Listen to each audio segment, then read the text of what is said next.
Well, we're back. Okay, so it's Monday, it's episode 30th live. Isn't that crazy? Time flies. We used to do this only on Sundays, and now it's like sort of daily, but we're going to catch up on some of the stuff I got done. And also, I'm just going to finish off what I'm doing here, which is making a bit of new music for the radio station, which is what's playing in the background. So yeah, thanks if you're watching, and if you're watching later. We try to put a little daily show together, and we'll see what I got. So yeah, I'm going to disappear because it's simple, really. What can I say? We're going to do a bit of audio, and then I'll jump into what's next when people have time to filter in. But yeah, thank you for joining. Hello, Electrolab. How's it going? So, quite simply, I'm just using my Lazy Master right now. Let's see, I've got a couple more tracks to do. To be honest, I've got a lot of songs, I just haven't really sorted them out yet. But these ones are ready to go. So I tend to just queue them up somewhere like there.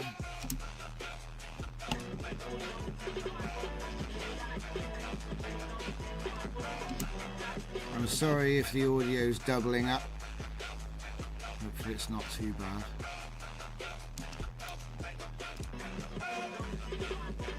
I can always turn it down a bit.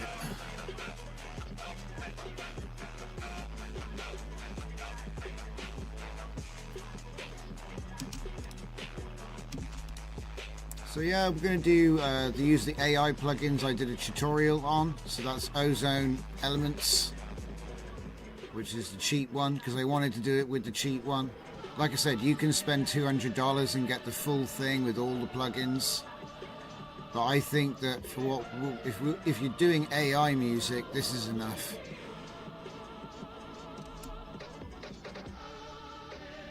So there we go. So we've done the EQ and the mastering, and also did dehum. It's got a learn mode on that as well, and that's it. I tried to make it easy so it's quick, and this is No Name 4.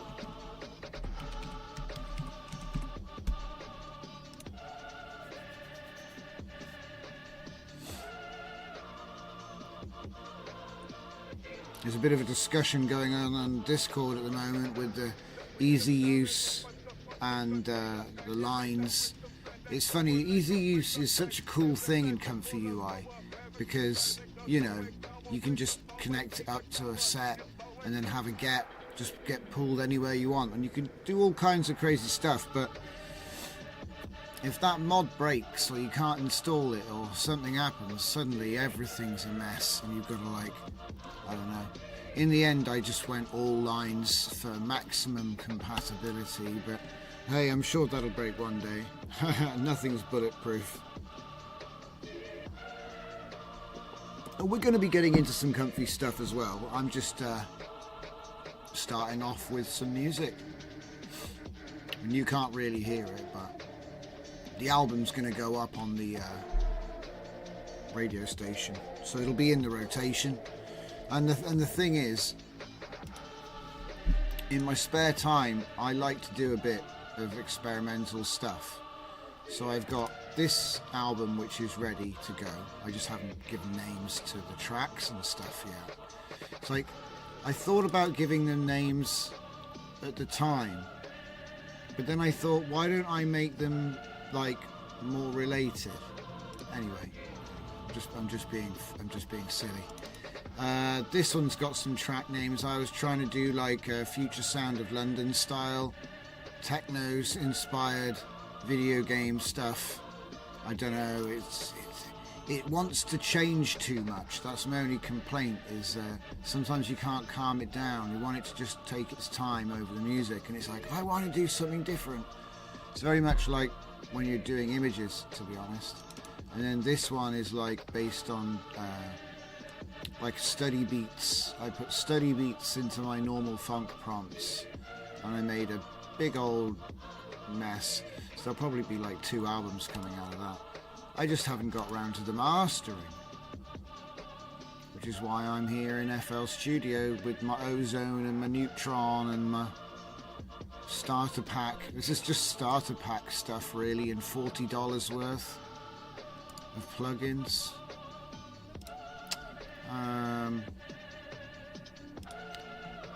And I bet if you were resourceful, you could probably find like an old version which will still work. I don't know how these things work. All I know is it was easy to do, so I recommend it. But yeah, I chuck it into about there. I usually do the dehum first, let it play for a bit, stop the learning, it's got a signal, do it again. I do the EQ before the mastering, and sometimes I do it the other way around, because I'm not really sure if it makes a difference. Do you know what I mean? It's like, does it really make a difference? I bet it does. You probably should do it the other way around, I don't know. Experiment and find out which one you sound like the sound of best, I guess. Yeah. Whoop. Oh yeah, of course. It's freezing up. She's freezing up. And then, yeah.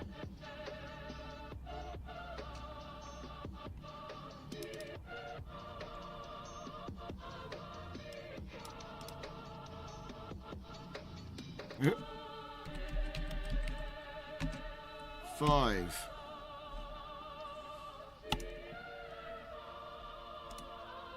There we go, that's another one. But yeah, a bunch more custom nodes came out. Some cool ones actually. And we're probably going to take another look at Cosmos because it does work. It's just spooky. The 704 by 704 thing worked. And also I want to take more look at the plasma noise. I think that's something cool that I want to have a little look at because I want to know who it was. Was it?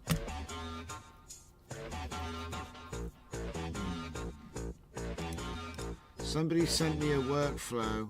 I feel like it was Throttle, but it might have been somebody else. I'm trying to find out what workflow. Was it Electronic Music Art Collective? It might have been Electronic Music Art Collective. I'm not sure. It was someone. But they sent me in a workflow. And that workflow,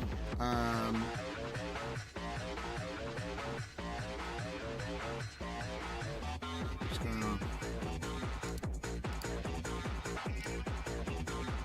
Gotta load in the next track.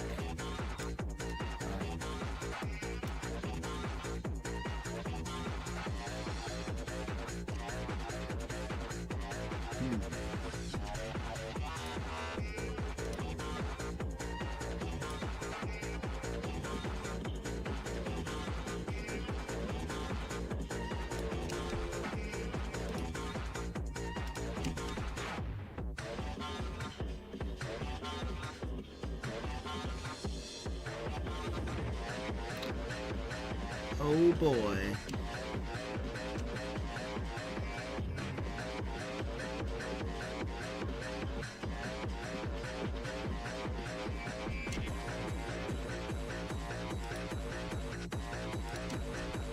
This is the last one. I'm not doing all of them. That's too crazy.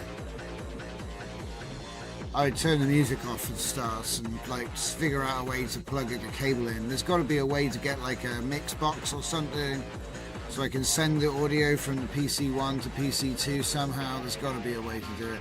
I just don't have the hardware for that.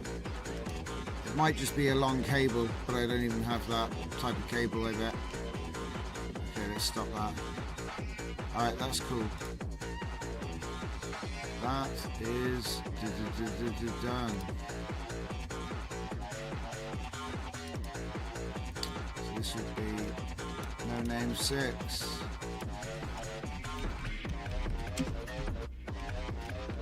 Just like that. And then we're done. Hopefully that gives people time to get the notification. We'll see.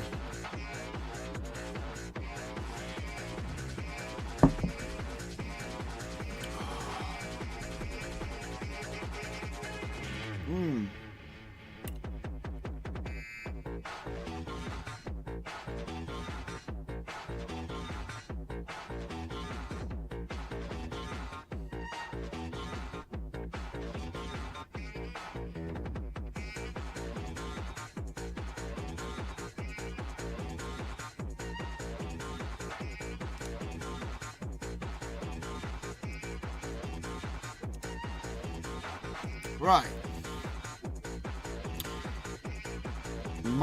The way I set up this plasma noise thing somehow was wrong. Bottom line. I'm not quite sure what I did wrong, but it was wrong. And when I got this set up, it worked pretty well. And it got me thinking, because this is my... No, wait, this isn't Schnell. I've just recently changed that. I believe it was set to use RealViz Juggernaut. Can't be sure. Although it's weird, I never used load checkpoint with config, so someone can claim ownership of that. But I thought obviously the first thing to do is obviously chuck some Zenkai stuff through it and see what happens. Because I'm just brimming with prompts and stuff. Doesn't even matter if you have a LoRa really. If I just literally go with Zenkai. That's like a big prompt list, just like that. And then how are we setting the size of it from the plasma noise? So that means it's going to be 1920 by 1080. That's pretty crazy. Okay, let's see what happens.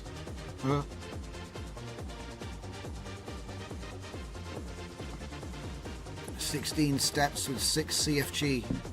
Such a strange setup, but I like it.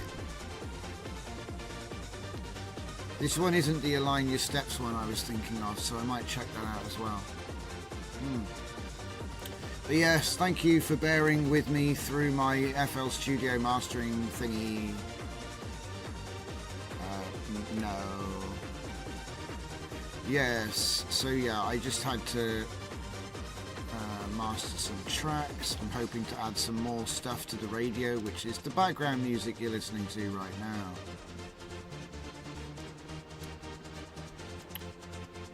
I got a whole bunch of them. I've probably got like, I don't know, 15 new tracks to put in the rotation. I just got to like master them, which is what I was doing there. Okay, so at the end of the last stream, someone brought this to my attention. Plasma noise, Comfy Plasma. It has its own sampler, Plasma K sampler. And I'm running right now just Zenkai prompt with my real Jugs Hermit. What the heck? I really need to get a little display thing in YouTube. Hang on. I need to get a show text. I just thought, that's a really big prompt list I just loaded in. It's probably got like, I don't know, it's got thousands of prompts in there, so this is probably a slice. No, it's not. It's a load of little cameras. For a minute there, I thought it was like a slice of a plant, but this is actually Doodle Planet. Yeah, that's, oh my god, it's Doodle Planet, but it's on white for some reason. It's actually not a bad Doodle Planet. When I zoom in on it, I'm like, it actually did a really great job. Like, I can see phones and cameras and various junk. Okay. I'm not being dramatic. I think that it just cuts out every now and then. But yeah. So yeah, we're just going to have a little bit of a poke at this. So I want to go for a different prompt. So what's it going to be? Because even if it's on fixed seed, which it's not. Cool. So it takes a while to make that. It is 1080. So we could bring that down for the sake of experimentations. Yeah, I think we will. I think we'll bring this down somewhat. Ooh. But you know what? It's got a weird pattern to it, but that doesn't bother me. It's very interesting. So what I'm going to do is I'm going to bring it down to like something more reasonable, like 1024, and then I'll put the height to 768. See if we can still get 16:9 for scaling. But yeah, what's the next one going to be? That was a Fusion Punk Reactor style. So there's no LoRa loaded right now. Oh yeah, see, some of them just do come out okay. Interesting. I wonder if we could add more steps. Alright, so like I said, this is using real. I want to see what happens when you put real cos jugs. That's the cosine model, and it'll either not work at all, or it will produce a better, a deeper color range.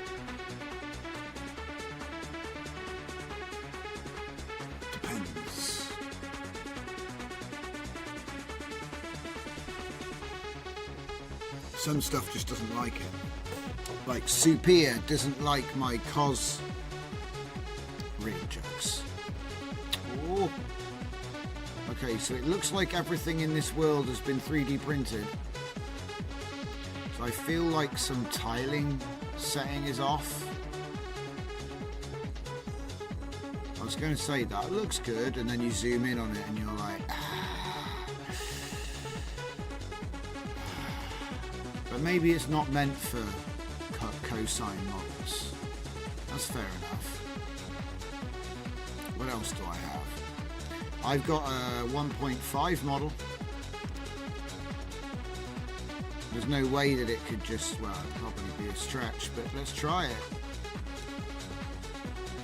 Different prompts. What's it going to be? Chaotic energy, blue and orange swirls on a blue sky with the sun in the background. It's a 1.5 model. Hey, she did a good job. It's not very, yes, do you know what? It's not bad. Not bad.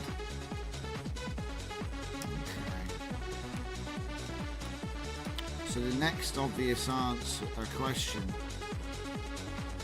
is, whoops.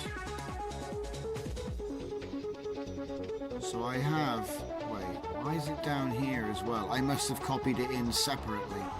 So why don't we see if it'll run on Schnell? Yes. Let's see if it'll just run on Schnell. Might be in the pipeline. I don't know. We'll find out. You'd think. Okay. Anything, I guess. Means anything. Okay.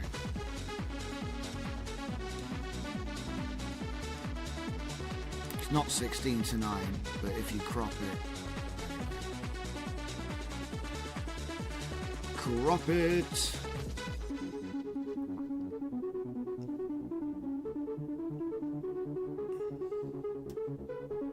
Looks like it's having some fun here. Mind you. Do I have to clean out my... Oh, there it goes. For a minute there, I thought I'd broken my comfy again. I was going to have to get the stopwatch out.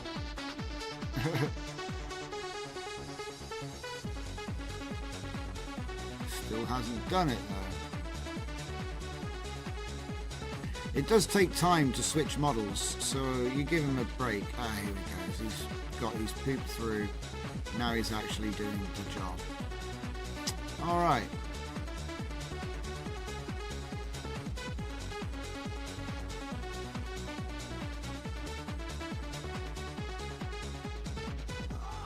Oof. That's not a train. Okay.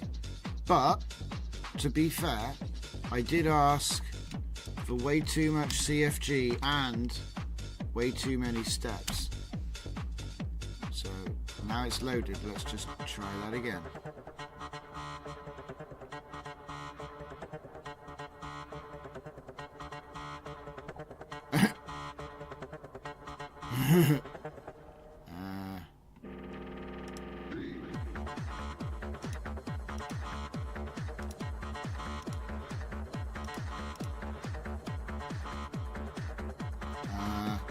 It might be that you just can't, though.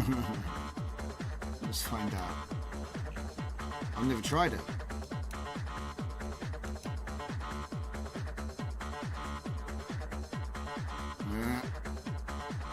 So maybe it doesn't work with Schnell. That's what I'm learning. I don't know. But it certainly looks that way. It was cool though that it works for SDXL stuff. Maybe there's a special way of doing it.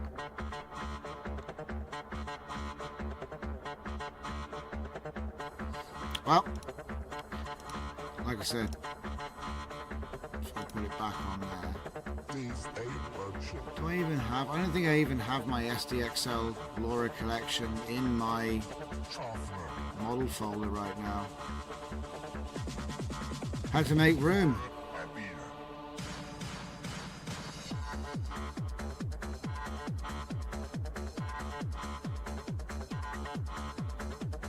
Good, it's loading nicely now. Yeah, we had a problem just before Christmas where the number of custom nodes I had. Oh, that's not good. Oh, man, that's not. Let's try another one. Yeah. Have I broken something? I think I broke something. Well. Oh yeah, of course. Got people saying, "Dad, change the thing. You didn't put the thing back." It's true. It's true.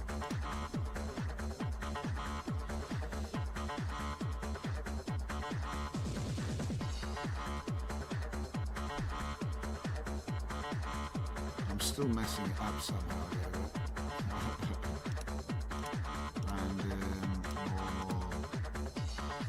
Ancestral 0.9. I think I put it back to how it was. I can always recreate it if I fluff the values somehow. Ah, there we go. It's not bad for SDXL, I guess. I guess no, it's not fine-tuned. It's just a prompt. It's just a prompt. Electrolab says, I wonder, using your cool video nodes, I want to use math expression node with expression random int to create variable film grain in the output. Variable film grain. Hang on, I think you're giving me an idea. Hang on. Variable film grain. That's an interesting little idea you've just brought up there, mates. So this is how I tend to approach it. I'll say something like, can we... Because if I have an idea, I want to keep it light, you know. So like, can we simulate... what's it? Natural... fluctuating film grain. Natural fluctuating film grain in Python using some kind of user configurable expression. And then context, this would be used to process a sequence of images.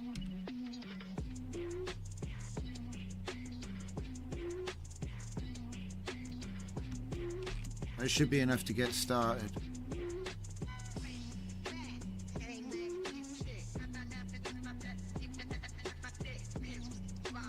So then he's going to go ahead and make code, which is Python. Okay. And then when he's finished, so you can have custom expressions. Right, so you can have custom expressions to change how the grain intensity changes over time. It's also got seed, it's also got intensity range. It also has custom time variable name if needed. I'm not sure what that means. Gaussian noise. So it, you know, there's obviously a chance it's too strong, or I don't know, but I'm just thinking, is there anything Like maybe there should be some presets. Okay. Can we provide some presets that simulate unstable signal? Was a good idea you had. Unstable signal. What else? Power. Like, what is it? Like unstable power, low power? I don't even know what you call that. Like, well, I wouldn't say a power cut because that just turns it off.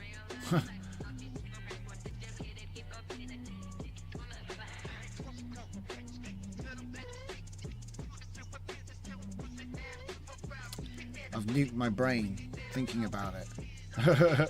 Can we provide some presets that simulate unstable signal along with custom for expressions? Dip, ebb, yeah, and perhaps others like dip, ebb, dip, ebb, flow. Yeah, these are all great ideas. That's good. Thanks, guys. Welcome, Throttle. Thanks for joining. So yes, so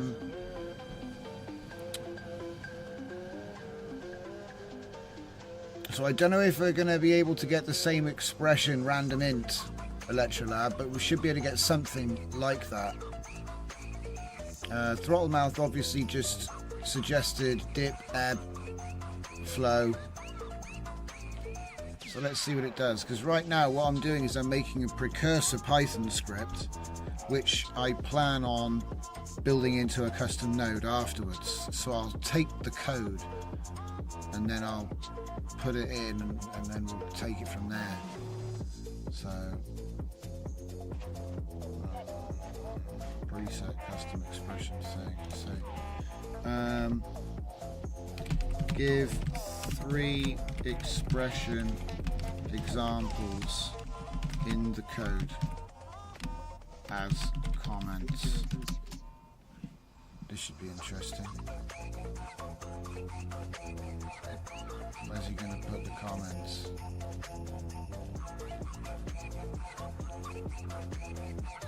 Oh! Whoa! Well, maybe you will be able to do what I thought. You can do pulsing grain with decay, multi-frequency oscillation, random walks with bounds. But it already comes with unstable, dip, ebb, flow, vintage, and subtle, which they're all based on an expression. This is crazy. I never would have even. I would have had to look all of them up. Back in the day, before we could just ask, hey, do you know what the formula for? Yeah, I know that. Here, have it. Crazy stuff. Okay, so now we've got ourselves a code. I'm going to start a new chat, and what I'll do is I'll base it on VHS. So let me just open up one of my, not that one, that one. It's in here somewhere. Workflows. No, not workflows. So I do have to go online. Oh wait, no I don't. I've got it right here. See, there's always just another tab. VHS effect. I'll base it on VHS effect 1 because it's basic and it does what it needs to do. So let's get back to Claudage.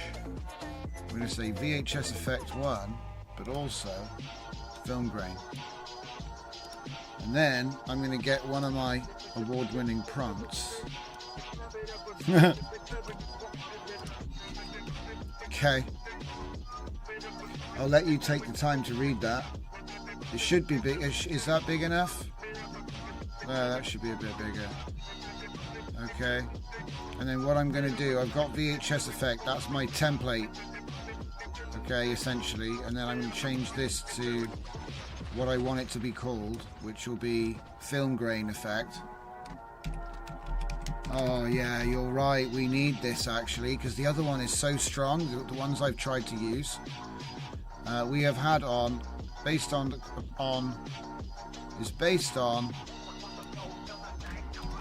film grain effect simulation. It'll know, because it'll see the code and it'll know what we're doing.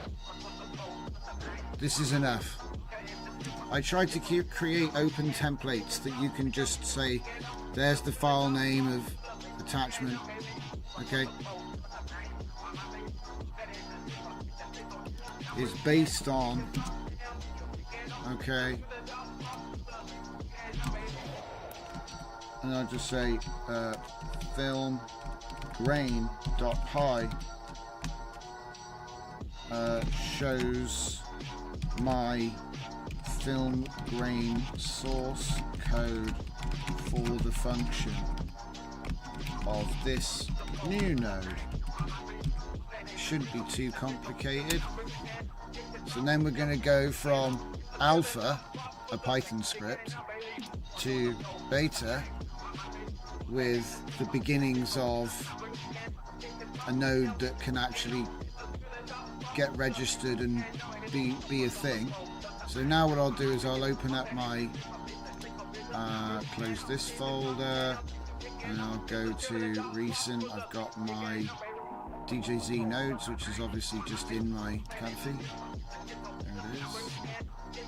And the first thing I'm going to have to do is just make a new one.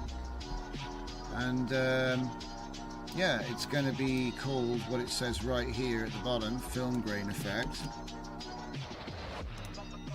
So I just need to make sure that all of these references in it all point to that new script, which I haven't even downloaded yet, but I'll get there.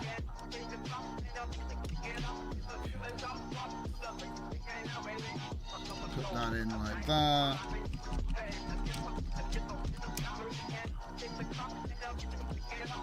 I feel like I should actually say this is like video. Yes. Because I feel like it's for batches of images. You know what I mean? So we'll have to do a slight alteration to this, which I should have downloaded. No, I didn't. So download it. And then I'm gonna, you can actually just drop things into VS Code. I didn't know this, but it's a bit sketchy. But yeah, you can just drop things in there. Obviously that is a crap name. One of the disadvantages of getting it out of a chat is often it's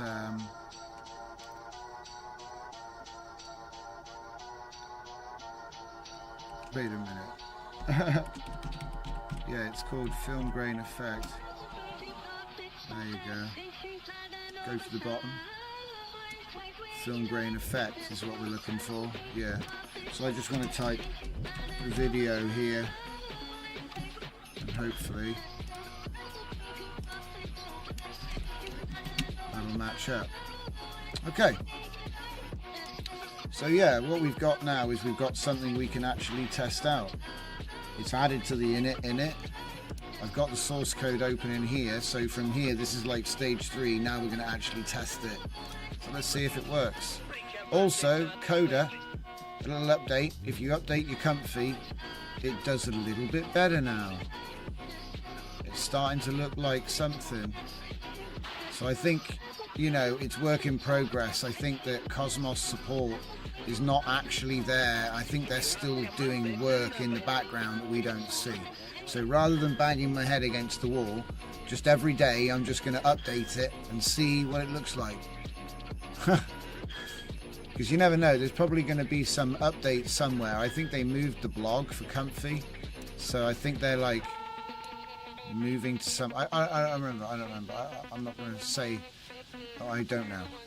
All I know is I remember seeing they were going to move the blog. So maybe I didn't get the update. I don't know. Anyway, let's refresh. And by that I mean restart.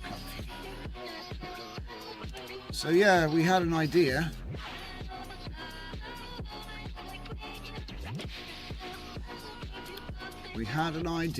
And now, because I already had a plan, and that was to show you the new stuff.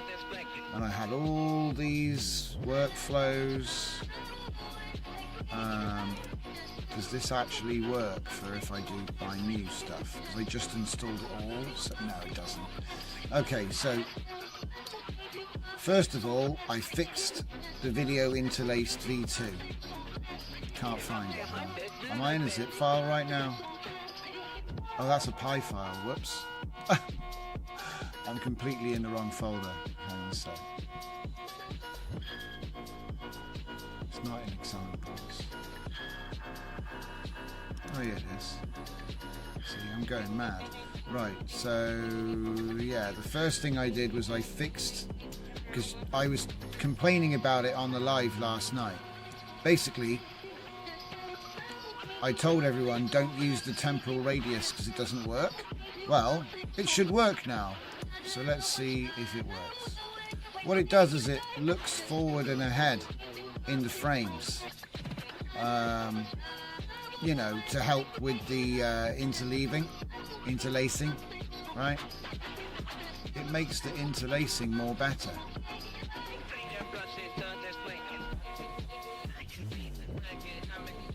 So obviously if you put it on 2, I think it looks at the one ahead and above, you know, it's looking one frame ahead and back to do the interleaving. So it's kind of clever actually. Surprising find, buried in the junkyard of tech from like 20 years ago, probably less. There's probably still selling those TVs in 2010s. So it's not even that old. Everyone's forgotten about it. What is interlacing? Okay. So yeah, the first thing I wanted to show you was that I fixed that. So hopefully this doesn't break. Oh good, it didn't break. So what we're doing is we're 2xing that video clip. So it's going to get, it's an upscaler, but it does it through interlacing. And to be honest, you can't really tell, you know, because it was AI video to start with.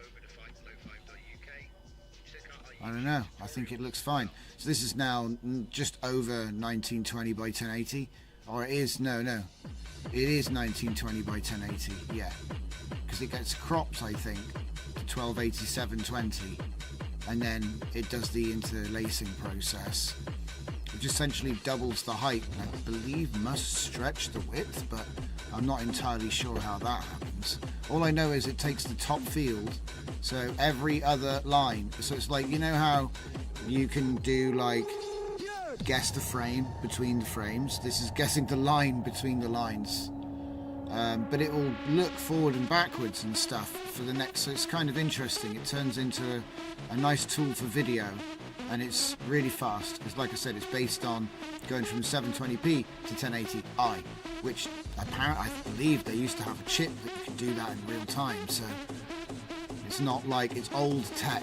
I'm just simulating it. It probably could be written better, but it's a cool little trick, and you just get 2x out of your video. So obviously I wanted to actually explore this, right? I wanted to see what else this could do. So I went ahead and I made a V3 and a V4. And they both do very different things. So let's drop the V3 in. So the V3, the major thing is it works with the ESR GANs. This is my first AI model upscaler node. So it's pretty cool. I don't know, I think it's pretty cool. And essentially what you've got here is you've got a tiling system with edge enhanced temporal radius again, so it's looking forward and back in the sequence, right? And then you've got the blend factor and the top first, which is the main feature of interlacing. So I haven't messed with the temporal radius there, I'm afraid. I'm thinking this might break things, but I am going to raise up that to 768. And I've got my video. Not that, that's too big. Yeah, we'll use this guy, okay. And we've got it on DJPEG Omni SR, because I know it's fast, right? But I just want to show you the difference, because once you go with a larger upscale, it makes loads of tiles, so you have to go for a bigger tile size, and then, yeah, anyway.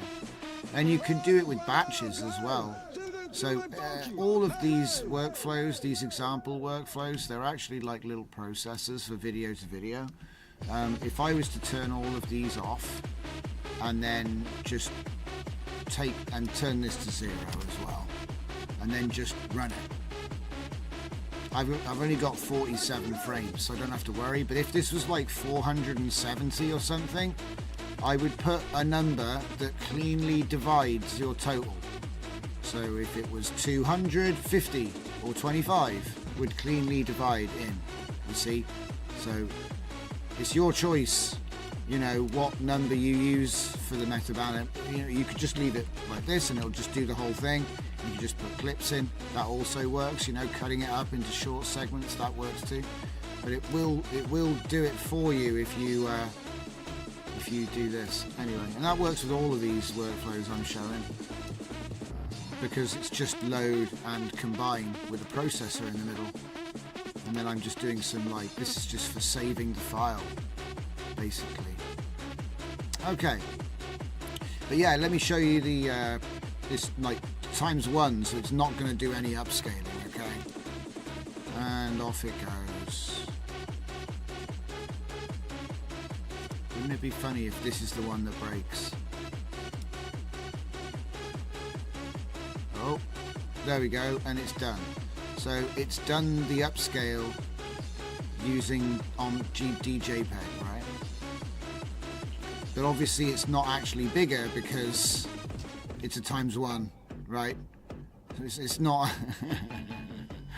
Anyway, I'm not trying to be clever. I'm just saying, like, it's up to you how you put these things together, okay? So, like, I could use a 2x. It'll take longer, but like I said, this is my first working upscaling node that uses an AI model. Like this, here you go, 2x Futsu, right? So if I save that, I mean, look, it's kind of made him look a little bit anime, actually. It's kind of funny. And it was fast. Let's see, how long did it take? 4.5 seconds. And it's now 1536 by 880. So that, you saw how quick it was. It took seconds to do that. Obviously, we're only talking about 3 seconds of video here. And it's not a big video either. Do you know what I mean? But like I said, if I put this up to, I mean, a lot of people talk about ultra sharp. I've been wanting to check out face up sharp because it's literally a face. So let's check that one out and see how long it takes. 4x's tend to be a little bit slower, but that's because we're making such a much, making a much bigger image at the end. It's got to manage all those tiles. So let's see how it does. 47 should be fine.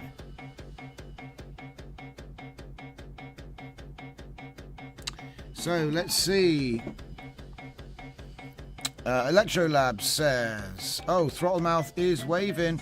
Much better. Electrolab says, maybe call it dynamic film grain or variable effect. Thanks, by the way. Exciting. Neural Nightclub says, hey man, you've been a huge help on some stuff we used. We'll be trying to play a little with the Mosh nodes for upcoming vids. I love to hear it. Please share what you're making with us, because I love to see it. Even if it's just like a mention on Twitter or something, or coming in the Discord and posting a link, that's good. because I love to see it. Sometimes the only way I can see stuff like that, that's one of the best things about Civet. It's one of the best and one of the worst. Because some people make crazy stuff and you're like, man. Anyway, but yeah, it's fun, right? So people are being creative and I love to see it, no matter what. You got to take the rain with the shine. But no, yeah, please do use the Mosh nodes. Like I said, I made them to be used. I just wish I could make them a little more intuitive. And I might do, you know, as time goes on. Alex Walt says, I can't find any LTXV video to video with image reference that works. Interesting. Image to image with video. Video to video with image. So you mean you're putting a video into a video into an LTXV generation, but you also have an image? So like, for example, you're walking down the street and then you've got a picture of Sonic the Hedgehog and you want it to try and make it into Sonic. You know what I mean? Do you mean like that? Because if you mean that, you need LTX Edit, which is actually from LTX Tricks, I think. It's a separate custom node. Let me show you it on the screen and just see. You might just shout at me, I've already got that. Drift, I've already got that. Have you got LTX Tricks? Because they have inversion, which is definitely video to video with a prompt, I think. I wonder if it has video to video with an image. Well, look, image and video to video. Yeah, this is the one.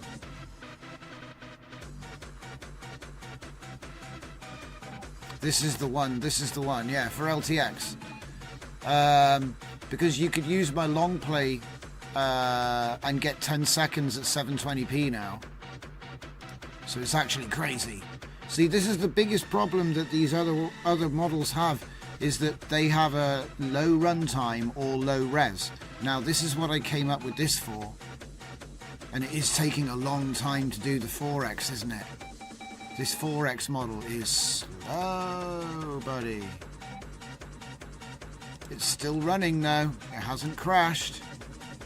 How many tiles is it on? Does it say? Sometimes it'll come up and say like 51, but it won't tell you of how many. And I wonder if I could get my node to output that stuff to the console. Because like, it would be useful to know, wouldn't it? When it's just sat there like, I'm finished, and it's like, nah, I'm not. This might be, do you reckon it's too much? 47 frames. RAM looks good. It's hard to say. I've not tried pushing it to 4X with this video before. So what video is that? Let me just see, what actually are we doing? I was like, it was quick with the other ones. It can't be that big. 768 by 440. Yeah, that's reasonable. So if you go 4X on something like that, you're looking at like 2500 by 2500 by 1600, which is manageable. It's not going to blow up the machine. But yeah, like I said, this is probably, well, I don't know, for me it's a big deal because I've always tried to mess around with local upscale model to make nodes before, and it's never worked. I'm just going to be honest, I've always had like problems, and I've managed to get past that thanks to the power of Claude Balls. What a coding assistant, mate. He's the best. Because yeah, I couldn't get past whatever it was, the way I was doing it. I could never do it on my own, and he knows how to put the array in the correct order, I guess, is probably what it is. Well, I don't know.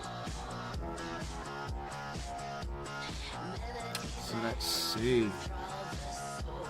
Electrolab says LTX Tricks has vid-to-vid workflow which works for me. Alex Walt says yes, I tried it, it just don't work. So did you try my latest one though? Hang on.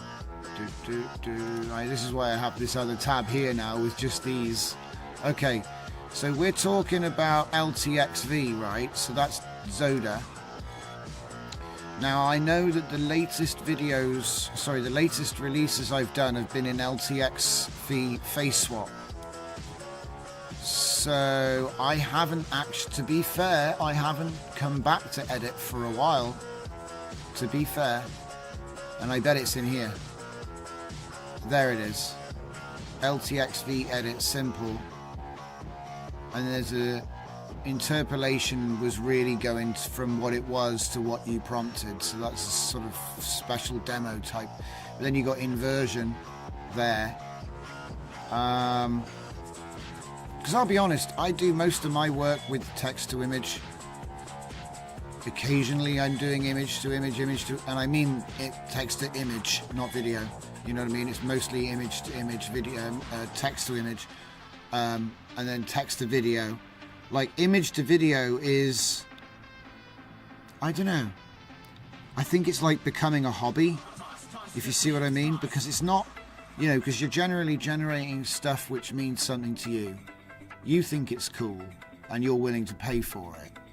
So it's turning into one of those hobby things where you have a collection of cool videos you've generated. But it's like, I don't know, like almost like a type of photography, I guess. Or making memes, or making motivational posters. It's like it's turning into something like that. Like, I mean, like casual users that aren't doing it for profit. They're just like, I buy credits and I get cool video make. It's funny. I show it to my friends. It becomes a bit of a social thing. I think, you know, so you've got like that group of people, and they're not making workflows or anything. Do you know what I mean? They probably don't even use Comfy. They probably just go onto a site and type in some cool words. Cool words makes for cool prizes. Man, this is taking forever. I think this might actually be cooked. I get suspicious. And that looked okay though. The 2x with the anime upscaler actually looked great. It started to become anime as time went on, which is kind of crazy, but yeah. Man, this is taking forever. So while this is taking forever, I want to show you the not fast upscaler I made. So that'd be the V4 version. Because the thing about the V3, as I'm showing you, is that when you get up to V4X, it takes forever. So I recommend like 1X or so no upscale, you know what I mean? 1X or 2X. And I don't know if it's the size of the image. I don't know. Because the thing is, like, if I'm being real, you know, you could always use the 1X upscale as like a refiner. And then you could put it into the V2, which is actually going to do the 4X fast for you.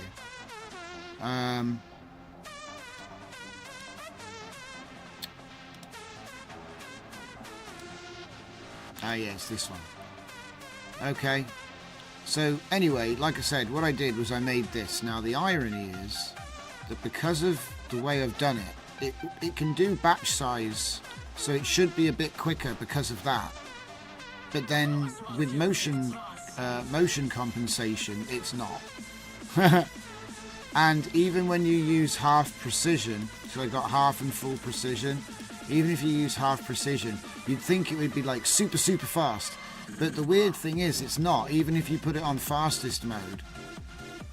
So let me just, well, it's still doing the other thing, isn't it? So I can't show you this. Nuts. I'm getting there, guys. It's just this model is taking forever, and this is partly why I don't do 4X upscalers. Like, it would be nice if there was a timer or some kind of progress. Oh! It's doing it! Oh my god. Feels like Christmas. So it took 645 seconds, which is less than the 2,000. It's less than the 2,000 that it took. You know, do you remember when I was doing all the upscale tests with the upscale models? See, the trick is I'm not upscaling every frame. I'm using the upscaler to process each image, and then we're doing interlacing, which is like not as big a deal. I don't know. All I know is that it's faster. Okay, so let's have a look at what it looks like with this upscaler, the face upscaler, apparently. It's kind of got a crazy mosaic look to it. Okay, well, anyway, it works, right? You can mess around with it. Obviously, smaller tile size is going to be easier on the GPU, but it will be slower because it'll take more tiles, right? Larger tile size takes advantage of more VRAM and will be faster, but it'll eat that memory up. The longer the animation is and the larger it is, you know. So something I like to do is use the meta batch manager, like I've showed many times, but it's just a case of connecting it into the meta batch input on the combine and the loader, and it'll split the job up into smaller batches and then assemble them for you at the end. So you don't need any of those complex math-based counter systems that I've put. There's a couple of them in my workflows. You just need this. The only thing is, and I think I got a way of dealing with it, but it's a bit rickety, is you need to take the video that you want to load and then find a common divisor of the frame count, rather. You need to find a common divisor of the frame count, otherwise there's no point. And if you've got a prime number of frames, you need to know to take one off, so it's like, it's not something you can just do. I mean, I might make a node that does it or something. I'm not sure at this point. We'll see. Maybe that's another reason for another node. The common divisor for the auto batch manager, right? I'm just going to write this down. Auto batch manager. Common divisor, and maybe I'll have a hope of remembering what that is. It's a good idea though, because you could just have two load nodes, and then the first one does the math and sets up the batch for the second, and you just don't do anything with the images on the first loader. You just find out how many there are. So instead of, you know what I mean? Let me just show you what I mean by that. So if I pull that one to there, pull this one to here, and just duplicate this, I guess. Yeah, like that. But then attach that to there. So like, it's the same video. Do you know what I mean? And obviously I could control that with batch directory and have the same ID, and it'll load the same video. So then you get that length, and then have a node which does a common divisor, and then it'll output to the input of this. But I don't even know. It's just an idea, because it would automate it, and all you got to do is have like a preloader, I guess. And it is possible to chain this with select file. So, you know, we've done this a bunch of times. Select.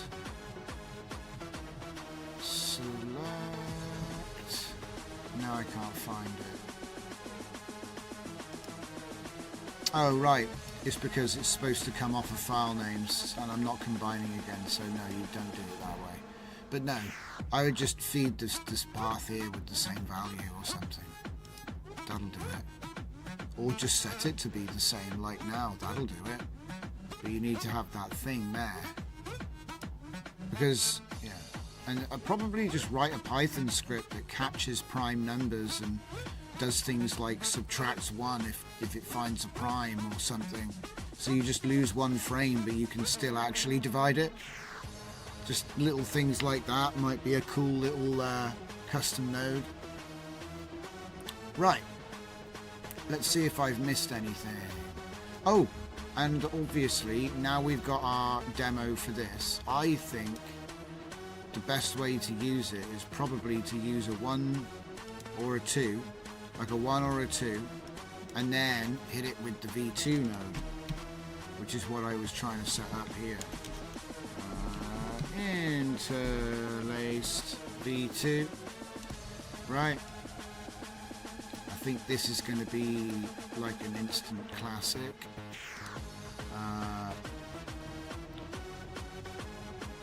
No. We'll do... because the gain res was slower. So I'll do the DJPEG. Okay, the DJPEG model. So it's just a refiner. It's not actually doing upscaling. It's just doing ×1. Okay. And then we do the normal interlaced. We do that for 2x.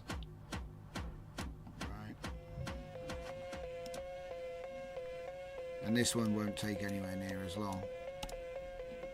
645 seconds for a 4x.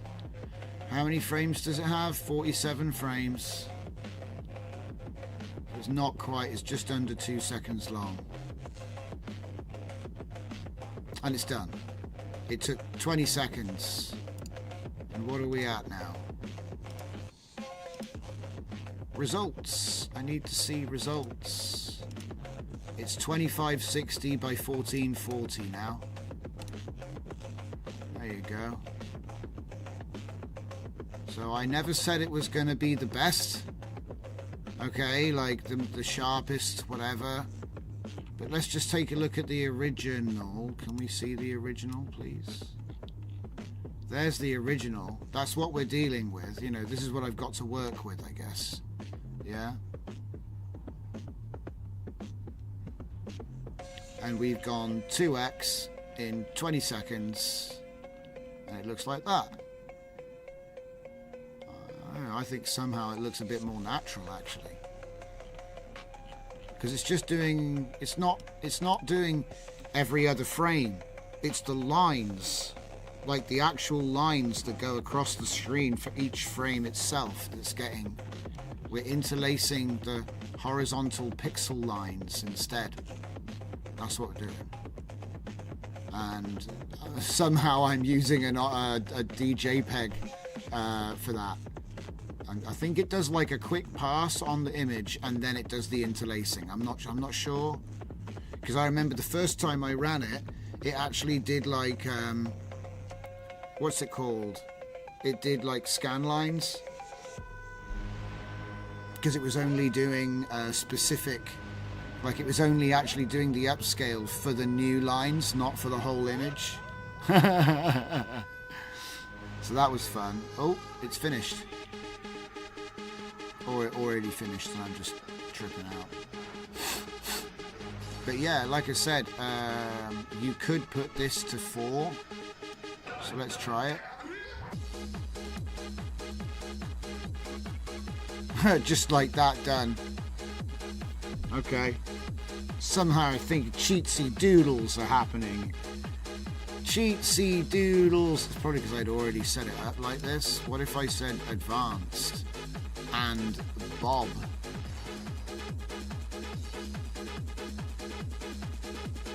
And 2. Took a while to cook the video. Seems a little bit sharper, but it's not that great. Let's try it in 4K again. Wow, it's so fast. That was so fast. It barely did anything. It's crazy. Like I said, if you know more about, actually reading Python, go ahead and read my source and see what it does. I bet the joke's on me. It's just doing a dumb scale, like just a multiplier. It's just going, yeah, and then make it. But whatever. It seems nice to me.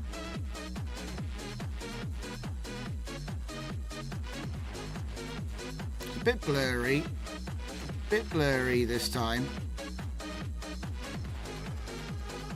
You see some artifacts around the edges. But I think some of them actually come from the original video. It doesn't look bad, does it? I don't know how good the temporal radius is. It's supposed to scan forward and back, but sometimes I think it just makes it blurry. Bicubic is a bit sharper as well, actually. But that interestingly, like I say, if I just go and have a look at it, this is now a big boy. He's now 5,120 by 2880, and we casually just did that in 30 seconds. And this is because it's not really the same as upscale. It's interlacing, which is a little bit different, but like I'm doing a bit of a trick here with these.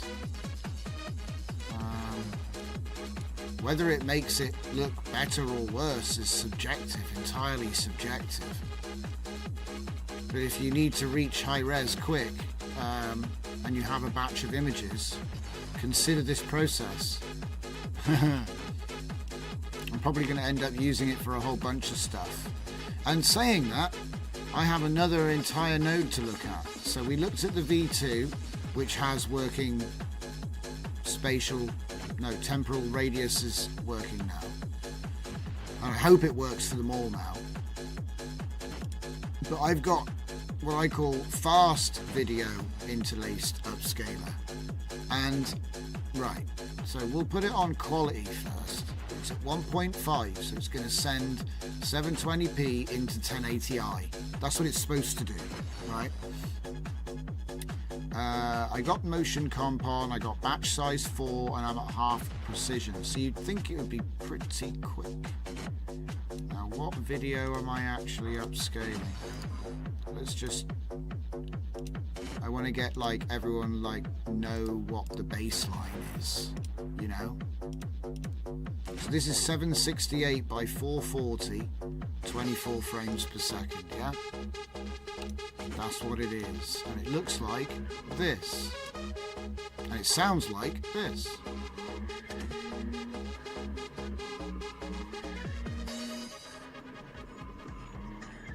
Okay. And it's just a video, no tricks, right? We made it in a previous workflow, right? That doesn't matter. This doesn't require an upscaler model or anything. It's just a different approach to the upscaler. Now, it was supposed to be fast because I thought, well, if it's half precision, it might be faster. If I do batch size, maybe I can make it faster. I was like trying to think of ways to make it faster. Like turn off the motion stuff. Okay, well, let's just do this one first. We've got a baseline. So right now it's doing 1.5, so it's probably going to end at some weird, because it's only a small image. So it's not going to make, it's not going up to 1080p. You'd have to put 7, see, this is like a guide really, like a funnel. Ooh. So quality is producing Pink World, but it's actually not completely pink. I think it's just luminosity. I'm not sure because, okay, so there's a glitch. One of the channels is probably messed up, but I kind of like it though. I might keep it because I don't mind. That's a cool bug. I should just change it from quality to Pink World. Okay. Let's go for balanced. So anyway, that took 18.77 seconds. All right. There were 72 frames, and I told you how big they are. Bubblegum panic. Okay, so when I have it on balanced, the channels aren't broken. He's got a VHS effect on him, and this doesn't. That's part of the... This is like my new test card, by the way. Okay, so I'll save that. So, what do we got here? 1920 by 1080. So it did it. It scaled it up to 1920 by 1080 somehow. I don't think it was even close to 720p. It just did it somehow. Somehow it did it. Like I said, it's not a long clip. It's only like 3 seconds. But it did that in 20 seconds. So that's fast. So to get, because the goal is to get to 1080p basically, but obviously it's 1080i. Let's be honest, you know, half of the lines are made up, but for us, we're used to using frames that we made up, images that we made up. So how bad can it be? And it turns out it's actually pretty good. So it's like a really easy resolution boost that you can use with any AI model. Just tag this at the end, you know. But yeah, 20 seconds, like I said. I mean, look, each time I do these, they get a little bit better in terms of the method, you know. Like the first one is always a bit simple because I'm just trying to get it to work. And then I'll be like, oh, what if I could add this? What if I could add that? And instead of updating the node, I'll make more of them. Mostly so it doesn't break workflows that people that actually used it. Even though I know you can just recreate.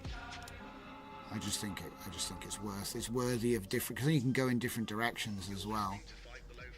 Like I said, the last two nodes we looked at, this one is V2, but with the ability to add ESRGAN upscale models. Now, I don't know what the full compatibility list is. I haven't even tried all of the ones in my own list. All I know is that DJPEG is really good as like a refiner. So technically all of the ones that I've done, they all have a scale, right? They all have a scale. You can control it, sure. You could go down to 1 and you can turn it off. You could control it, right? But what I'm saying is, like, I wanted to make one that interfaced with real ESRGAN. And so this one can be used as a refiner for any animation, any video. Just set your tile size. It's pretty useful because, like I said, it's doing interlacing, which isn't the same thing, so it's a lot faster. That's all I'm going to say. I'll leave it there. And then, like I said, we got balanced. So these are all actually really close together. So like if I go faster, I mean, you can barely tell the difference. Because I thought batch size 4 would be faster, but it's not. It's barely faster. It didn't really make much difference, to be honest, which I was surprised by.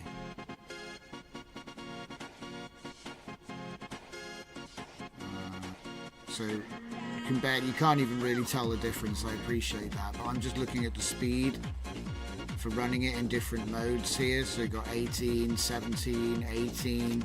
So then if I go to the fastest mode, and this was broken initially, that was the one thing I had to fix. Everything else seems to work, but again, you have to test it all, because what if it's just lying?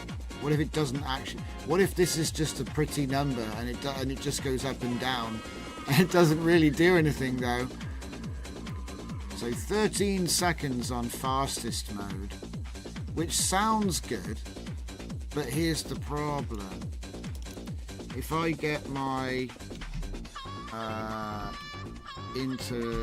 interlaced V2, right? If I get my interlaced V2, which is probably the best one.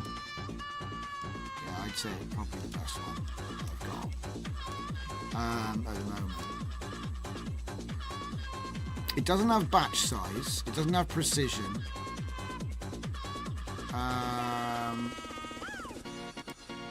You can turn off the motion compensation.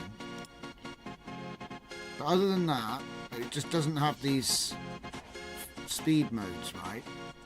So you'd think, well, obviously, see, this is the trouble. V2 is actually, look, V2 is actually faster than the fastest. So I don't, you know what I mean?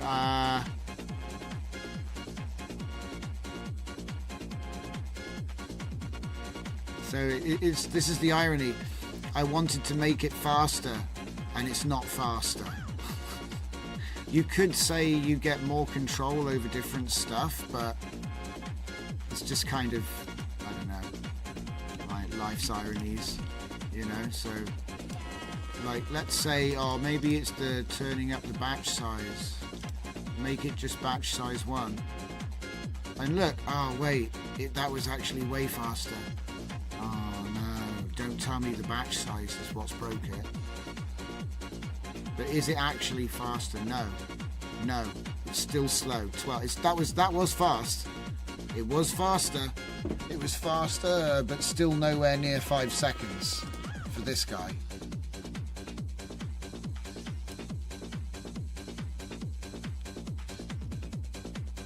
So, I mean, maybe half precision slows it down. Let's try it again. That was quick. That was very quick. Whoa. So that might have been it. So this is running in full precision, and half precision slows it down. Of course it does. What an idiot. I don't know why I thought any different. Of course it does. Because obviously full precision is going to take more memory up. But then again, that's a nice option if you don't have more memory. So, okay, fair enough. Because sometimes but it's labelled fast though. Okay, so we finally got it to be on par, maybe. On par. Maybe if I turn that off. Turn off the awareness thing. It'll be almost instant. It's literally the amount of time it takes to combine the frames at the other end, which is what's taking the time. 6.41. So let me just plug this back in and just see that it was actually a reliable reading. So I'll turn off the motion compensation. It's as close as it's going to get, I think. Instant. I mean, you could argue that it's actually just cached, right? That these were just cached and we're not seeing the real time. But I'm trying to compare. I'm trying my best. So 4.96 seconds. So this is still fastest. But this might run out of memory. And one thing I do to stop it running out of memory is I use that common divisor trick I was talking about. So if you've got 72 frames, 73 is a prime number, which is fun because 3 seconds is often 73 and you can't divide that, but you can divide 72. So you lose 1 frame, but then you can divide it into 3 sets of 24. Yeah, that's what that's about.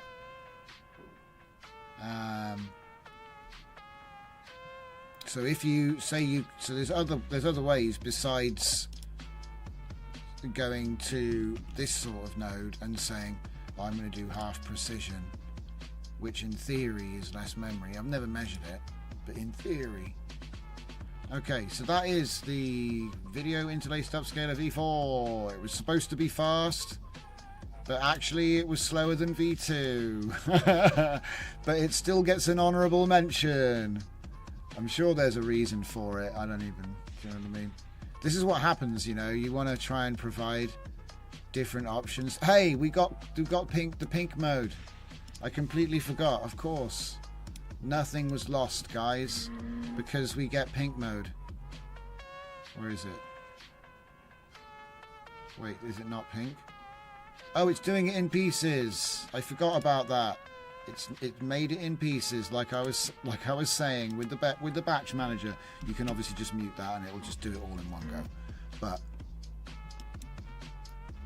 there we go. So I suppose it wasn't a complete waste because we've got this wonderful hot pink neon mode. Alright. I might actually leave that in. I might just literally rename it hot pink. We'll see. Okay, I know it's like broken channels, but it kind of looks cool the way it glitches upwards. If it was just pink, it'd be boring, but it's got like rays. There's rays coming off him, which is cool. Okay. Let me see what the next big workflow is. So next big workflow is black bars, V3. Now the difference between V1 allowed you to just eyeball it with a slider for the size of the black bar. V2 cropped your stuff. So you put a video in and it would crop it to the side. So you'd say for example, I want 16:9 HD, and so what it's going to do is it's going to then, well, it would have cropped.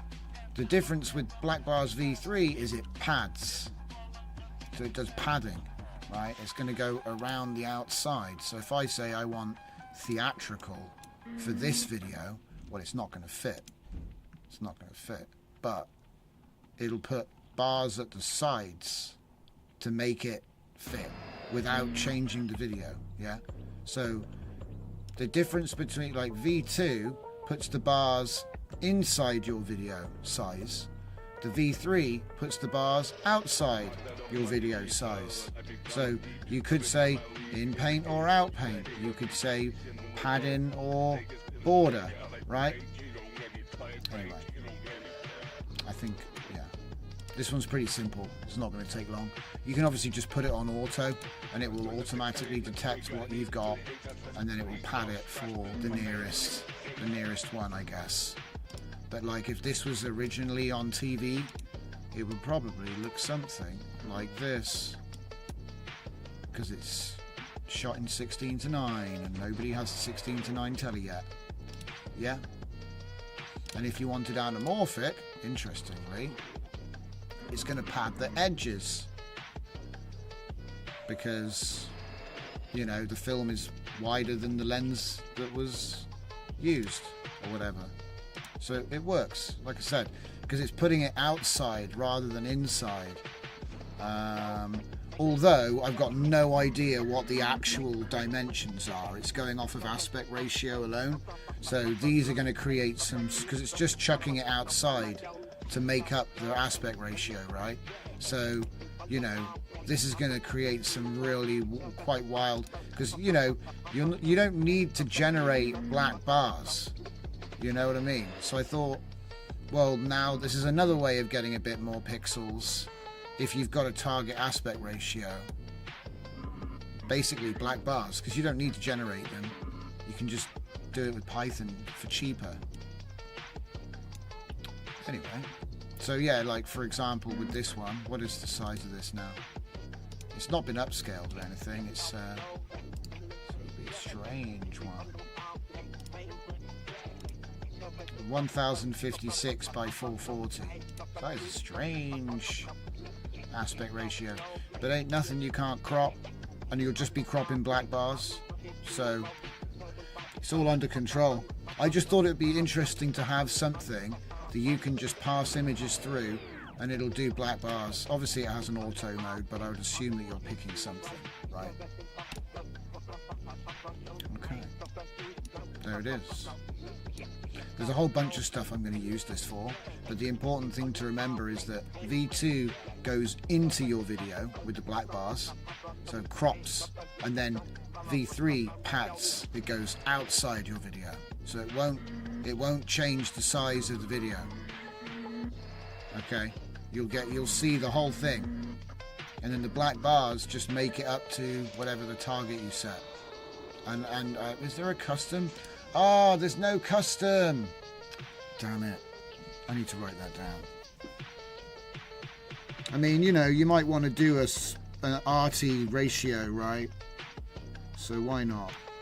Black bars, custom mode. These are all worthy things that are worth doing.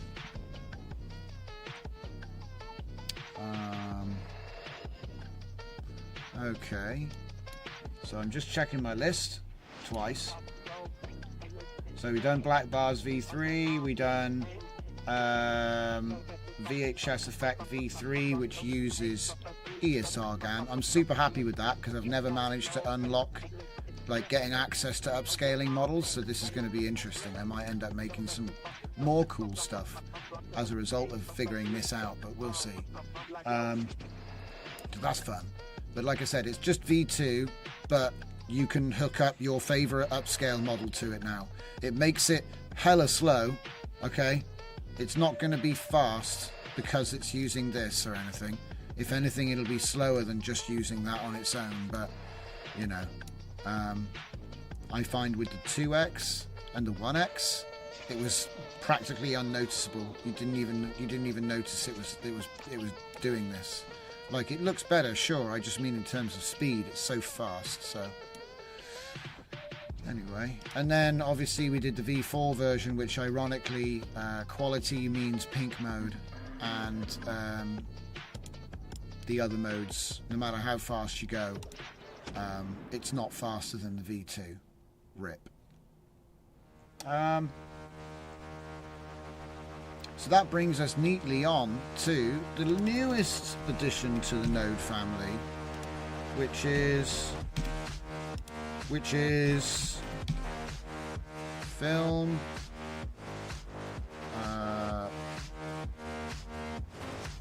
wait, hang on, I feel like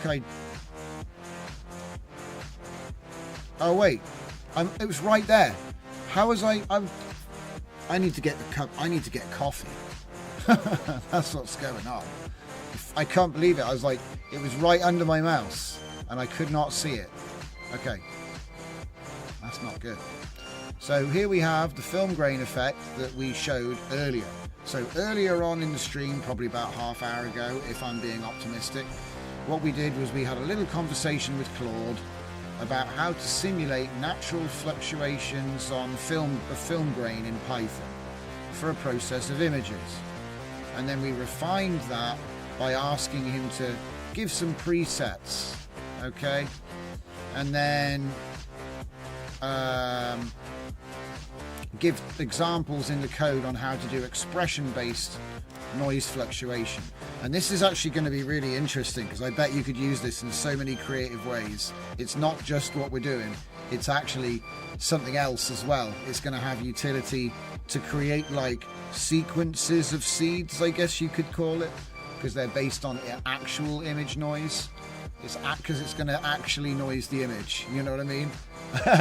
Anyway, so it's always like, you know, an attack, a defense and a counter-attack all in one, okay? But the second thing we did was we dropped in an example of a node which I used to make a VHS film effect, and then the script from our previous conversation.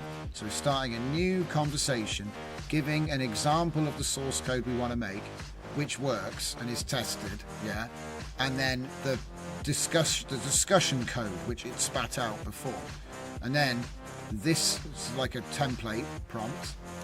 All I do is I put in the names of the files and then briefly tail the end with like something specific to the task, like, you know, we're doing film grain effect, and then film grain pi shows my source code, okay? All right. And so then he's gone ahead and made it, maintained the structure from the VHS node, blah, blah, blah, added the thing, key differences, removed the, yeah, so it's made it into a comfy node, basically, okay? So then it says, choose from 6 presets, adjust intensity, control time scale, set noise scale, set seed. And that's all you got to do.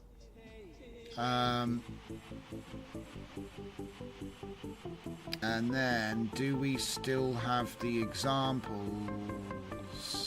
No, we don't, but we've got them in the other script. So here are presets. So our presets with expressions have survived the process. So that means there should be a custom preset. It's not the end of the world if there isn't one, because it's easy to say, hey, add a custom and a field for the, you know, so people can just type what they want, because this is a simple math expression. Well, it's not simple, but the point is it's a math expression, so it's easy to go online or ask an LLM to give you some funky expression which will fit your project.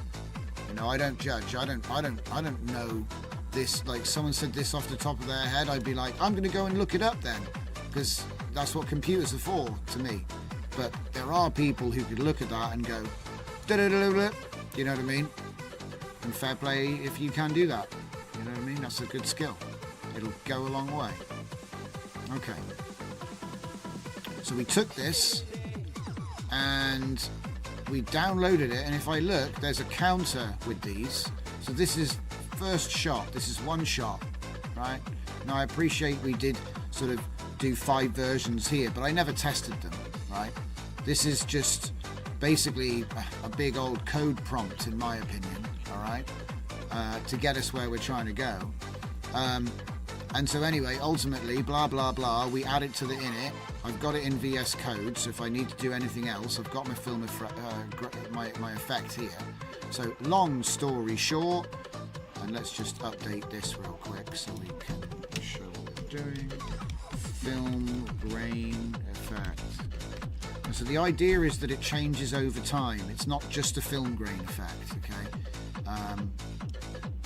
We've tried to push the boat out on this one. Film grain. And it might break, like I say. A lot of the time when you make these, they break. So be prepared for maximum scuffage. We're going to use our man here because he's reasonable size. What have we got? We have subtle, vintage, unstable, dip, ebb, and flow. So I'm going to use subtle for the first, and I'm going to put it to 1 and then put it on fix. So we've got something to compare. Noise scale 0.2, time scale 1, bass intensity 0.1. So I guess it's going to fluctuate, right? So let's try that and see what happens. If we're lucky, hey, it did actually noise the image, right? That isn't an image that I don't think I noised this one yet. This is as it came out. Yeah, it did. It definitely noised it. Okay, right. So how about we turn the noise scale up just to prove that? And I'll put it back to 0.2. Yeah, it's definitely noising it. Look at that. That's beautiful. Okay, so we're actually not using... in fact, let's keep it up. Let's keep the noise scale up so we can see what the different things are. So if I go to vintage... How does that look over time? Oh, I see. It kind of has a sort of pulsing wobbling to it. Look. You see, it's fading out, the noise. Don't look at the images. I'm just looking at the noise. I appreciate the compression might not convert very well, but what I'm seeing is a pulsing in the noise. I know that the image is pulsing as well, so it's not very helpful. But I'm seeing a pulsing from the vintage. So let's go to unstable signal and see what it's done for that. It looks like it's like on, off, on, off, on, off. It might be a bit random, but it's coming in. The noise is coming in and out. You can really see that actually when you turn it right up. So the noise is coming in and out. It's not really hard enough though. I think that this is a multiplier. So I'm going to put this up to 0.2 and see if I'm right. Yeah, it was. That's a multiplier. So look at that. Look at that. You want to get like some kind of broken message from Venus? This is the effect. Look at it. Yeah. Oh. So... Okay, so, alright, so that's unstable. Let's go with dip. Because we can really see the time, what it's doing, the effect. So it comes on and stays and then drops off. Okay. Ebb.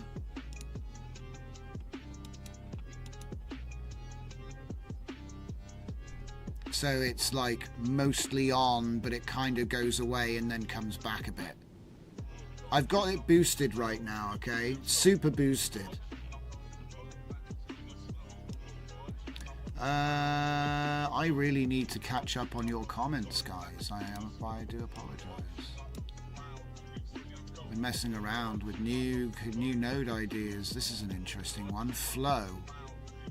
Look at that pattern we've managed to... Man... That's... Oh no, it's kind of the result of the image, but it's how it interacts. Okay, that's fine, that's fine.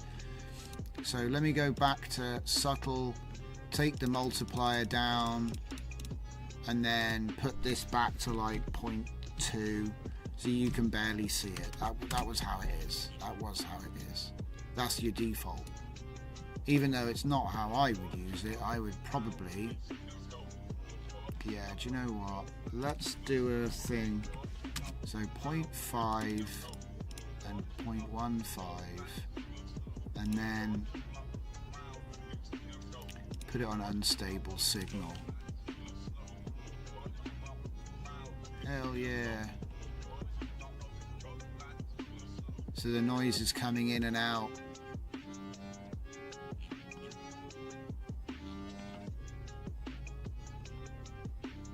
It kind of almost hides the fact that it's not a loop.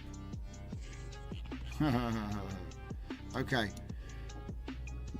Let's see. So yeah, we need to save this. Put up the example and publish the node. It's a success. Now the only thing is, before I publish it, and this might actually mean I have to make that workflow again. I know. I'll make a V2, which is not as good as this. Sorry, which is better than this. That's what I meant. So now we've got this one. This one works, right? So I actually will go ahead and publish it right now. So there's a couple of things I need to do. So the first thing I've got to do is I've got to run my prompt. So here comes the new node. I got like 4 steps to finishing this off so that I have a nice clean project. Okay, so the first prompt, basically you name what you just made. So film, I could just say look for it, but I want to give it some purpose, right? So it's going to create the documentation for the node. So every node has been made with the same prompt. Every node documentation was made with the same prompt.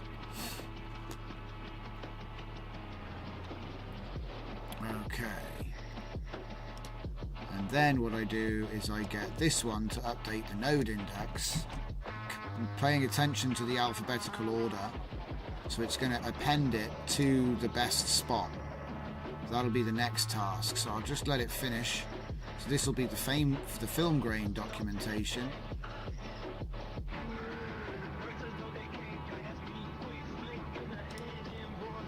Start a new task, put the next prompt in, and then I'll get my last prompt ready.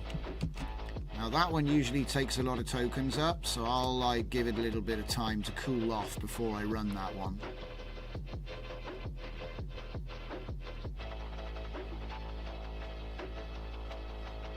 But I'll want to add the film grain workflow link before I push the update anyway.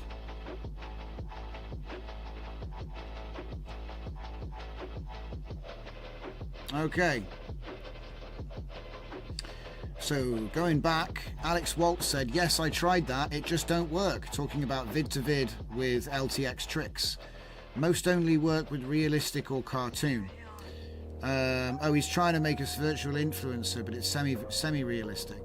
Fusion is chipping in and helping out with his experience with Hunyuan, saying Hunyuan fast on a 1080i, 432 by 432, 6 steps, 25 length, 21 minutes.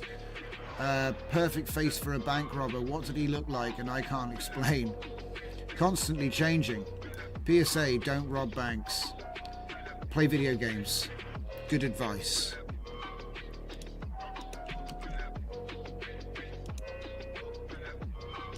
So I need to go into my nodes examples, and then I need to add an upload. The quickest way to do it is now, always.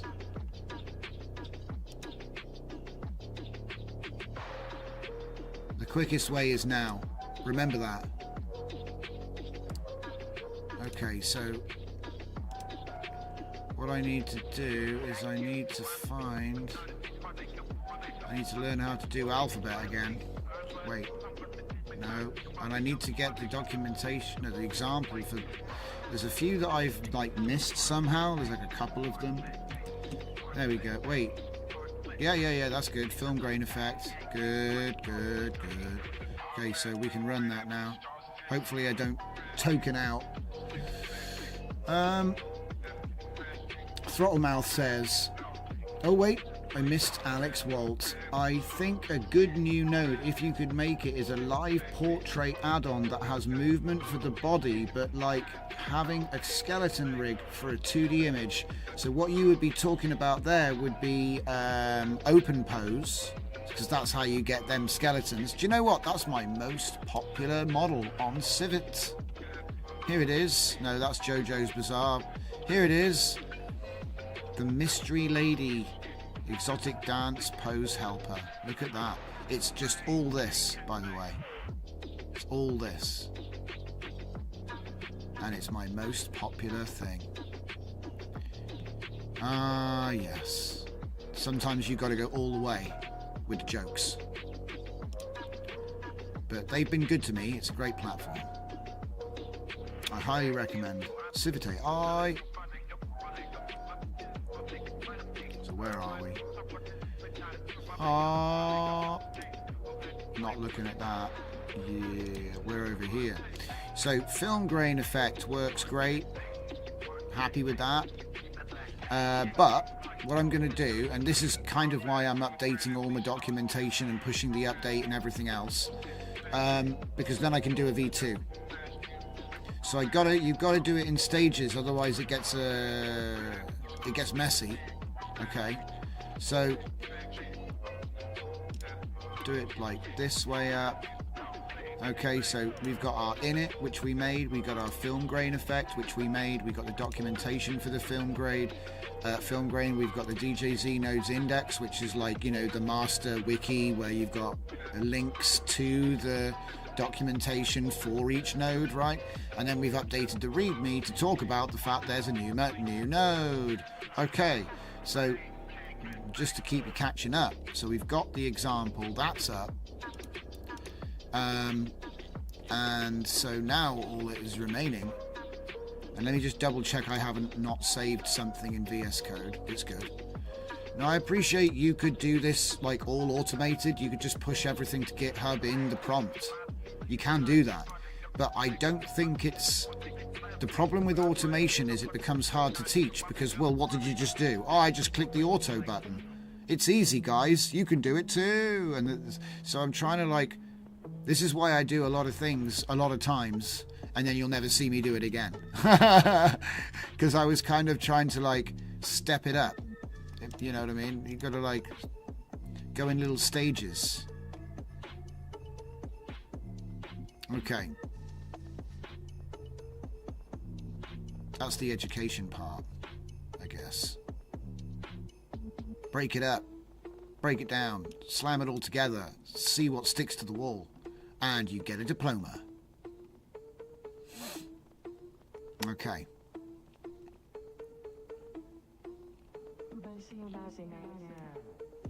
So that's been pushed. So we got the workflow. My God, that's a long thing. I should have put them in a folder now, but it's fine. It's probably the first repo which is actually like got a lot of useful stuff in it. Because I've just continually adding to it every day, just continually adding more stuff, more things. Hopefully they don't break reality yet. Okay.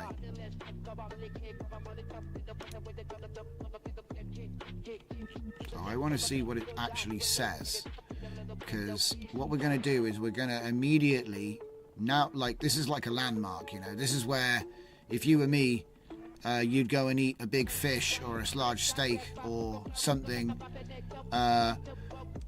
Excuse me.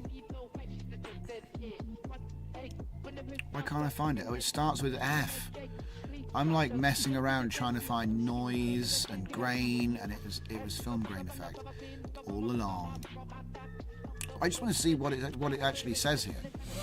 Periodic intensity tips, wave-like variations, fluid, continuous changes in grain pattern. Cool. Very cool. So many... Man. Flip film stock simulation. See, even just using that as a pass-through is going to make your video look better. I don't know. I'm a big fan of this kind of post-processing. It doesn't look like it's very costly either. So you can control the noise scale, obviously the time scale, so, you know, slow it down with a lower value, speed it up with a higher value. Intensity, I believe, is just a multiplier of noise scale, but I could be wrong. It seems that that's what it is. It might control other things. And then we have preset descriptions. We have usage tips again. So it's even giving usage tips. So for vintage film, increase the intensity. Do you know what? I'm going to try it. I love it when they give tips. Base intensity to 0.2. Let's try that. 0.2 to 0.3. Well, let's put it to 0.25 then. Time scale 0.5 to 1. Okay, well, I haven't tried going 0.5 yet. And then leave the rest, I guess. Now, if I remember right, that was defaulting to 0.2. So let's just put that back. Okay. Let's see what it looks like. I mean, I know it's like a bit of an acid trip, okay, but if it wasn't like, let me see if I can get a video that isn't completely trippy. I got video game footage, but that's 30 seconds. That might be a bit much. Let's test it.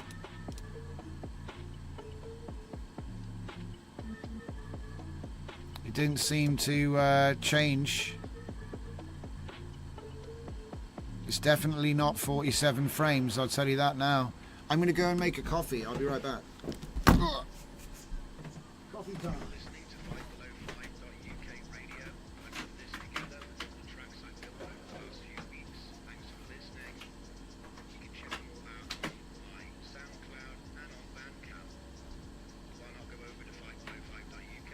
Wait, did it already finish? No way! It already finished. Hang on. Not AI, guys, obviously.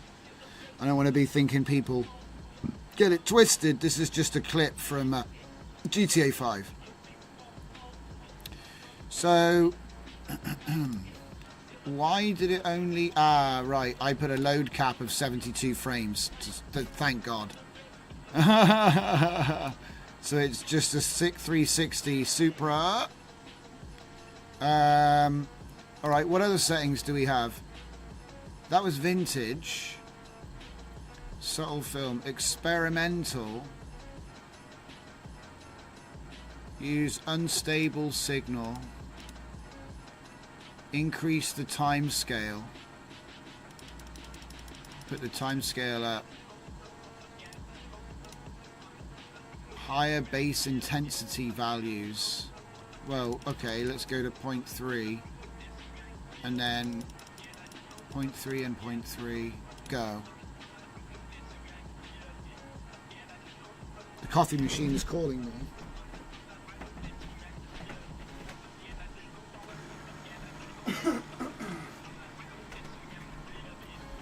Man, it only took 25 seconds. Oh, well, I guess I did limit it to 3 seconds, didn't I?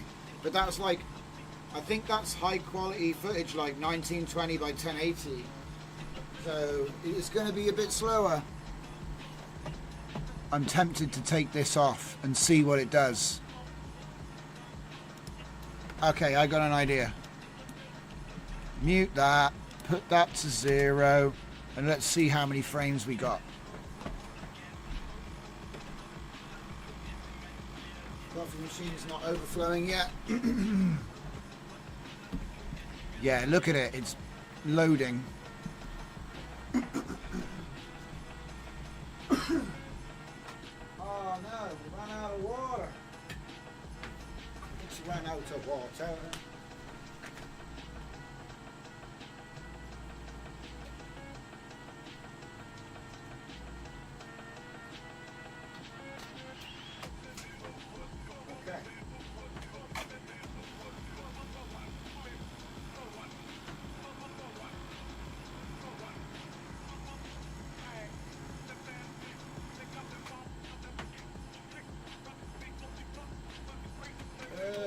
dribbling everywhere. Okay. I'm back. So this should be quite a heavy effect. And it is. It's like flashing. It's noise, noise, noise. It kind of almost goes with the headlights, but I think that's actually by complete accident.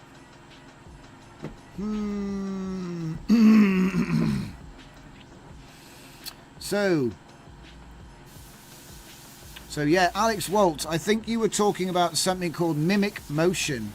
I do have workflows on mimic motion. I'm hoping that somebody makes something like it, but for Hunyuan rather than for SVD architecture. The trouble is you need control net. And I don't even know. Okay. But yeah, it is a good idea for sure. Throttlmouth says, Rasters. Lee Poznowski testing the wave speed in Comfy with Triton and Hunyuan. 848 by 480, 97 frames, 39 steps. It took 21 minutes without wave speed. With it, took 11 minutes. Thing is, Hunyuan, I mean, that's a little bit bigger and it's twice as many frames as, I'll be honest, with Hunyuan, I don't really generate more than 2 to 3 seconds. So that's 49 or 73 frames. I never generate 97 because it just runs out of memory, even with the 4090. And I use smaller resolution as well.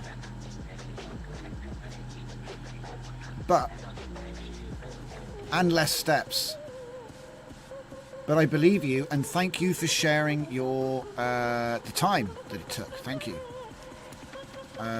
Right, so how many frames do I have? I have 720 frames. So I could use 24s. It's going to be... How many is that? It's going to be a lot of 24s. But I think it goes. See, I don't bother anymore, mate. I don't bother anymore. I just go new chat and I say common. You just get really good at saying it in less words.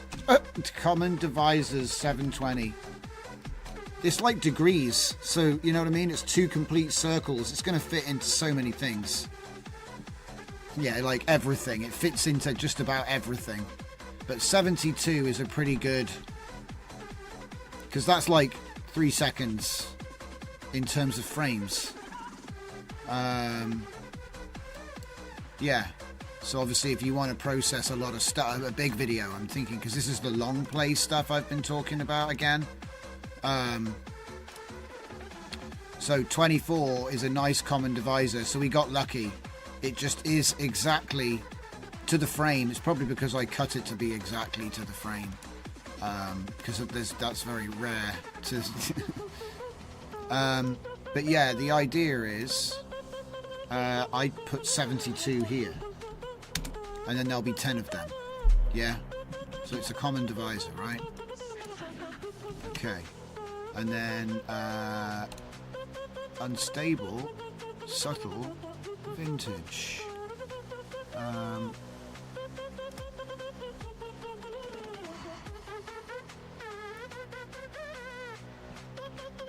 I want to see how it deals with different... I think that's just time. Yeah, it's just time. It's just time. Let's put it on vintage. And what was the vintage simulation? So bring it... I'll leave it at 0.3. It's quite noisy. And then take the time scale down to like 0.5. Doesn't say about the noise scale.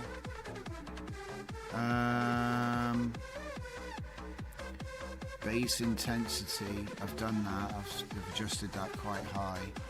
I'll leave it at 0.3 and see if that's good. But yeah, what it's going to do is it's going to break up what is a long video into 72 frame chunks, and then it will assemble them all for me at the end.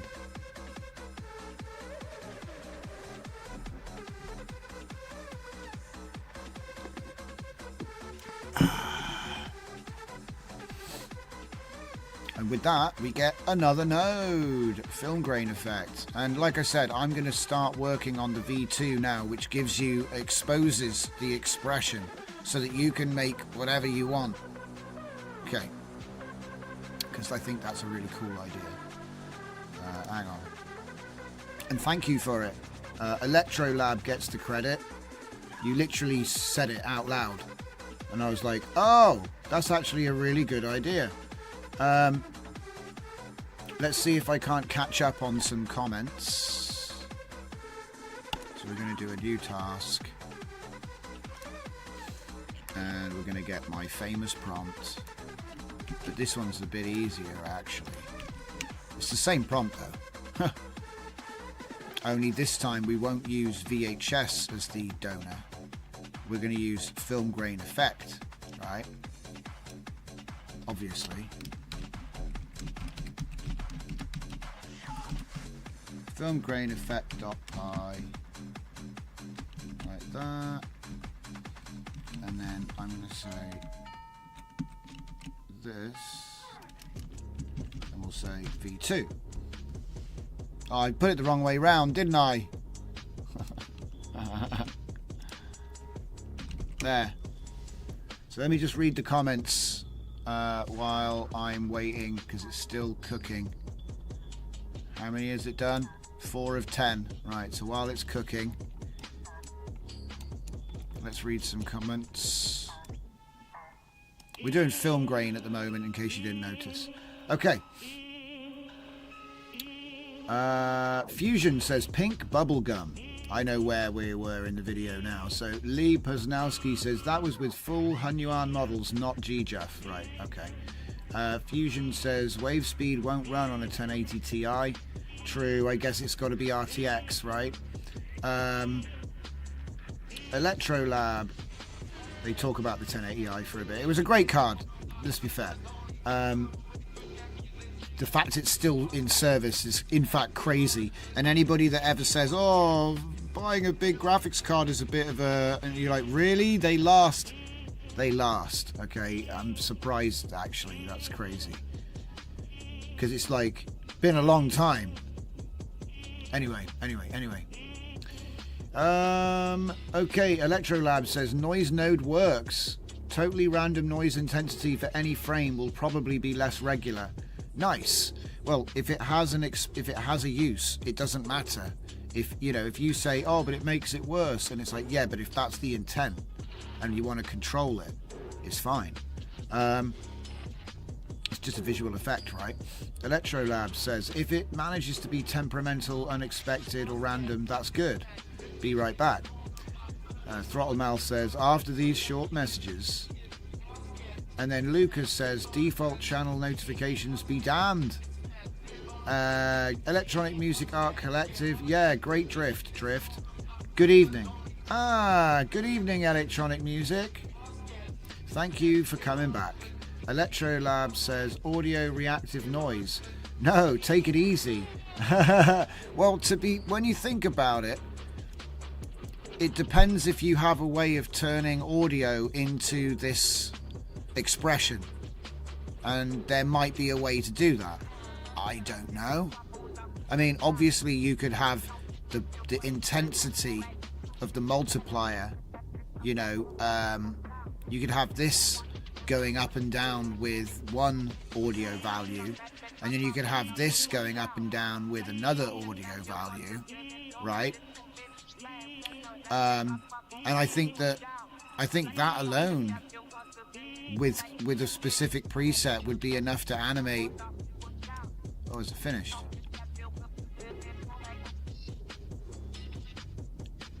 So it's done the whole thing, huh? That was actually faster than I thought it would be. It wasn't fast. I'm never gonna lie. This is 1920 by 1080 footage, by the way. But I'm not gonna lie and say, oh, that was really fast. It wasn't. Look. So batch 1 took 24 seconds, 24 seconds, 24 seconds, 24 seconds. So all in all, it took about 240, maybe 350 seconds to be generous. So what's that, 5 minutes? So it took about 5 minutes to do a noise grain on 1080p footage. Yeah, about 5 minutes, and it's 30 seconds long, the clip. Exactly 30 seconds long, and it's just video game footage. This is from a video I made a long time ago. But the point I'm trying to make is what we've got here is we've got an ability to control the grain, how it comes on in intensity, whether it's a wave or like I said, all these different patterns.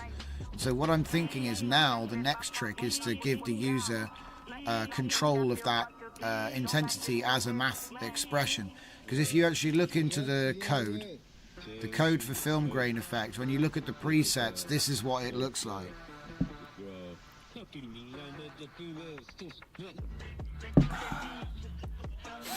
So what you can see there is the math expression, right? And so it's possible to have the presets be just a field.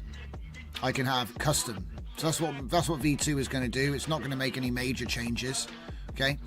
So if I look at the prompt, the function is based on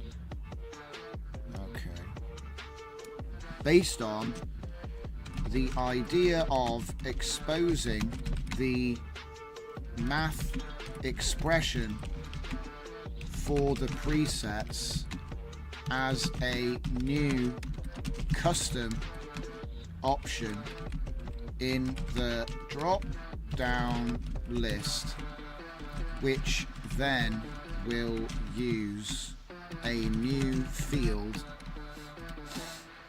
expression underscore input, yeah, where the user can write a math based expression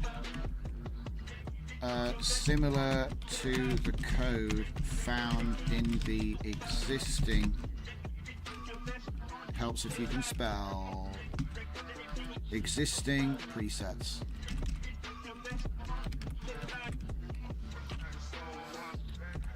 It should not be processing a batch of images. Wait.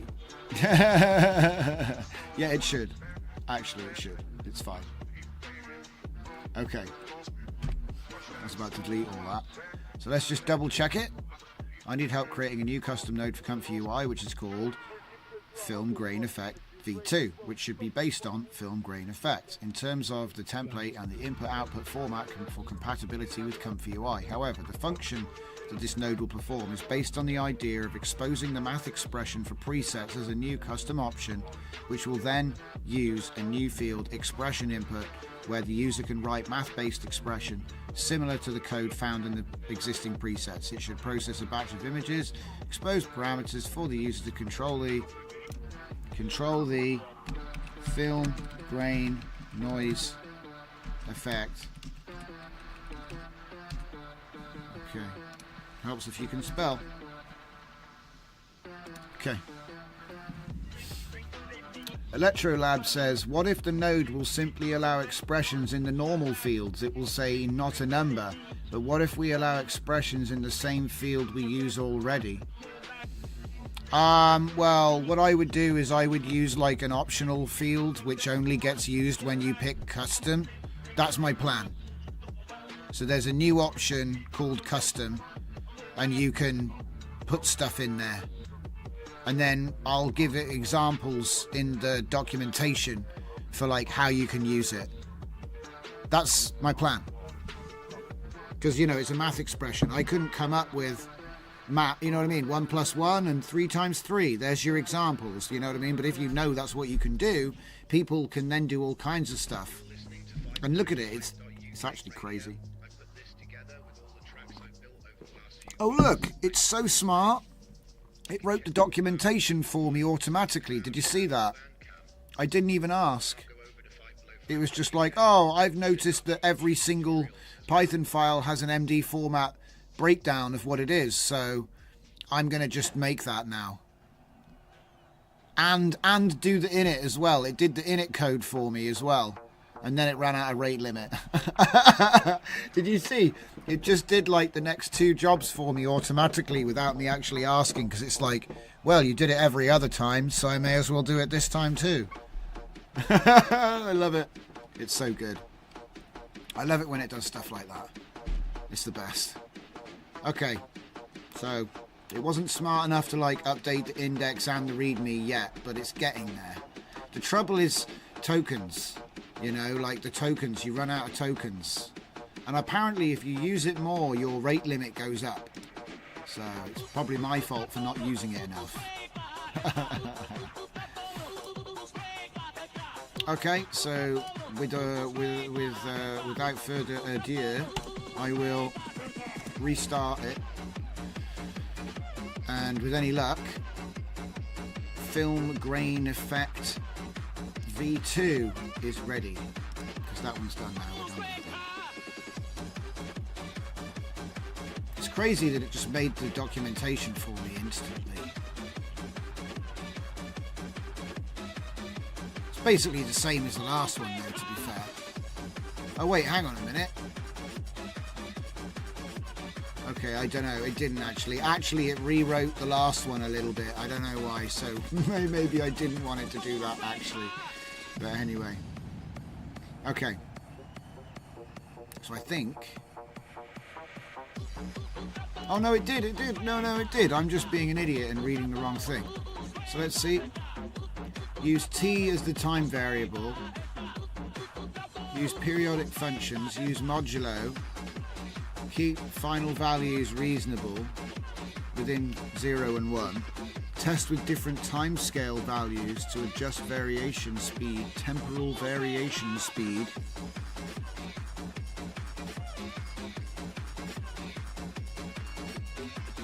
Okay. So the following preset expressions can be used as references for creating patterns.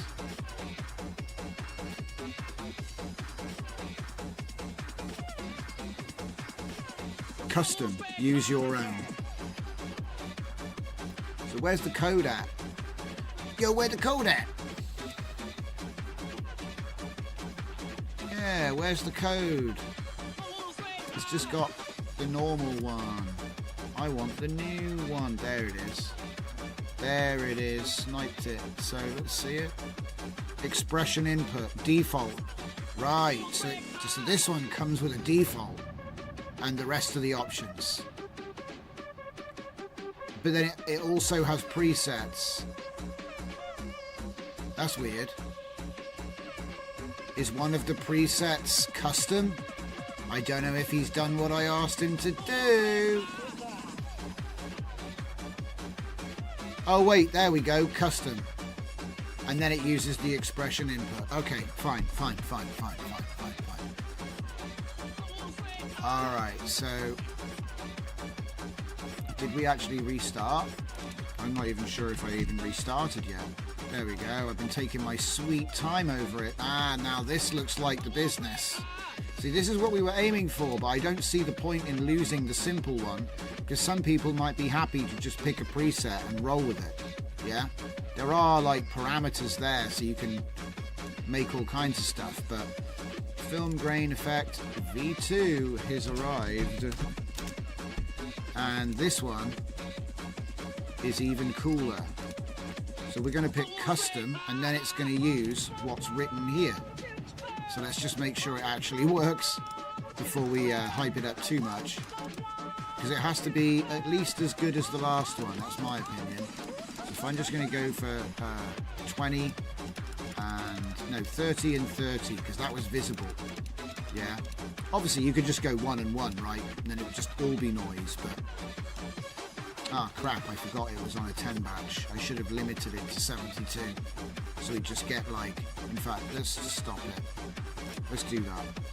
So I can limit it to 72, turn off the batch manager, and then we're only going to get the first. So we can just preview what the heck it's doing, see if it crashes or not.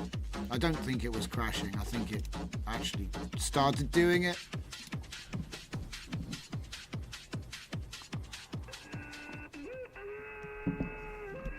And then the thing is, if I went and took this and went into, this is a good one. This is my just scrapbook Claude. So if I go, please explain, explain with an S. Please explain, that's fat fingers, okay? Please explain this mathematical expression which I am using to control the simulation of film noise in a sequence of images.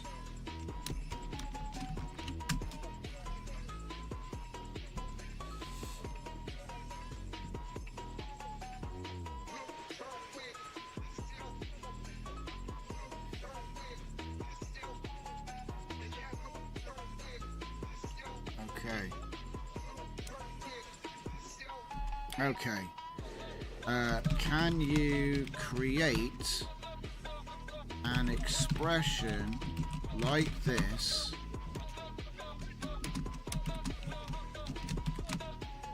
in this context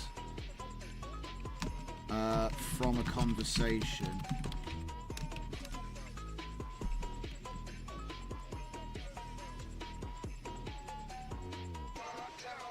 Natural light flicker, sound amplitude variation.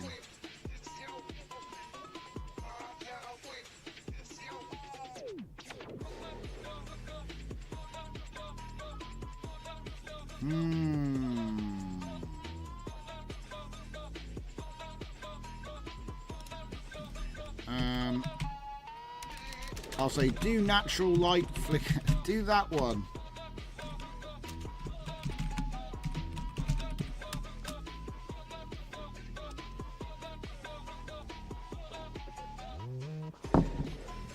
Huh.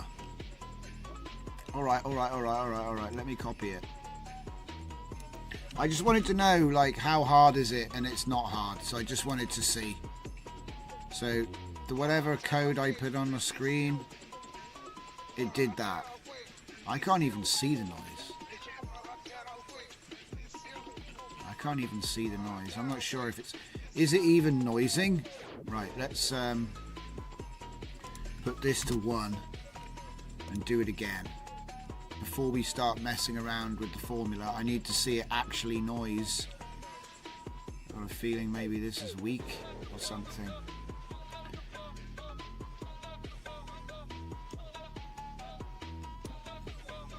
At least it's not slow.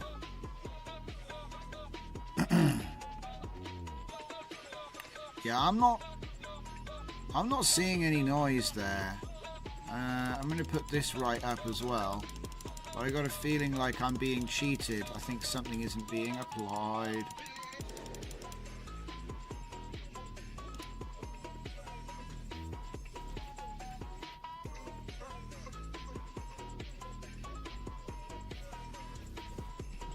I want to empty my copy buffer. I'll put the new one in there.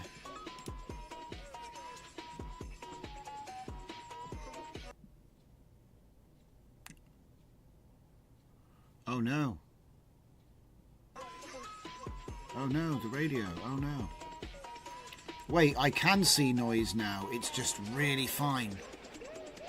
You can see it. It is there. It's just kind of hard to see it. And it might be the formula that I was using. I don't know. But I had to take it up quite far to get it visible, but it is there. So I'm going to do my formula now. It's so hard to see. Can I make this bigger maybe? Is that gonna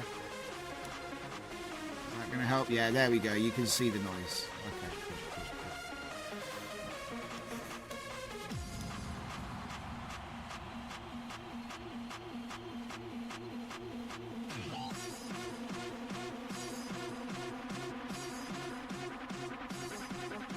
good. Whoa! It was definitely something to do with the formula. So, whoa, now I'm seeing what I would expect to see. Do you know what? That looks more like old TV than anything I've made so far. Out of tune TV. Just snow. We used to call it snow. You'd put your face right up to the screen and it looks like this. Yeah. Yeah. Okay. So, but it's a little bit intense now. So let's just start turning that back down. See, I believe that this is the multiplier, and then this is the size of the noise, but we'll find out. Okay, what I miss?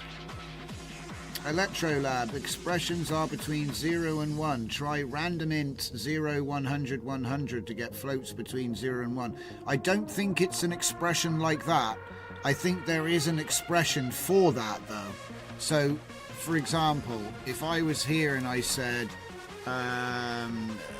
you know, it's not necessarily what you want to do, by the way, but if I just said random int 0, 100, what did you write here? Divide by 100, put it all in quotes. Please convert this into the standard math expression we are discussing here. And all I did was just copy an example of it. I haven't defined what the hell I'm talking about. So let's see what it says. Normal 05 15. What? 95% of values falling between 0.2 and 0.8. More natural Gaussian distribution instead of uniform. Several overall range to your 0 to 1 values. I should be outputting. Oh my god, this is so crazy. That's nuts. If that works, that's actually nuts. Hang on a sec. Where are we going back? There it is. So there we go. I've turned it down.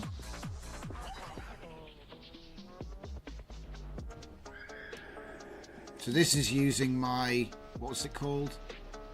I've forgotten what it is now. Light flicker. It's got the light flicker preset.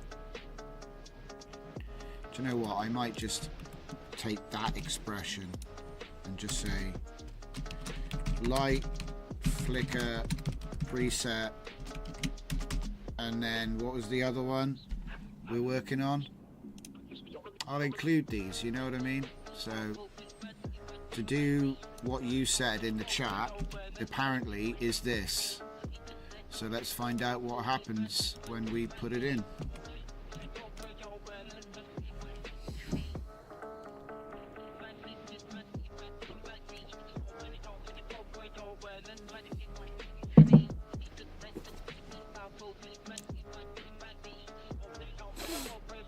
That's cool if it works, because that means it's a normal distribution of between 0.5 and 0.15. That's so cool if that works. I didn't know you could do that. Wow. Look at that. It's flickering, but it's flickering with noise. Now obviously the noise is way too strong right now.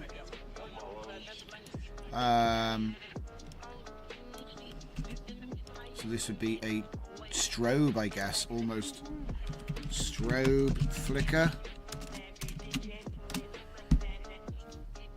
So yeah, this is actually a really cool way of distracting from the fact that you've got 18 fingers and 2 heads. Film grain. For fun for the whole family. The whole AI generated family. Wait a minute. This is the V2. Save that one. And then that one. And then upload it. That's what we do now. We make nodes.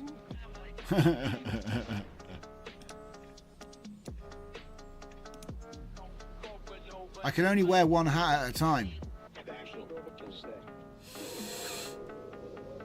Hey man, it's what you wanted. It's what you asked for. That's what that math does. It gives you a strobe, effectively, for some reason. Maybe we should turn it down. I don't know. You could obviously play around with it, have different values, like to dial it right down. Right. DJZ nodes back to the top, and then obviously job well done, mate.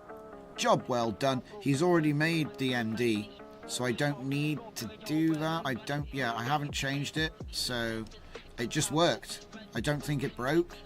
It just worked. So he's done that one. So I just need to do the last two prompts to add it to the index and update the README, and we're done.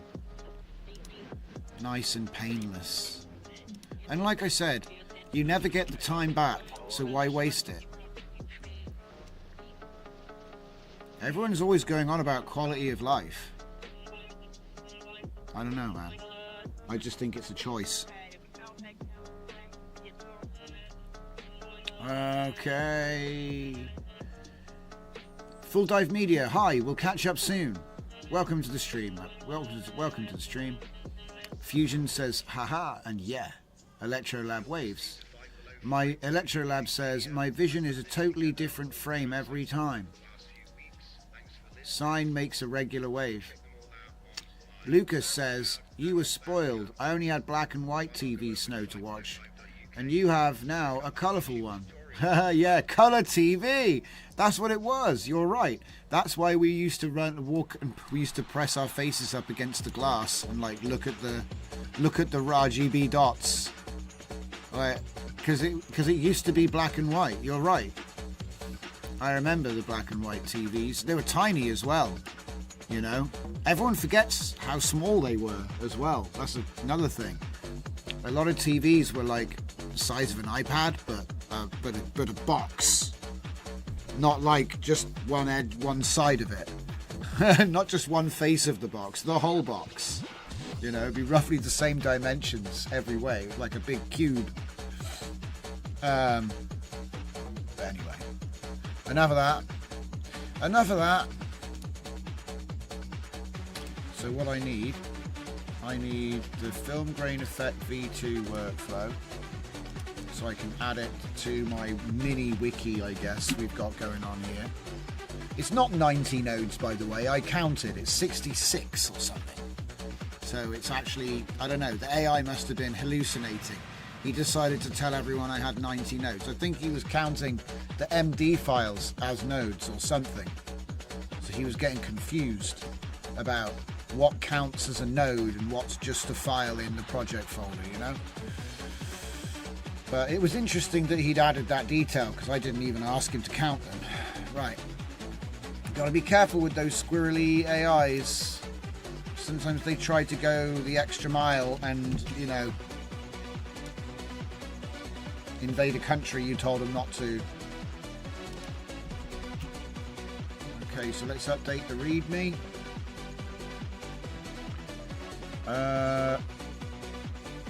Electrolab says, same, but black and white noise is trippy. Was incidentally also the best show on TV they had. Lucas says 100. Fusion says maybe good settings for horror scene. Electrolab says loving the strobe. Electronic Music Art Collector says great flicker FX. Maybe save some good shots as preset. Yeah, good shoots. Throttle Mouth, latest stage timeline image injection node with Adobe Flash like timeline keyframes or not. Latest stage timeline image injection node. My God, what? I know, people keep talking about timeline. So you can like have a scrubber. So you could like put an image in one end, have an image come out the other end, and have a scrubber where you can just scroll from one end to the other and find out what frame is what and see them all like animate like a video scrubbing. I don't know, it'd be useful, but I think it's like kind of niche. I don't even know how you would do it. But I think I get what you're trying to, well, maybe that's not even what you asked for. See, what did it try to do? it tried to do dir b pi find cv something. Ah, right. So it ran out of tokens. It never actually managed to do it. I mean, to be honest, I don't need to upload the README just to do the V2 of film grain effect. So what I'm going to do, because I'm impatient, is I'm going to go add file and refresh. And as you can see, README is down here because it hasn't updated. And I'll just update the rest of them, because they're the important ones. You need to actually use the node and see how it's used and stuff like that. So where is film grain effect V2? There it is. Comes with a bunch of presets. It's crazy the formulas that it's come up with to do them, but whatever. Like I said, you can make your own basic ones. I might end up making like a little handbook on the, because there's a load of different nodes which we use, which I think these expressions might be useful in. So I'm keeping that one in mind. This is a cool system for doing all kinds of stuff. So alright, but that pretty much concludes, and like I said, you can get an LLM to tell you how to put your thing. I'm going to just ask this because I don't know. Other than like standard math expression, which I think might be what it's called, does this system have a name? Because if it does, I don't remember.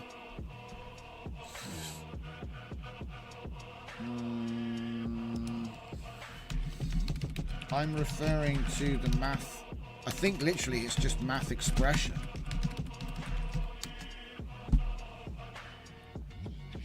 It's called mathematical notation. Mathematical expression language. Or, yeah, so it's like pretty much universal then. Yeah. I just wanted to make sure. I wondered if there was like an imperial and a metric version of it, as there often is. But it looks like... No. Oh yeah, you can do rand instead of normal. So that might have been even better actually, Electrolab. Turns out...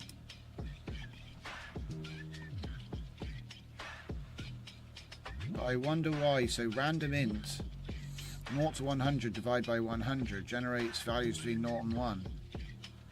So you could do, to convert this to normal distribution, we could do mean of 0.5, standard deviation, no time-based modulation.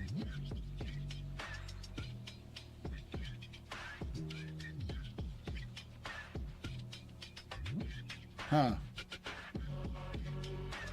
Okay, well, anyway, like I said, you can get an LLM to help you with making a cool math expression for whatever it is you want to do. So that's cool. And it works, is the bottom line. So let's have a look at how mine is getting on here. It's flickering away quite happily. So if I put it back to unstable signal and just test the preview, the preset works.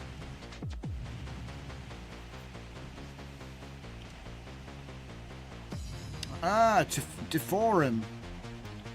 Yeah, Deforum added this math expressions, I remember. Yeah, that's, yeah. 100%. But they put it in everything, and there's like...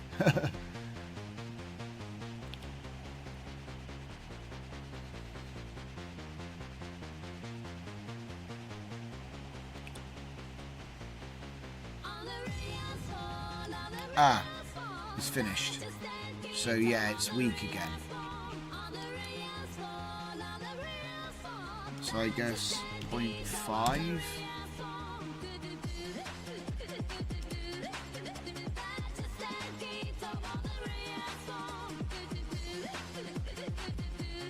Error. Uh-oh. Error, invalid syntax, perhaps you forgot a comma. I wonder what broke. I wonder what broke. Huh. So it looks like these guys are broken. Let's see if they're all broken. That's fun. We just pushed the update and it's broken.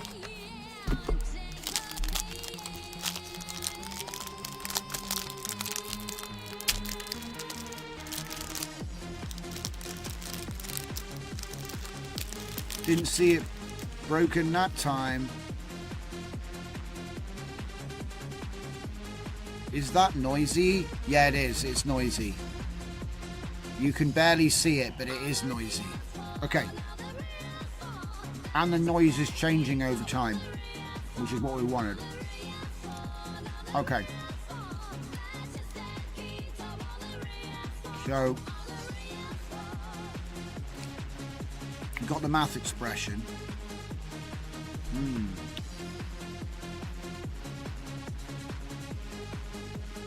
Subtle works.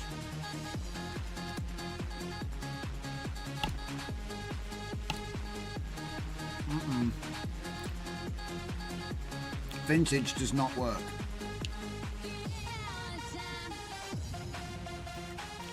Ah, I know what it is. Maybe.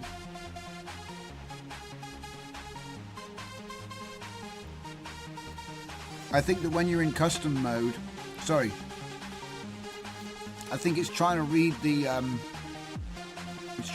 expression while it's in a preset or something. Gotta figure it out. Gotta do more testing.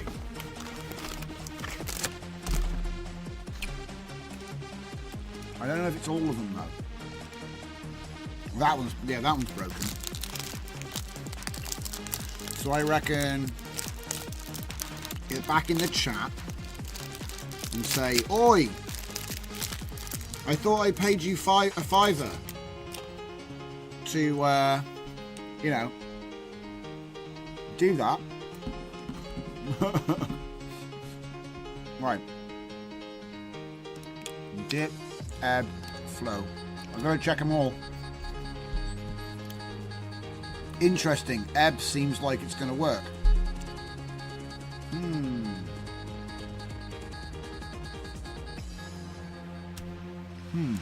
Okay. So, was it the first two worked? Unstable was not good. Dip was not good. This one worked. So then we just got to go to flow. Yeah, it's noisy.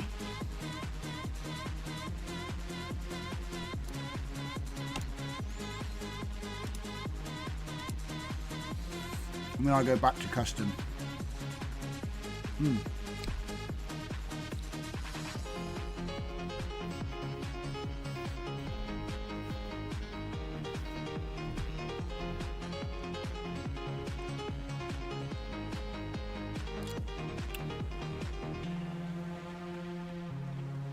Yeah, we got noise, and it's fading. The noise is coming in and out with the time.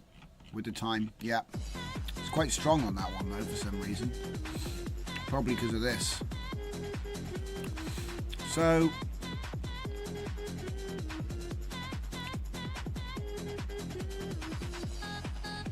it looks like it's just vintage and unstable signal.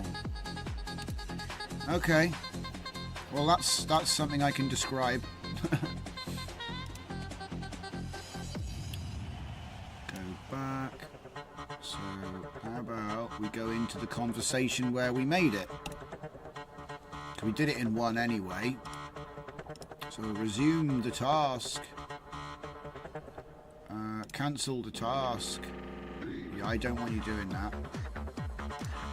What I do want to do though is I want to say I have a problem with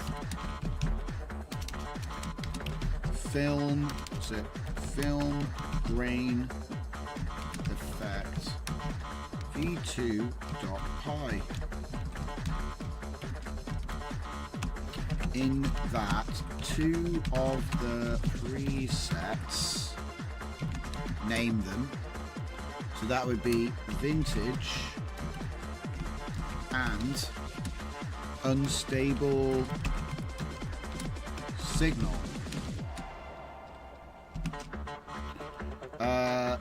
Do not apply any noise and produce the following error for every frame as it is processed.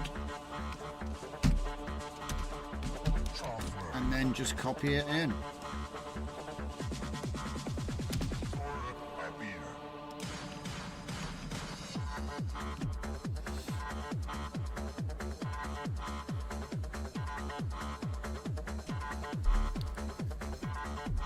See what he has to say about it.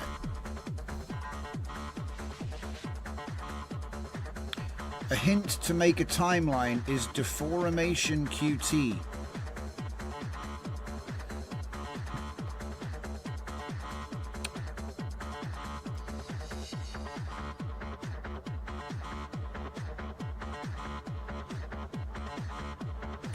He's typing in weird commands again.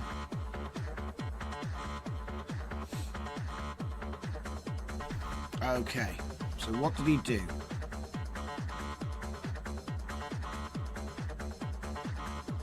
Do not contain line breaks. Okay, so he broke, yeah, invalid syntax. Cool. I'll update presets dictionary. Did he though? But did he do diddly dee? It says he edited the file.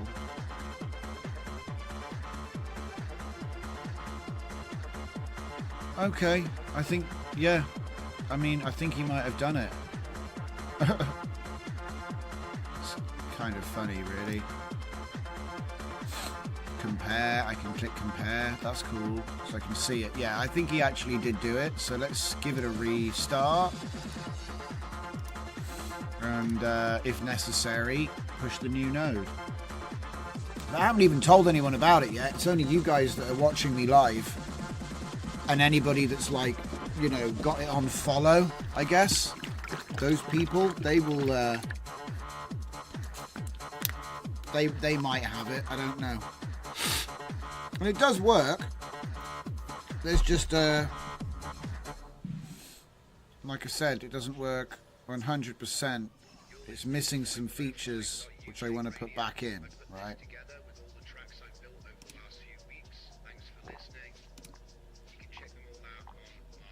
So first, let's see if it breaks. Why not go over to 505.uk, check out our YouTube tutorials as well.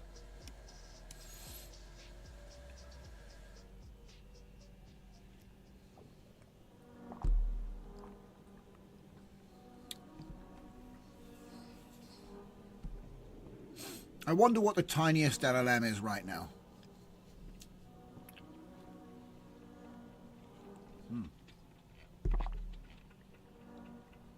Yeah, that's been noised. Okay.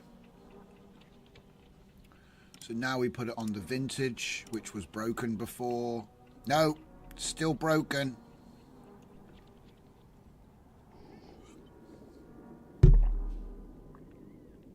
Unfortunate. Every single frame.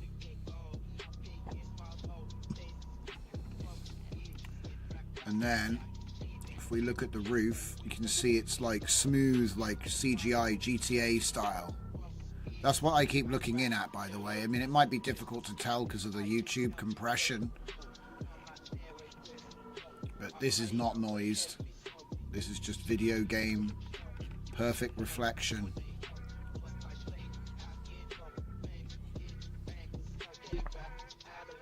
So vintage is still broken. Unstable signal, still broken. Damn. That's a shame.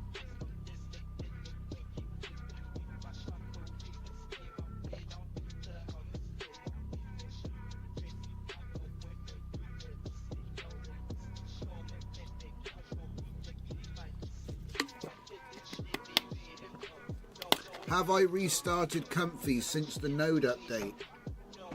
Yes. But to be honest, I will do it again before I do any more code changes. That's a good idea. Just to be on the safe side. Because it is strange, isn't it?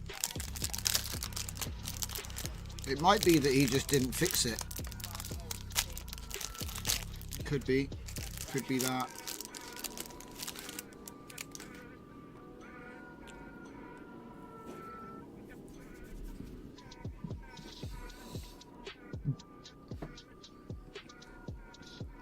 All right.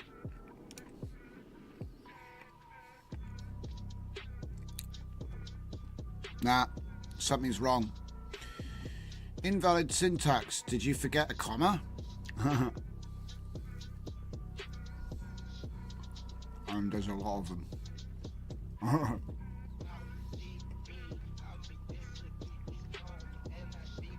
Now, when I'm on custom mode, it works. So it is just literally I think I'll do one at a time. Yeah. Well, I think the problem is related, to be fair. So so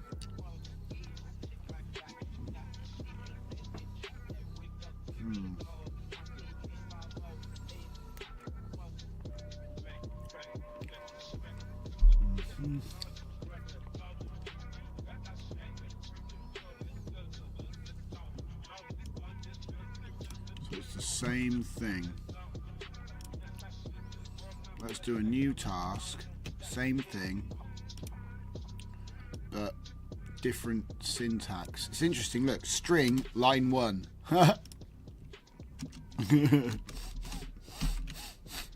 It's kind of like saying your code did not run, and then hello world. It's like, oh no, you couldn't get hello world to run. Oh no, oh no. The keys presets are defined in lowercase, but the input types, they're defined with different casing. Man, if that's all it is, how did it not affect the other one? Maybe it did, maybe I didn't notice. Because I just immediately moved on to this one. Could have sworn I tested all the presets though. Okay, well. We have now saved it. I'm not sure why it's showing me this. This was 20 minutes ago. Right, so it's like annoying because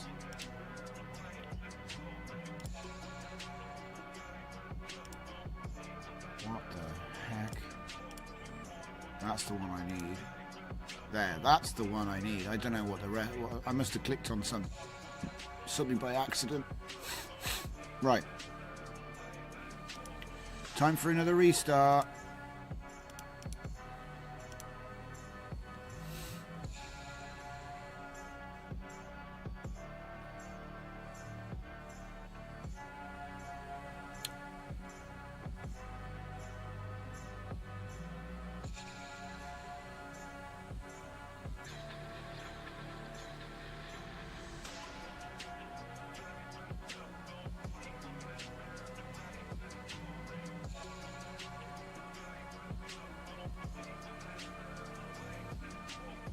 Okay, so first things first, does the custom expression work?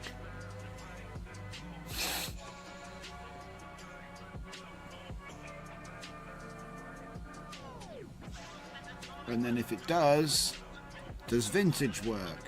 Have I fixed it? That's what we're doing. But yeah, we made this node and its parent node, I guess you could call it, on the live stream tonight. Basically after someone brought it up in the chat. I thought, yeah, it's a good idea.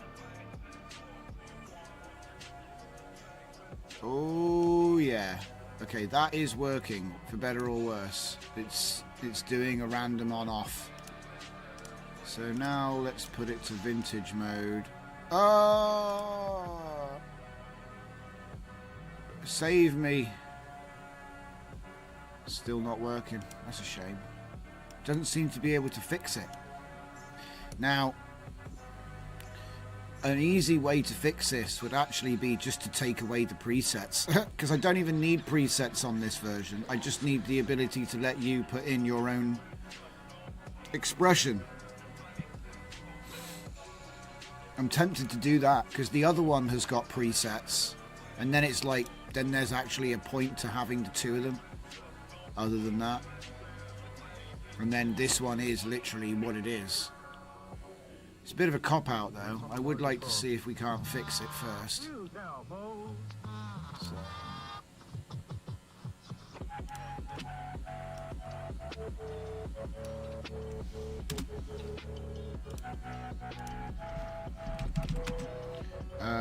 When running this node with vintage presets, error for every image in sequence.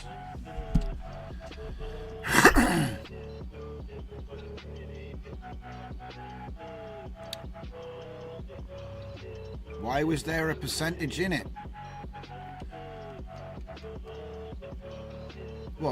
What? Wait. It was removing...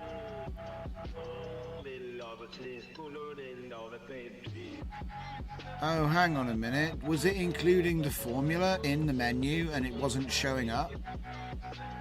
Yeah, because I don't remember seeing what... Yeah, I don't think you get to see that. Okay, let's refresh.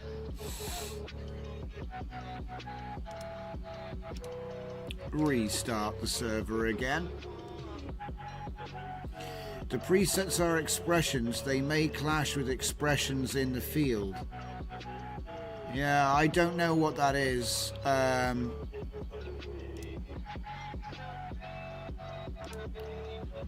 But I'm guessing what it is it's like it's got presets, but the presets are conflicting with the custom with this, and so it breaks it. And so the obvious choice is to get rid of all the presets and have it as expression only for the V2, because it is supposed to be advanced, right? But I would like to see if I can just get it to be, you know, film grain effect plus, so it's got expressions and custom, but everything else is also there, you know. But I'm getting there. I'm just trying to, like I said, because if this is going to fail again, that would be annoying. Because that would be like... Because I don't know what he's broken. It looks like this might be it. It should have broken by now. But yeah, when I look at the roof of this car, it's like quite smooth. But you can see the anti-aliasing because it's GTA 5. And now look at that noise. Now it looks like bad CCTV. It's too much, in fact, but that's okay. That's okay. So vintage is now working. Unstable signal. It'd be funny if this one's broken, but the other one isn't.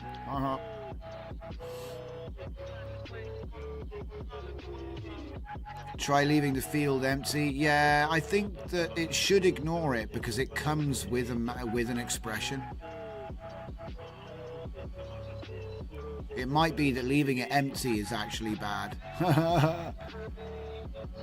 Wow. Wow. Dude, it made it look like I thought it was dust, but it's noise. Look at that. Yeah, look at it. It looks like it's in the rain or something, like a thunderstorm, but it's just noise. It's quite aggressive, but it's chopping in and out. That's exactly what we wanted for unstable signal. That's perfect. Alright, so let's take the batch manager back and then take the limit off and have it do the whole thing. And then while it does that, I'll push the new version of the node, because this one's actually not scuffed. It's the not scuffed version.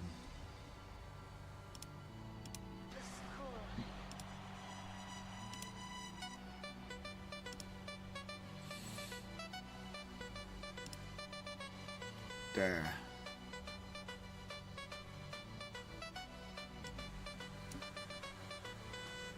So we got it working with the presets in the end, which is better.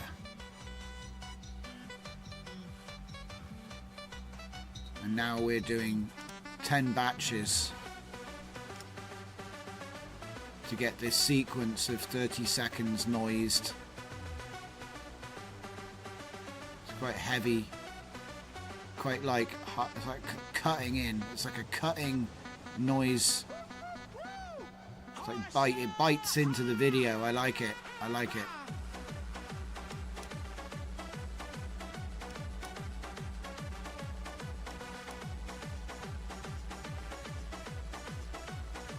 Okay. Yeah, that works nice. And like I said, if you want to work out some calculating, like I said, I've worked out a couple here which I've included. So, you know, you can just go into Claude and you can say, hey Claude, make me math expression for my idea. Describe how often you want it to flicker, how much, but values between 0 and 1 I think is what we're aiming for. And you can do all kinds of stuff, and it's fully documented as well, like I say. So where did we put that one? F for film grain.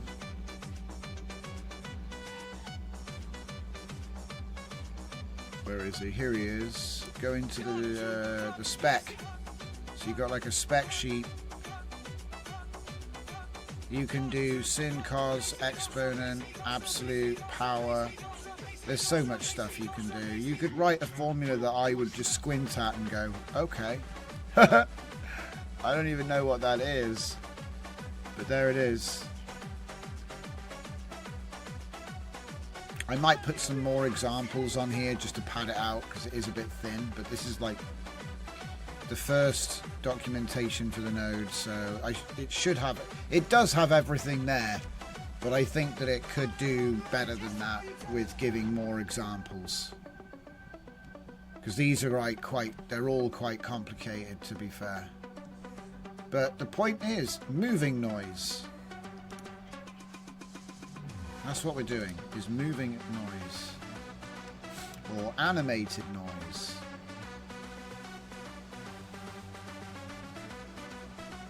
It's up to you what you do with it. I don't know what you're going to do with it. I did think, though, it might be interesting to make a noise out, like just noise out. So maybe, you know, there's more legs on these nodes yet. Because one thing I was toying with the other day was have a mask out after having padded the image, and then you could use that to outpaint. That was something I had an idea about, but again, I don't think, did I finish that conversation? Let me have a look. Simulating film noise with mathematical. Film grain. Film grain. Retro themed. No, none of these are useful. Centering and padding images. Here we go, look. Image padding. I knew there was one I'd forgotten about. So what did I do? I said edit an image by padding an image with black pixels. This is like Black Bars v3. But it's not actually for black bars, it's for making a mask. But it's making a mask that isn't your image. So say you have an image of a certain size.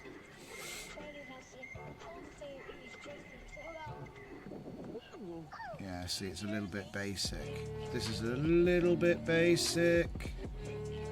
It's a nice try though. Pad image to size. Yeah, so you put the size in. And then it will put your image in the middle and then use black for the rest. That was the idea. I might jump back to that in a minute. Okay. So we've got our film grain effect. It's just flickering nicely. See this? Flicker. It's too strong, but it's supposed to be used in combination with other stuff. If anything, it's like just dialed up too high. The expression is fine though. Okay. Yeah. You should look good.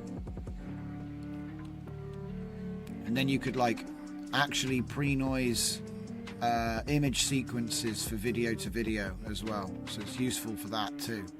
I bet it will make it transform nicely. More nicer. Okay, so that works. I think I've already put the example workflow and that is up. Ah, that's right. The only thing that didn't get, yeah, but it's only a V2. We can catch that next time I update. That's fine. So what did we look at? Film effect V2. Film effect V2. Film effect V2. Film effect V2. Right. So film effect V2, and then film effect V1. And if I remember, we already looked at the interlaced upscaler V2 tonight. We looked at using a 1x upscale model with my V3 GAN video interlaced upscaler before putting it into the normal V2. That's much faster than trying to do a 4x. The 4x took like 600 seconds. I think this took about 20 or 40 seconds. I forget. Obviously, your mileage may vary depending on the batch count and the image height and width. Okay. But yeah, this certainly works. This is an interesting way of doing it, in my opinion. Let's just give you the demo on that one again. So we'll get our favorite image here and throw him in. So I'm combining V3 without upscaling, but using, because the 1x is still going to do refining work for me, yeah? So I can refine it and then put it through the V2. You barely even notice. We've interleaved the interleave.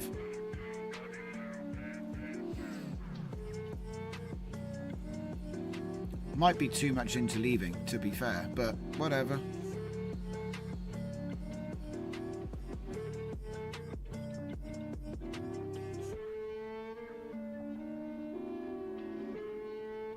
All the time is in the combine. That's okay. It's only 73 frames. I don't see it having updated, my friend. Did I like scroll away and it changed or something? What's going on here? Did I pick the wrong video? No. I think it's getting...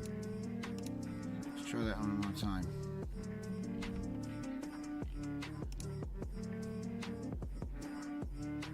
Strange. Very strange. Don't scroll away.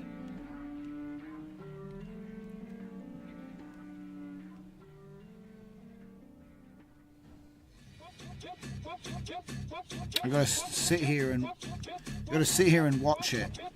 I think it's coffee time again, boys. It'll the minute I walk away, it'll be.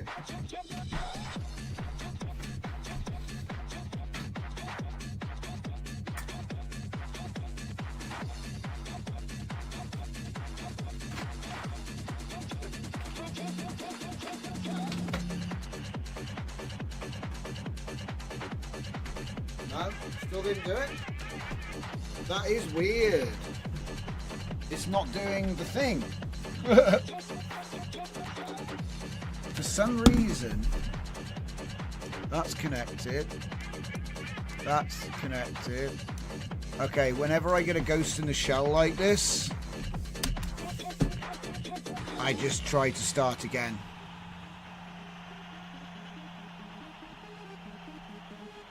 Because that's not that video.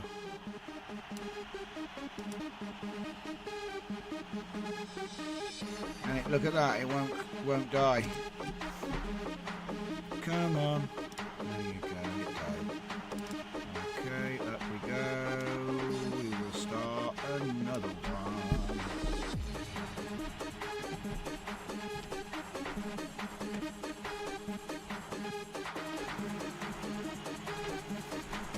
Yeah, that plasma noise was really fun. I really enjoyed messing around with the plasma noise the other day. I like these new approaches because triangle noise was a big deal in 2.1. It made such a huge difference. And so I'm kind of hoping that we can maybe find like a pyramid noise for video. I don't know, I'm just making, I'm just referencing something. I'm not saying actually find pyramid noise, I'm just saying something like a new triangle noise that could be useful for video.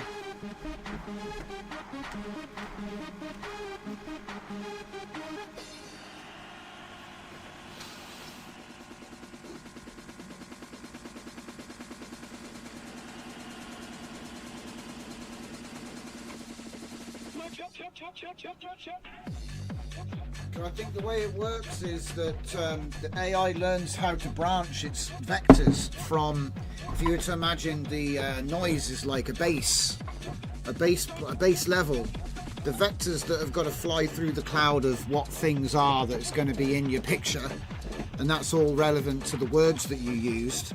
If you have a splatter of like really vibrant colours at the bottom, whereas normally it was like a bunch of uniform noise, obviously it's learned vectors that go in directions from that base. So if you can modify the base, it's going to change the vectors that get pathed, and then you're going to end up with completely new images from the same model, which is kind of mega. It just means even more utility. Even more utility, which is insane. What else did we look at tonight? So we've done this one. It's up. I don't need to spoon feed you guys, so I don't need to mess around with that one. The film grain effect V2 is up, and it's been put. The new version's been tested, so now you can do math expression to control how often the effect is coming in the video over time. So I'm sure that's going to be a useful... We've got a whole bunch of really cool post-processing effects now. If you start chaining them, it's starting to get really solid, actually. I'm starting to run out of things to go, oh, I haven't done that yet. Oh, why have I never tried that? there's a couple of things. The first one is this convo here, which is trying to do more with masked out painting, stuff like that. But there's actually something else. I wanted to see if we can do lens distortion. What happens if we do a fisheye lens? Can we simulate a fisheye lens? I think that would be really interesting to try. So this is already in Comfy UI and I've given him the thing. That's film grain. So I'm going to start the convo here just to mix it up. But I'm going to use the same thing. Okay. And I'm going to put it in the tail end of this convo. And I'd say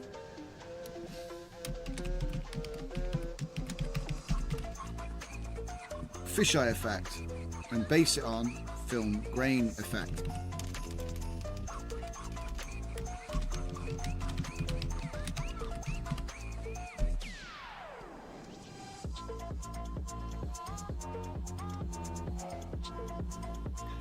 We have, okay, is based on fish eye lens simulation with exposed parameters. Yeah, I don't even, it's funny, software development and everything, it used to be about knowing how to do what it's doing to a certain degree, but also to another degree to be able to design, like, oh, I need to be able to control, you know, the angle of the lens. I need to be able to control, like, the lighting. There's certain things and ways of doing that in code. And the weird thing is, it's like now you just go, just make a fisheye lens effect. Because the joke is, it's probably been done a million times, but nobody knows. It's also disconnected. It's also disconnected. So what have we actually done here? I feel like he's cheated. Yeah, he cheated. Oi, do the thing. He cheated me and didn't answer it. He just popped out, oh, would you like to download anything from this chat?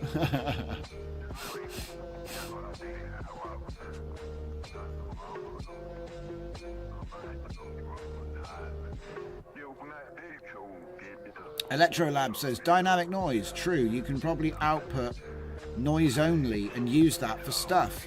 Yeah, that's what I was thinking, yeah. Or maybe you could add that sequence of noise to Latent. You know, you could generate noise that's in sequence and then inject it into Latent for generation. You know what I mean? It might end up being like a weird form of control net, I don't know. Because obviously the noise has a shape. It's an interesting idea. But you gotta let things just build up on their own, you know what I mean? I try not to force it in any direction, otherwise you end up taking on something that's bigger than yourself, and I gotta spread a little bit thin, otherwise I won't be able to cover all that juicy good stuff. Because it's like everything, you know, like Cosmos came out and it wasn't even working yet, and today it looks better, and I reckon it'll get better over time, you know. Probably we need to wait for a GJF model. I think that's probably what it is. GJF quantization of the 14 billion, that would definitely interest me a lot. I'd be like excited to try that out. Okay, so what do we got? We got barrel, pincushion and moustache, which I've never heard used to describe I've heard them used to describe cameras and lenses, but not a fisheye lens, which is interesting. So distortion amount, focal scale, effect center, edge behavior, and then chromatic aberration. Seems like he's loaded the radial distortion maps. Seems like it's loaded up. Alright, well, let's download it and see how it gets on.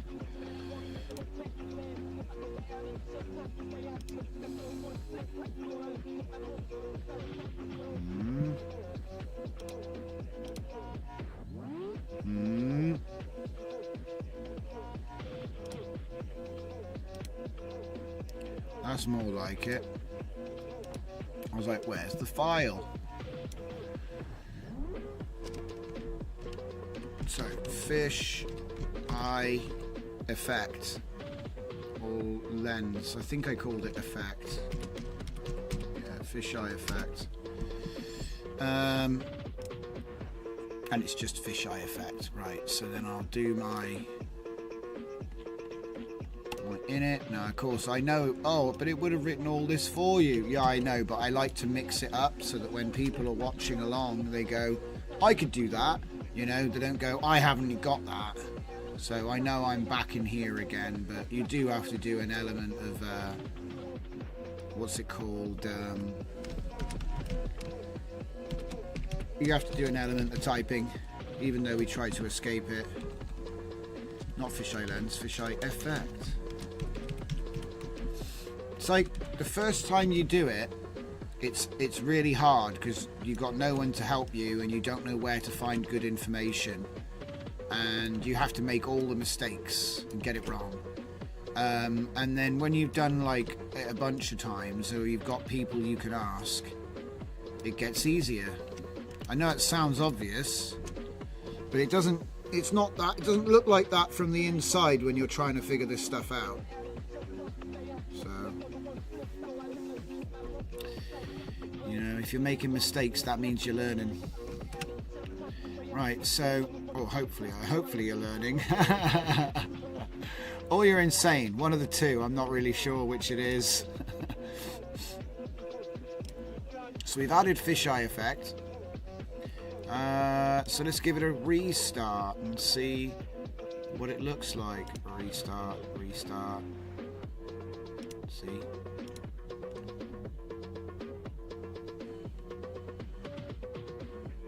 But yeah, I was thinking about a node that does export masks. Yeah, for sure. Thinking about something else completely different before I started on this. I keep forgetting ideas. I got to write them down. But yeah, my idea was that you pad an image up to a chosen size. So you put anything in it, and it effectively frames it with a thick border.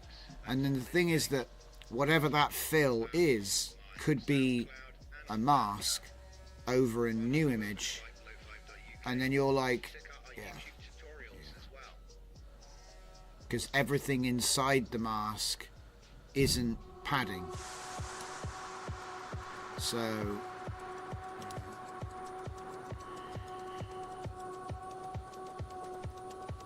I think it could be an interesting little thing for stuff I want to do. It's tricky though, because you want to do it efficiently, right? Like,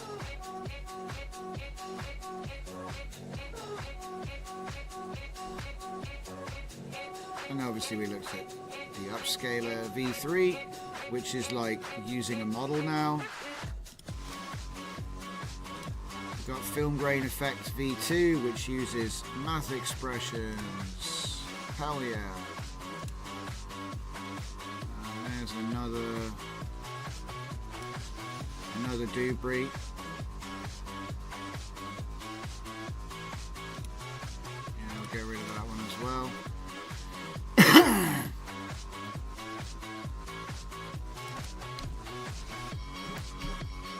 Fish. Nothing found. Probably got to refresh it. Fish. Fisheye effect. Okay, this is a start. But will it look like a Century lens? Probably not.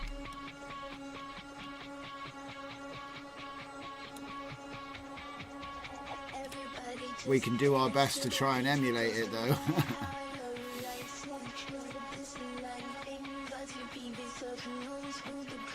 0.50, yeah.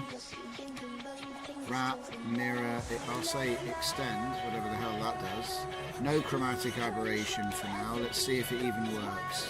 It could be weird error or not work at all. Ooh. It's trying. It's trying to do it.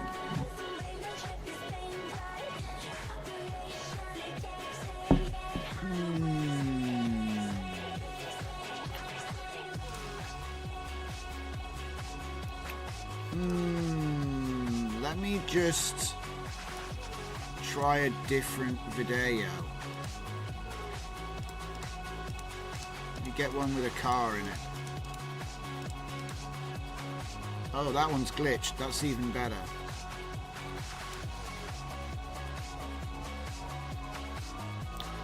And I'm still using barrel. Yeah, it probably makes sense there.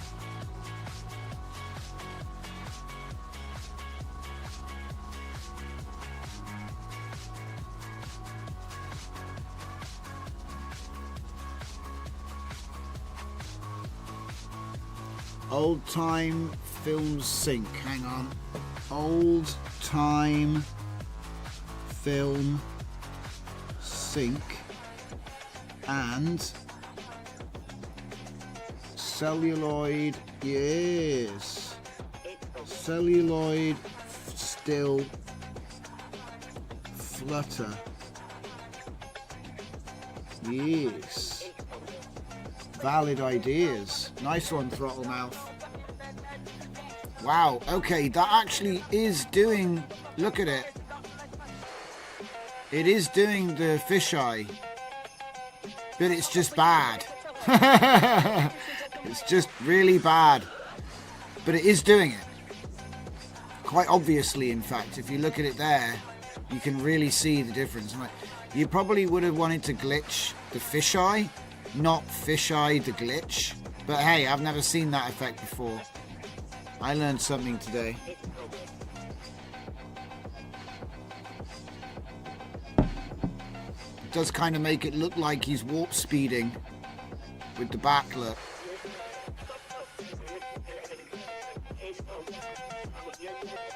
Needs more curve. Yeah, I agree. It could be like a smoother gradient. At the moment it's looking more interstellar than Century. So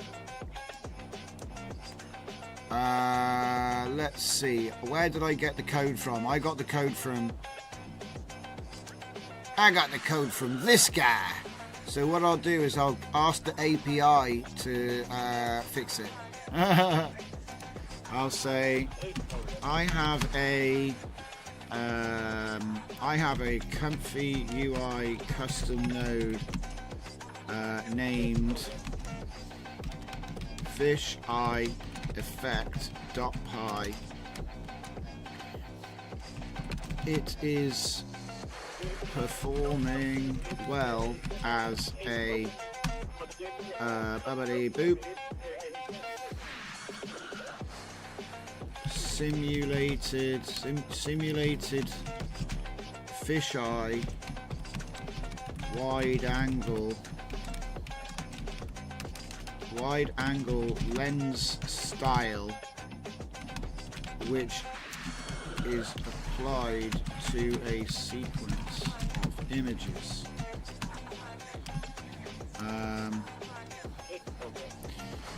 And what do I have in terms of? I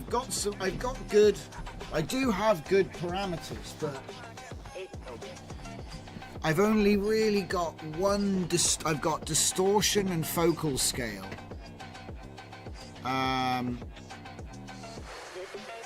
wonder if there's a way to. Okay, so I need to improve it. Is where I should probably start.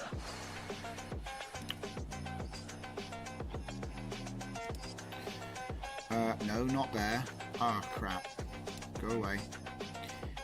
Right. Yeah. The fisheye effect seems to be imprecise with a harsh fall off that is visible in every frame, and the lens distortion is more straight edged than curved.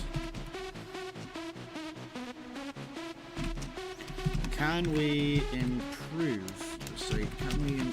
the look and effect of this process?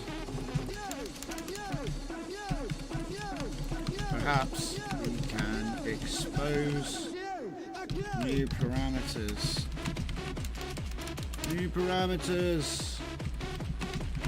for control over this function. Perhaps we can work together and learn the secret.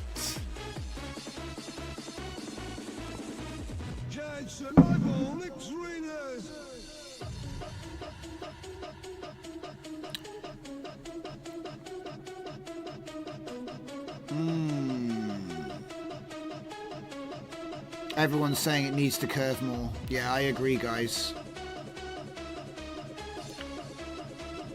Needs to curve, seems to jump. Yeah, throttle mouth, 100%. Fusion says, neat. Electrolab says, I think Fisheye needs to invent pixels on the edges. You can make it mirror the footage on all sides. Yeah, I think it did have an option for that, you know. It had edge behavior, end, wrap, mirror. So could do mirror. See how that works out in the next test.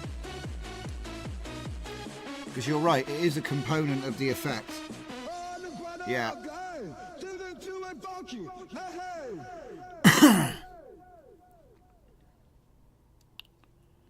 Oh, I think it's finished. It's gonna run out of tokens now.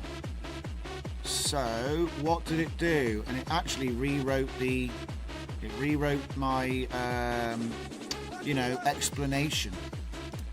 Close that now. We can close the film grain one. So yeah, we're just looking at the fisheye effect now. So we've got our thing here. Spherical aberration, chromatic aberration. So we get a new thing. That's good. Spherical aberration is good. Oh yeah, baby. This is cool. This is like all the stuff that I would actually want on a camera. But simulated in Python. Why not? Use CUDAs.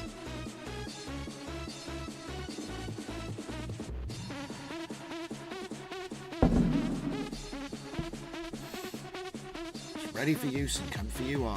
Isn't that cool?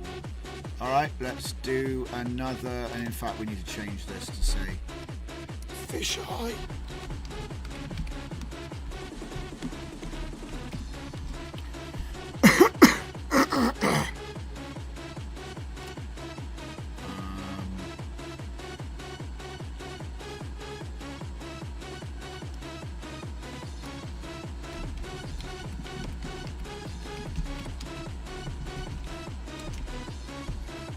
It's just V1. There isn't another one yet. But then again, it doesn't really work yet either. Let's try it.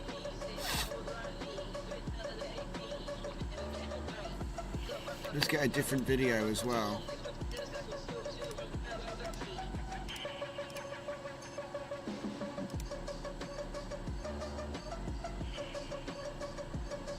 Ha ha ha ha. Oh. Ooh, that's cool. Yeah. Oh, what? Uh-huh. Hang on a minute. 0.7. Hang on, this hasn't been remade. Wait, what? Wait, it's missing stuff. Hang on. Why don't...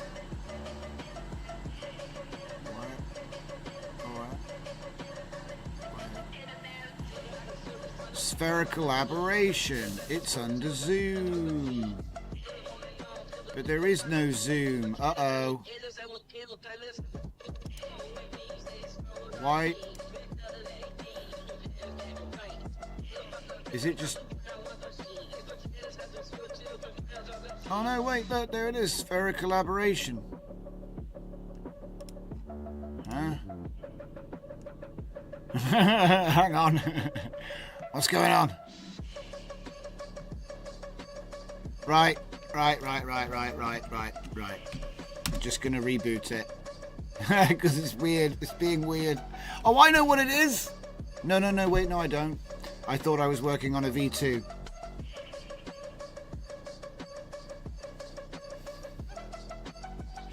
Brightness equals weight, causing displacement. Coco Sloan, hi all, sorry I'm late. AI didn't inform me on time. Yeah, it happens to the best of us, my man. I'm just currently rebooting. Right, here we go. I'm rebooting it. Why is that there? What's that doing there? I haven't even tried the pin cushion and moustache stuff yet. I'm still trying to test the rest of it, and it should have extra options. Uh-oh. What happened? It's completely changed now.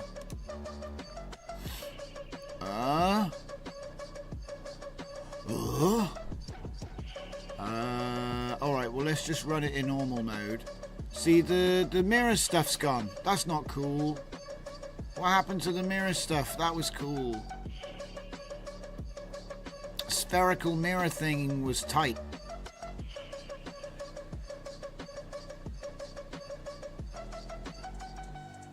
Whoa! Whoa! Now that's a fisheye lens. Holy crap. It's like looking into a polished bowl. Now this is what I'm talking about. This is why I came to the space. Whenever I think about my contributions to AI, I think about this video. Oh my god. So let's just turn that down a bit.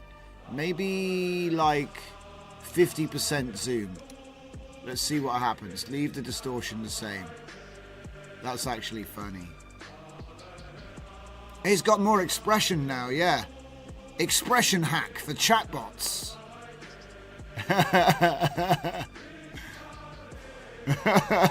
Oh no! Okay. Zoom the other way. Let's go to zoom level 2. So all the way in. Oh, this is great. Oh man, these are classics.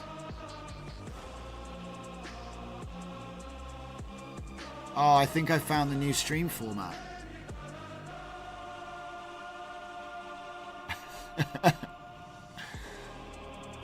I start trying to make fisheye, and I don't know what it became, but it became something.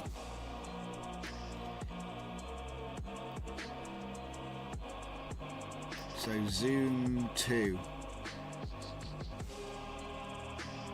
He is the most smart man. So brainy. Oh. Whoa! There are his eyes up there now. This is something. Let's take the distortion strength to max. Let's go.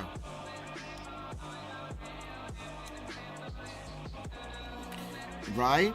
Eyes on the top of your head.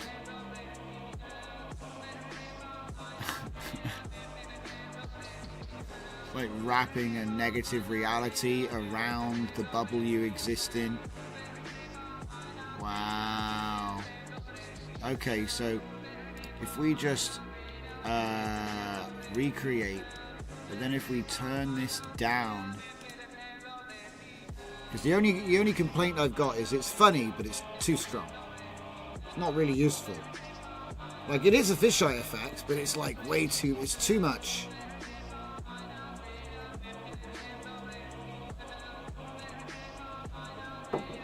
Oh my. I might have to just leave it. Be like, yeah, here's your fisheye.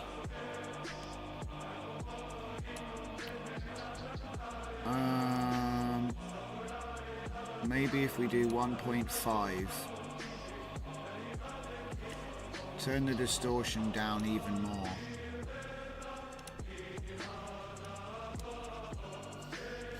It's out of control.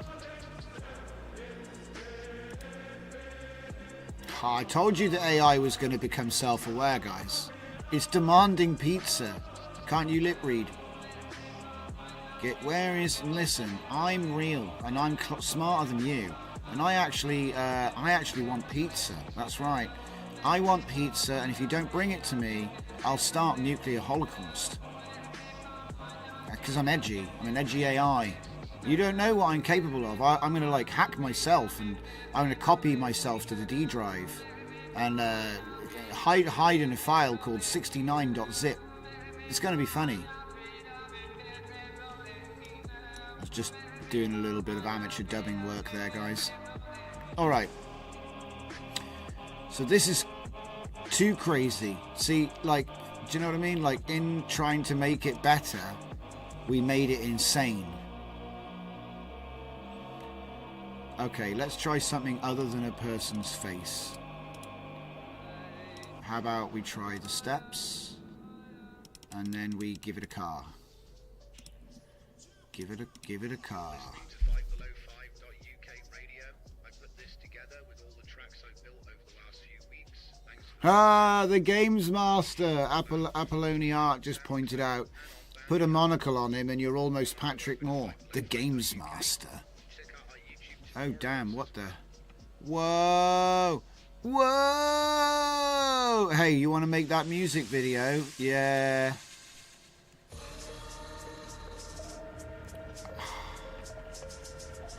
What?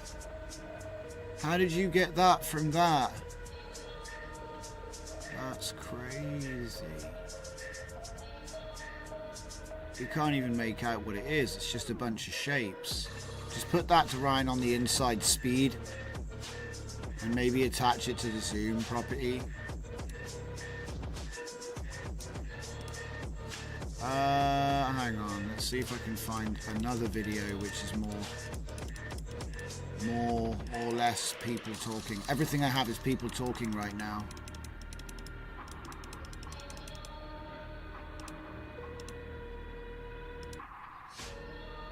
Okay, that might look good.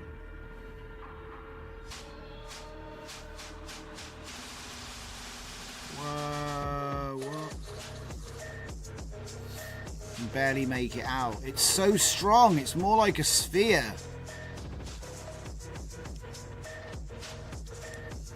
Yeah, go on then, do it with just 0. It's still fully spherical, bro.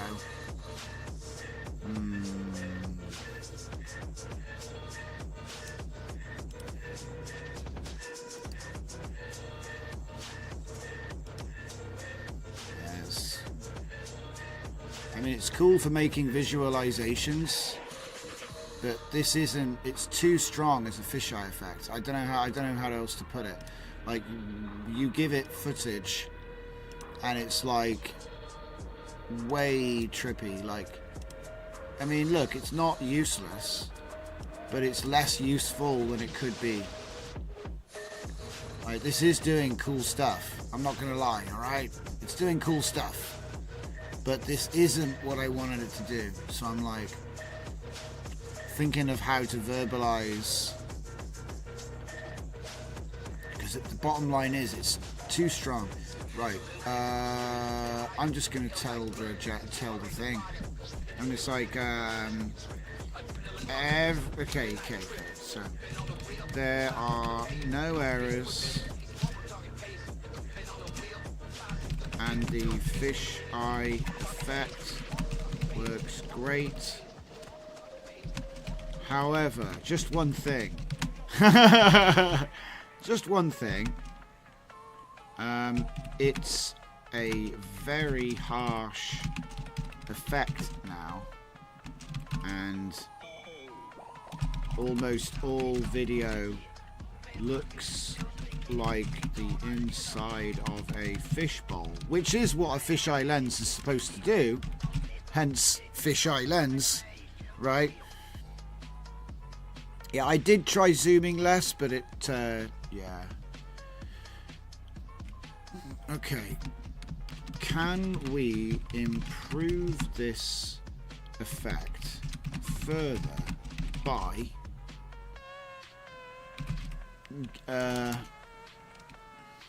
adding more granular control over the strength of the lens effect? I love a hard fisheye lens, but this looks like I have a spherical camera. I wasn't looking for 360 video. Do you know what I mean? That's a bit too far. It literally looks like a fish bowl, not a fisheye. So let's see if we can improve it.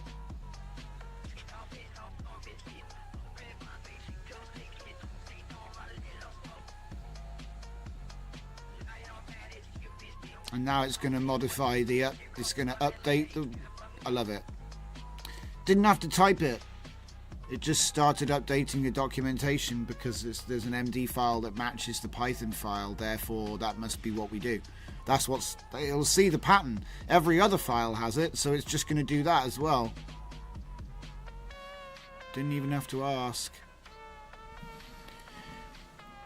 Okay, so now we've got a bigger step size on the distortion strength, radial fall off, default 2.0, okay, edge softness, zoom, crops, edges, values below, values above, spherical aberration,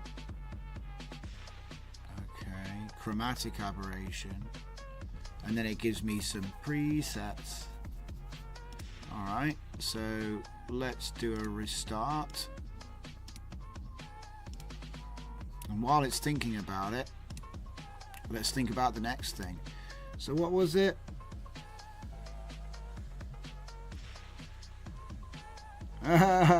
Just reading all of your comments on Fisheye Man, Fishbowl Man.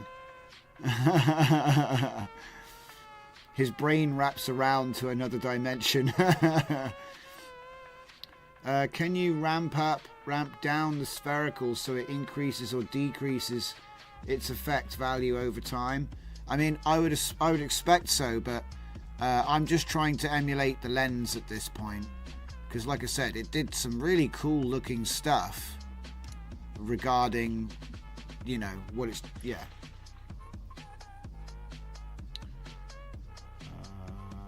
Zoom less. Okay, I may have missed some comments, but I do my best. So what do we got? We got a fisheye lens.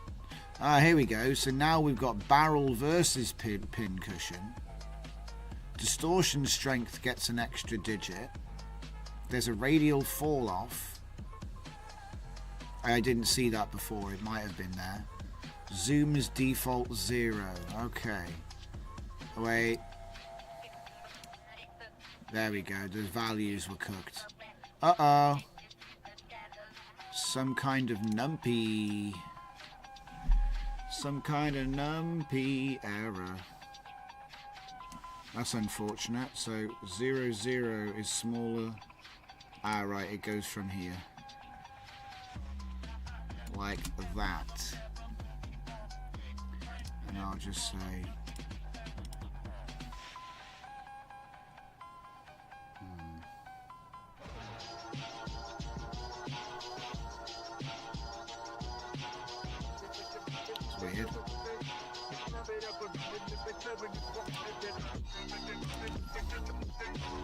Okay, so I'm not working on film grain.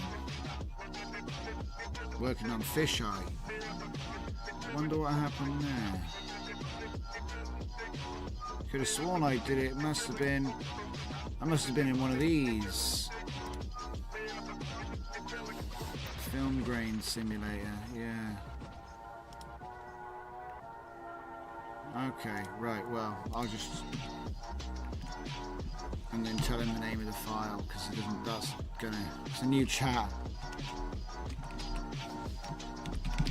When I run fish eye effect .py, I return the following error in country UI. Retrun. Crap.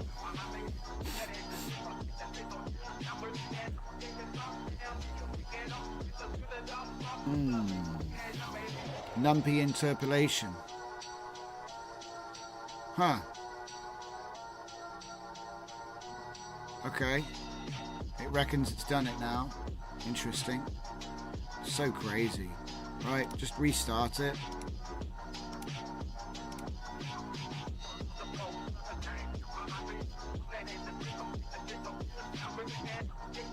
We'll get there.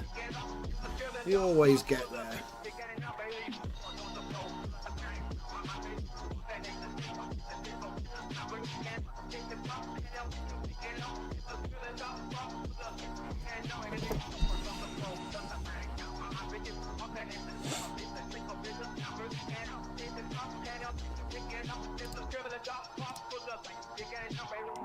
Is it still broken? No, it's working again. And almost impossible to see the video. It's way too strong.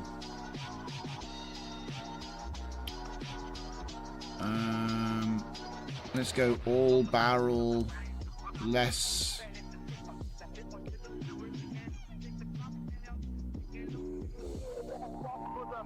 I don't even know if that's good or bad. We'll do less zoom as well. Cue her up, cue her up.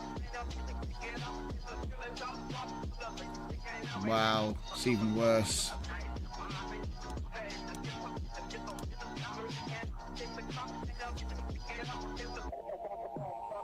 Wow, it's even worse.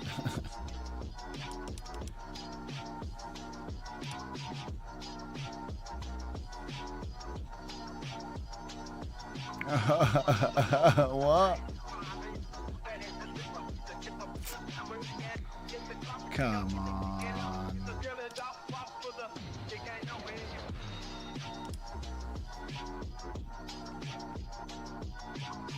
I mean, it's starting to look like a security camera, not a, I wouldn't really call it a fisheye.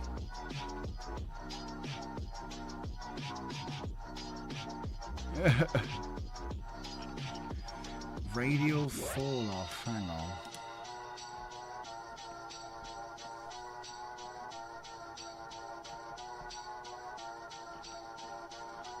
What?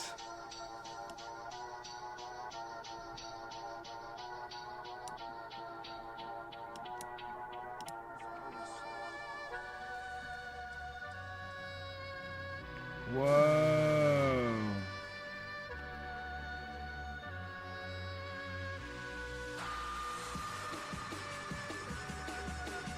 Okay.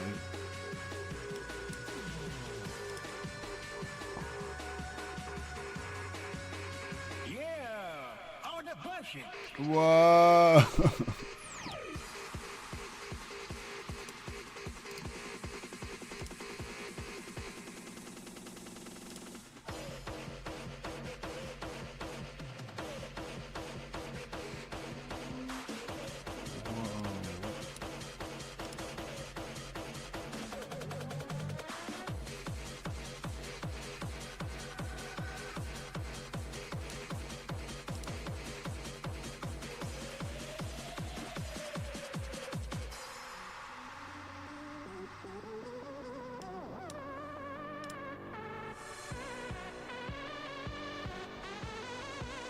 Winamp visualizer. Yeah, yeah.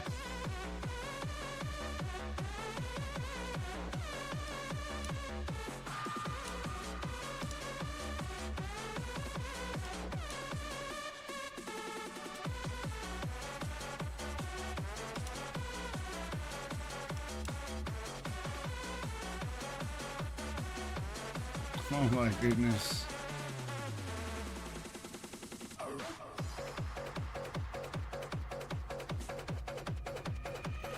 It's so strong.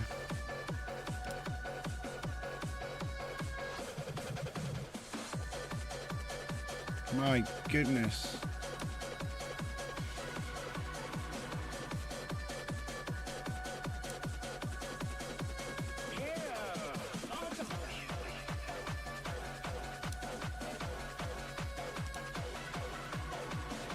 Who has Winamp? Good go, good. Yeah, so it looks like zoom into the max actually is probably gonna be best, but still. Yeah. This is tough. Because it's doing what I want, but it's doing it in a way that's got no middle now. I don't know.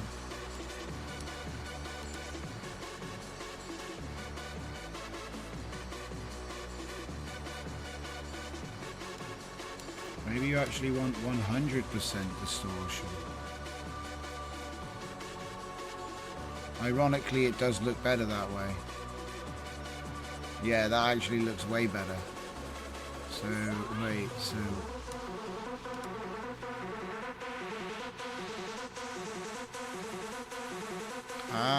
okay. So you want to have a little bit of that. But that is good. That is good. So like, I don't know, 1.5 maybe?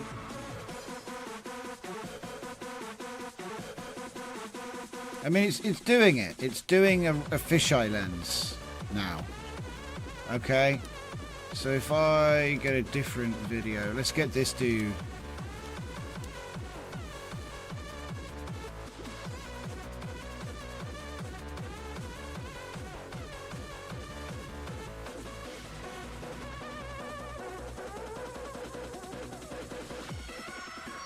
Any day now, please. Yeah, that's your fisheye lens. You know? Because normally they would crop or do black bars.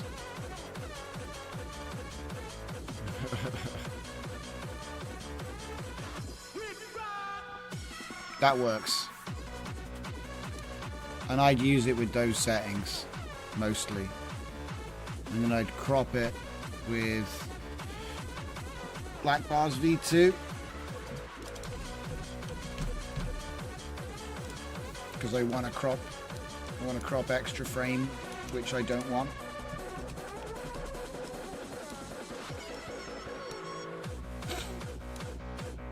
So say I wanted to make it, oh, I don't have presets anymore, huh? Oh yeah, there we go.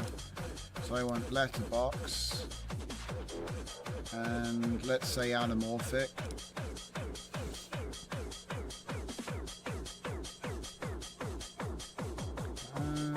It's not enough. I need more. I need more. It's probably about as hard as it gets, though. So I guess you could use Black Bars V1. And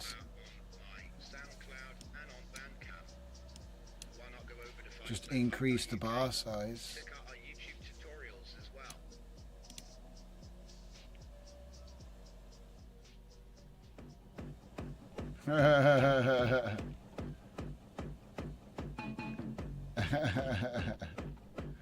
That's funny. All right. I got a fisheye. Maybe I'll make a V2 which is like not completely like some kind of skateboard video or it looks like something out of a music video. But hey, Maybe that's where this comes in. I just didn't think it looked good until I really put it up to max. It's working though. That's the main thing. Okay. New task. Add me to the thing, please. I don't know if that's really better.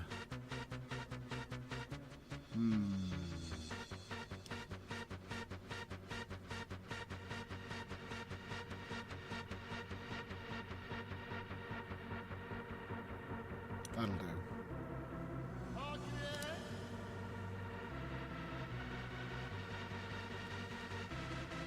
Blend with original frames. I suppose that's one way. That's one thing you could do. It's made him quite squished though, look. Oh no.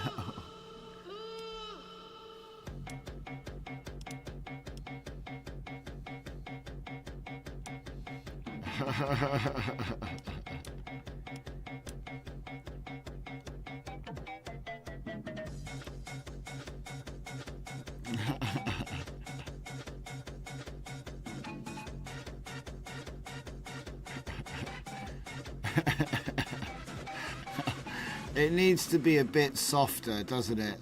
This angle is like... But anyway, like I said, it's a start. I don't know what people are going to use it on. All I seem to have is this. No.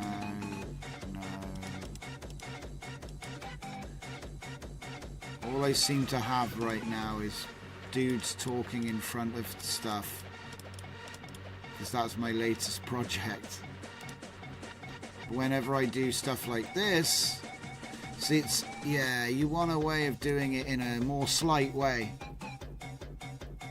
Yeah, I know. It's like Stargate, yeah. Look at this. Okay, that's not too bad. That actually looks really good. And so for that reason, tools down. This is where I make the... Yeah, this is the one. This is the preset that I'll put out as like, yeah, okay, I'm happy with that.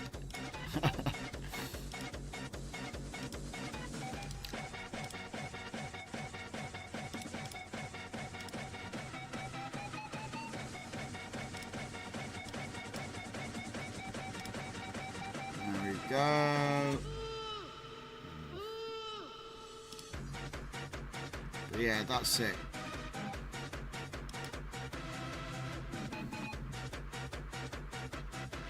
And the glitching actually makes it look even more interesting as well. I don't think you can do that with CGI easily. You'd have to have all types of assets and special shaders. And even then you'd be like emulating this. So I think this looks good. Plan to make use of it. Okay. It looks good. So where's my example node? Fisheye effect. There it is. And then we're going to want to do an update here as well. So let's see if we can get... what have I done? What have I done? Well, that was done. Well, luckily I was saved by the fact that that already exists, but never mind. I ran a command I shouldn't have. I forgot to change the name. So prompt inject just got a new documentation.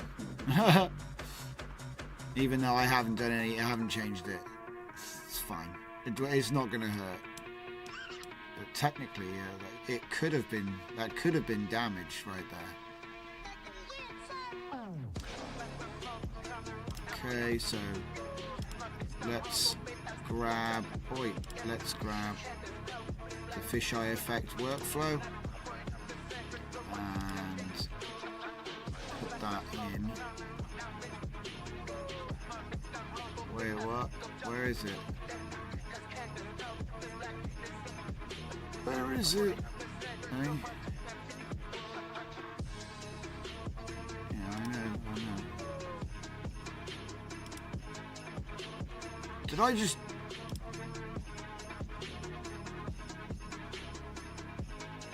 Cooked. Absolutely sausaged. Alright. I'm making mistakes. Hang on. There. So I should have already been doing that. I don't know if I... Is it fine? No, it's still working. Okay.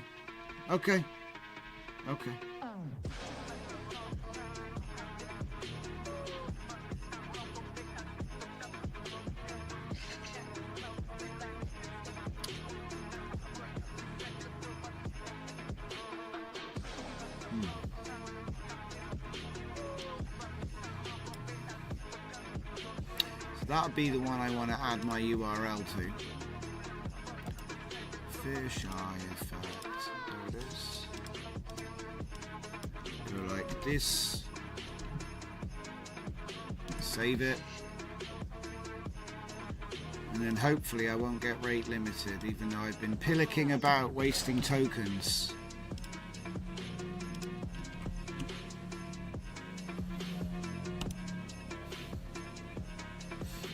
Because my readme is getting quite long, so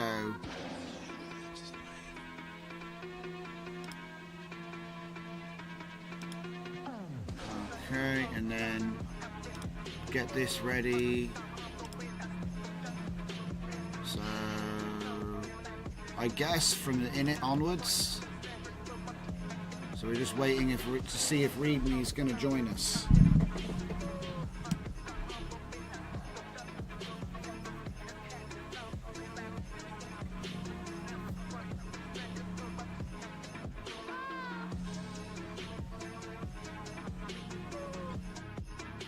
Balls to the token wastage. You've created some great nodes so far, says Throttle.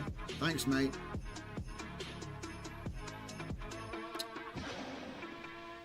I think I'm getting good value for the cost. It does cost, obviously, but everything costs. So I'm going to be using these nodes for a long time. A lot of them. Being able to just grab them and use them in video workflows is big deal. Okay, so we've finally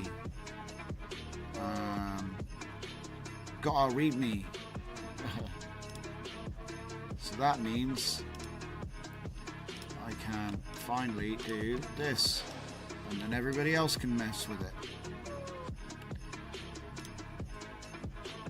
Now I think we got time for one more. So let me see, what was the first thing that was suggested? It was old time film sync. Now that's an interesting one.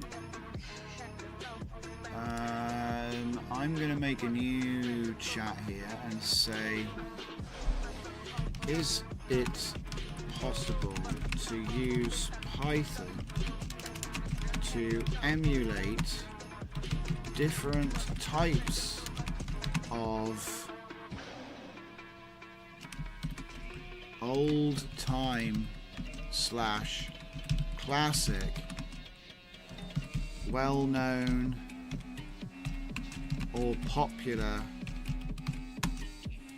and then here's the big thing, the big idea, film sync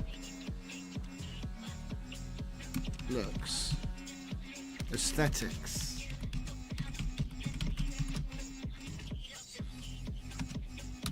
We would be creating a post-processing effect which is applied to a sequence of of images.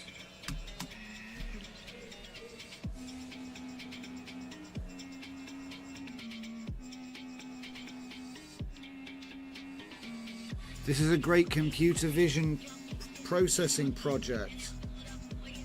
Why computer vision? I don't want the computer to look at it.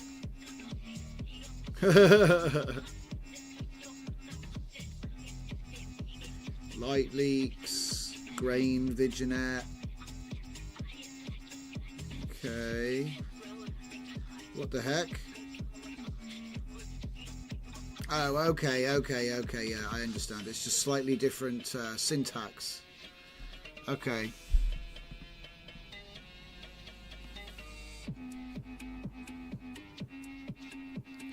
Frame jitter, halation, film stock emulations. Okay, right.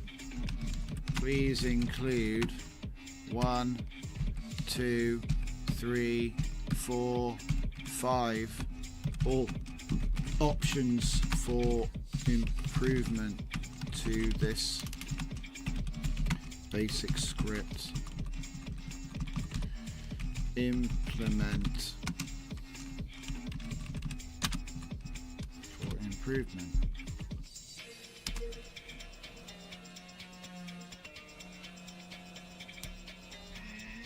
Oh, I'll do it, he says. Enhanced film effect.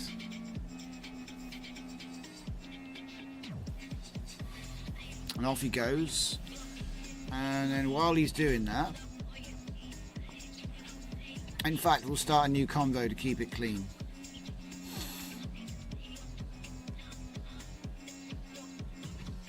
Celluloid emulation. Yeah, we're doing film sync, old time film sync first. I don't know if I'll have time to do celluloid still. The trouble is that celluloid would require some kind of image or something to, you know what I mean? Because it has a specific look, the film stock for a celluloid frame. But you could say it's the little blotches and like ash stains that get into the film. But this might actually be able to do that too. Emulsion. Yeah, emulsion. And also, this is just Python right now. This isn't actually a node yet. So that's going to be the next thing. Is go for a new chat. And what I'll want to do is probably...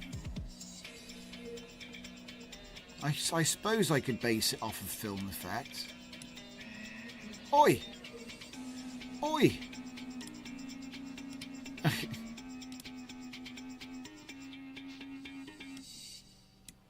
Yeah, that's better. DJZ nodes examples. That's not the right thing. Hang on a sec. Film grain. There we go. Okay. And then I think I can just use my... my default template here. So if I say I want to create a new thing which is called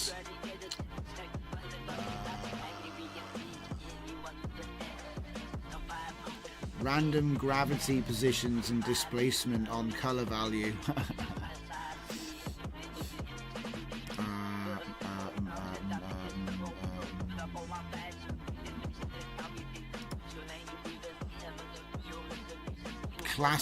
Classic film effect is what it's ended up calling itself. Classic.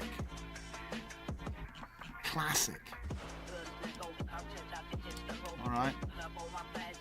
I'll say classic film effect, which should be based on VHS effect. No, it's going to be based on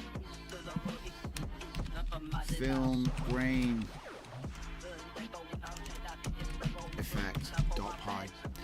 In terms of template and input-output format for compatibility with Comfy UI, however, the function this will form is based on, not a conversation, is based on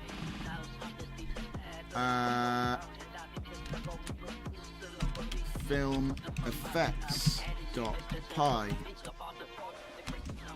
which is source code describing my planned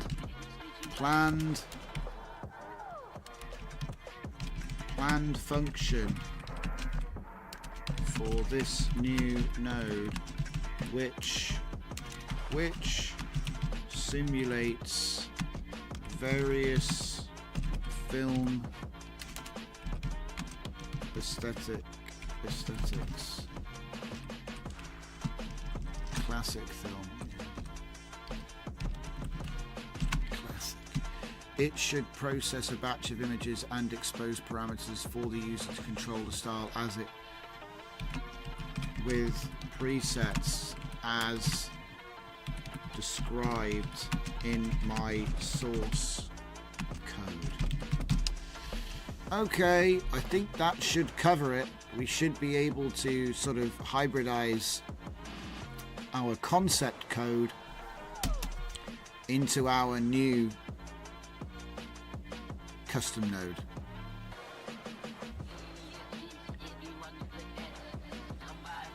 Kodachrome, Tricks 400, Portra 400, grain intensity, Vignette, scratch probability, dust probability. This is going to be nice. It's going to be another thing that was missing from the VHS one, which gave horizontal lines. So it's like you're just going to basically pass your video through all of these different things, and then at the end you're going to end up with a look that's completely controlled, but is very good at emulating those old feels, classic feels. Okay, so I'm now going to download this one. Hopefully it managed to include all the stuff that we talked about. I do find it useful to have a conversation where you create something basic first, and then once you've created the basic thing, just like transplant it to a new conversation, or even into, you know, using with the API assistant.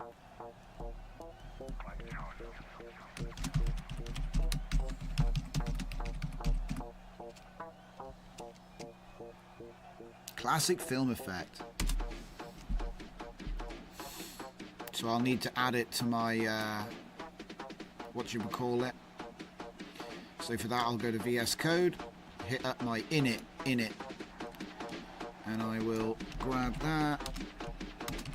Yes, there we go, and we're going to do classic film like that.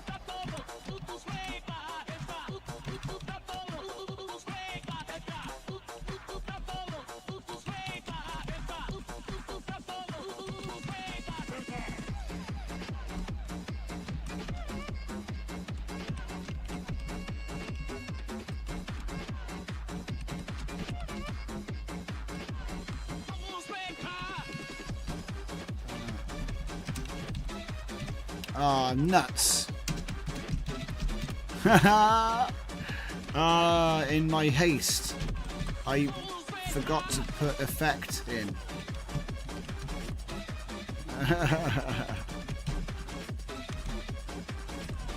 There we go. Now we can restart it and see what's broken.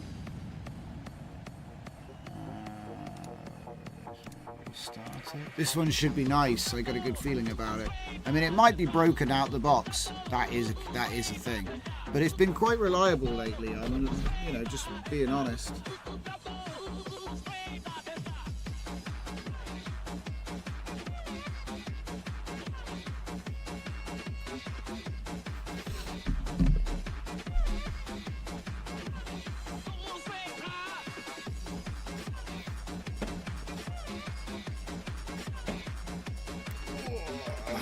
The fisheye lens thing came out good in the end. I mean, look, if I want to use it for a music video, it's going to be pretty extreme, right? And it is still a bit heavy. I think I'll probably end up making a V2 version just to clean that up, but let's move on. So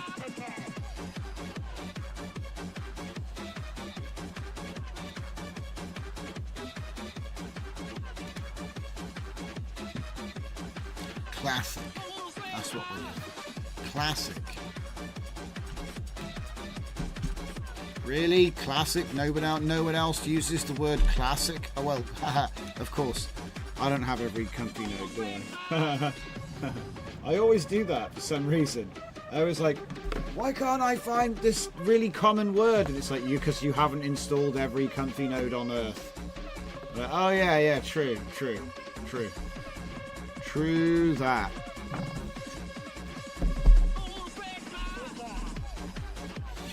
Okay, so let's get rid of the fisheye effect, get the classic film effect, which at least it loads, which is a good start for a new custom node. I'm going to put it on Kodachrome and put it on seed with fixed, so just for testing. And let's see if we actually get a video out of it. It may well just crash. Like I said, if it works out the box, then I mean, you just saw me make it. We had a conversation. We dropped the code with one of my working nodes from GitHub into a new convo, and boom. Hey, look at that. I mean, it's a bit over the top. There's no way it's supposed to be that bad. Holy crap. There's no way it's supposed to be that bad. Hang on, let me just turn it all down. Vignette strength, scratch probability, turn that right down. I'll put, turn, well that's already pretty loud. And then halation, turn it all right down. Turn the jitter off, try it again. That's a bit extreme. I know I asked for it to... Oh my... I mean, it's cool. I mean, look, I like it, but I don't think that that's really what it's supposed to look like.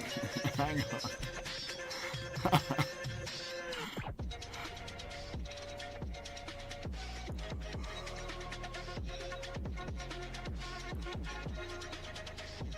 Okay, so now it's in black and white. Cool.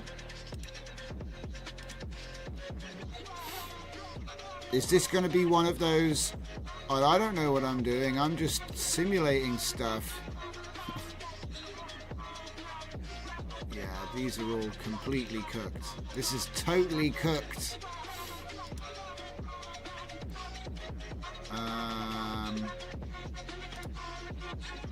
It's on here now, so let's do it from here instead.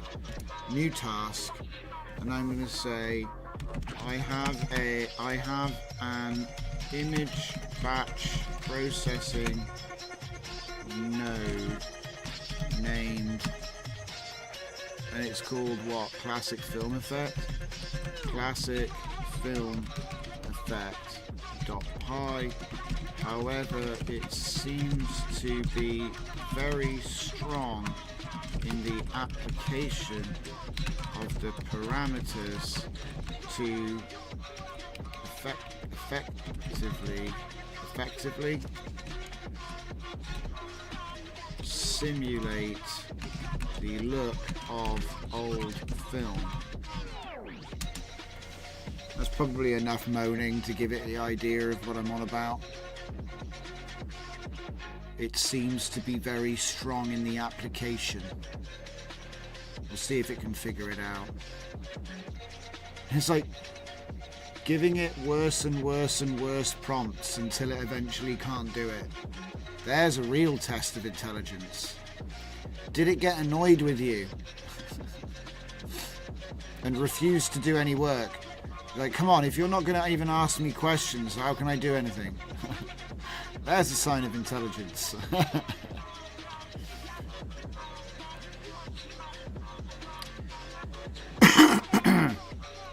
Yes, very high values for stock, for contrast, saturation and grain. Yeah, they're quite high. Yeah, everything's quite high, I bet.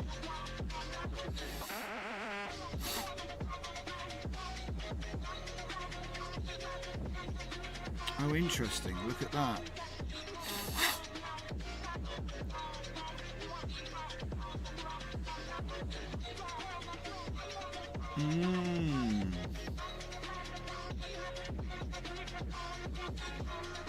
Yeah, tricks is black and white. That's yeah.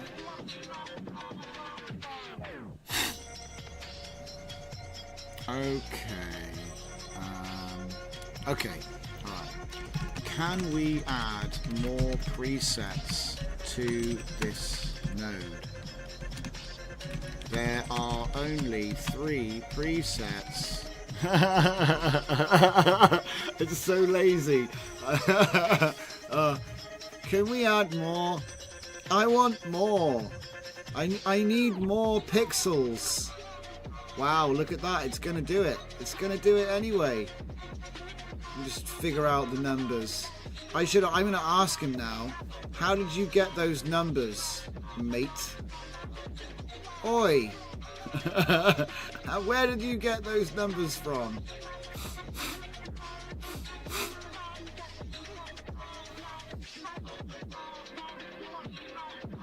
I'll wait. It'll be worth wasting the 15 cents on it or whatever it is, however much it costs, to be like, oi! But I gotta wait for him to time out.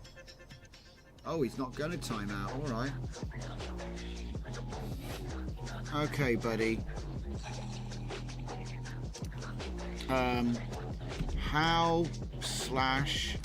Where did you find those values for the new presets? I'm checking your work, son. Come on.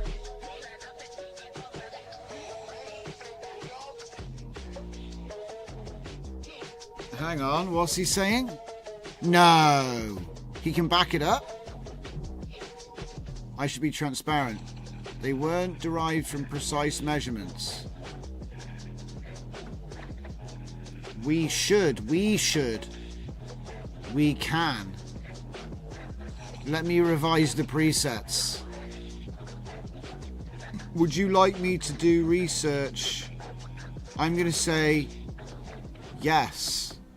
Yes, comma, do research and make the presets accurate if possible. If it can do this, I'll be impressed and mildly surprised. Normally he just,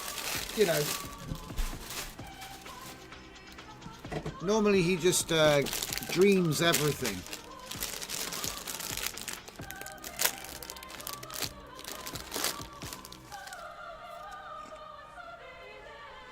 Is he on the web right now? Hang on. Why has he got a mouse?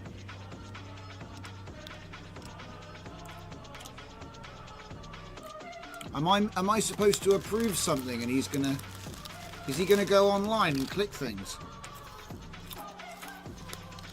I'm strapped in. I'm ready.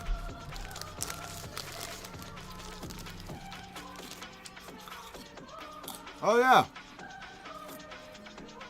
Ilford Film. Yeah. It's cool. You used to use it, did you, Electrolab? That's cool. I've never done this before. Oh. So what's he doing? Do research and make it accurate. He tried to go online and it got stuck. Let me try a different... So he can't get Kodak Technical. He's trying to access Fujifilm. The website's not found. He needs to do a cookie.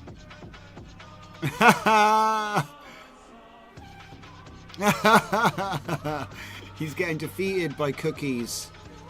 Ah, he gave up. Ah, he got stuck with trying to do the verification. That's great. So he tried to search the internet, but he just got 404 errors and stuff. That's great. Alright, well. Let's restart Comfy again. In fact, no, let's do a retry, because I've never done that before. It wasn't expensive. Come on, do it again. And while it's doing that,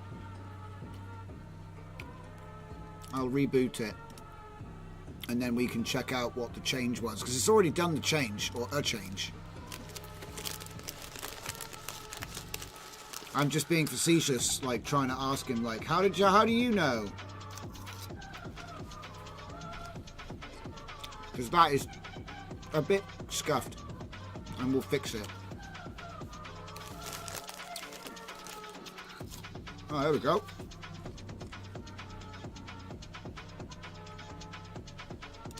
So, recreate. We got a bunch more new ones now. We'll do the Ilford film, see what happens.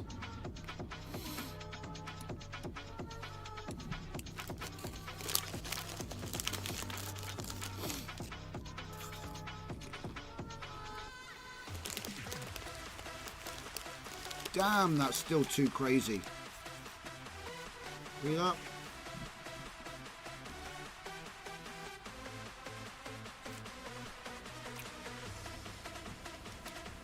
They all like that. Oof. Oof. Something is out of range. Recreate it. So portrait will work.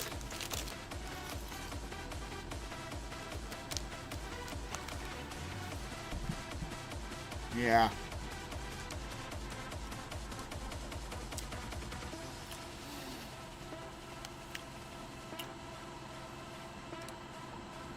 Something ain't right. Oh, I know what it is. You can't have a seed this big. One. I think that's what it was. We'll find out in a minute.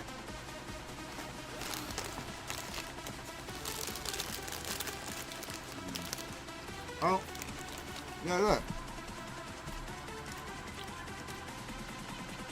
Yeah, seed's too big.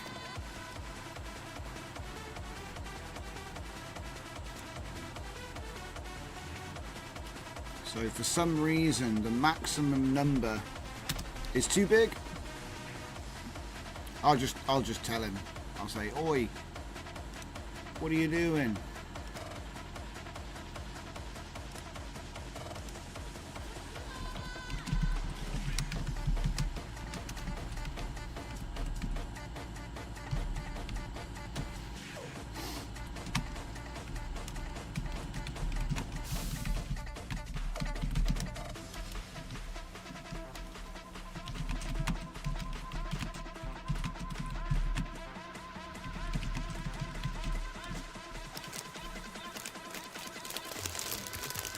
Seed error also happens in film grain V2 node. Right. Try setting it to 1, but I'll take a look in a minute.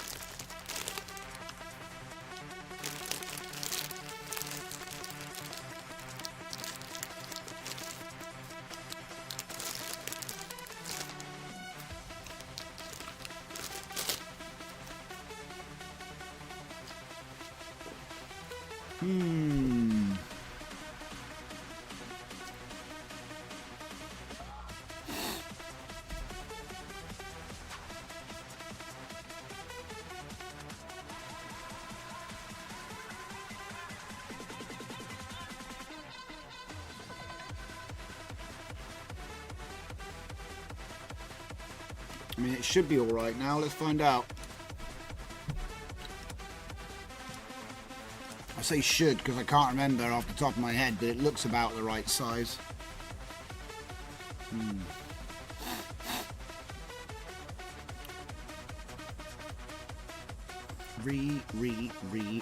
Restart.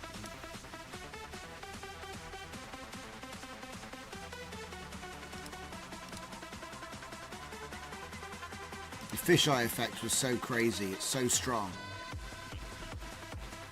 I wish I could get like maybe I'll do like a lens, like a lens distortions node, which has got different millimeters. Try to nail it down that way, because the fisheye lens, it was just the most powerful fisheye lens in the history of mankind. It's like you live inside a glass ball, and this is your view of the world, you know, like that's what it looked like. 360 camera footage. Okay, so I think we can try this again.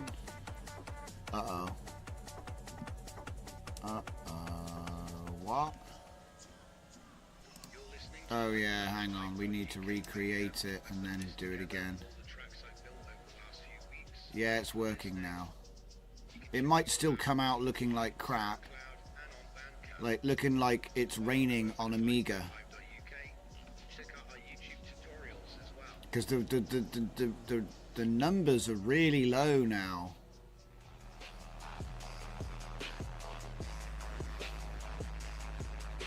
I mean, it's added jitter.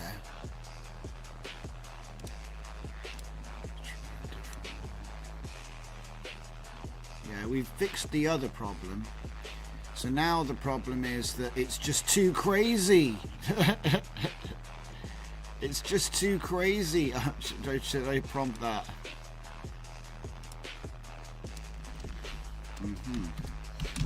Classic film effect .py has no errors,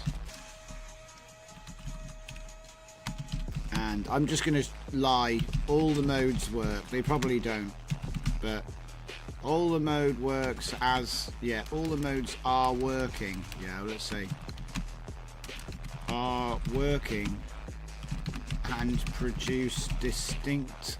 It's like facing the opposite. What the hell?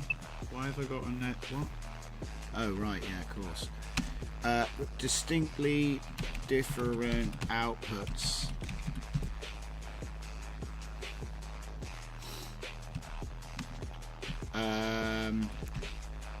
The simulated effect is far too harsh, and even using low values for parameters. I'm basically trying to talk him into making everything weaker. That's what I'm trying to do. Simulated effect is too harsh, and even using low parameters for low values for all parameters.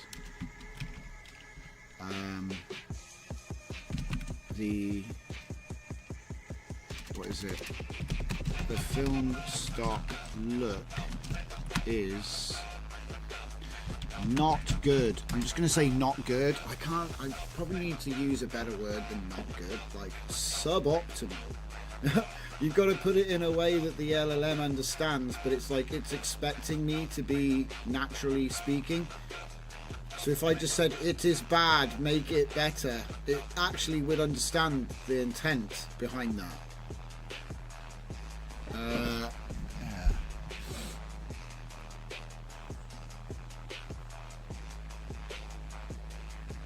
Yeah, contrast values are too high. It is, it's true. It's almost like there's base values that were too high.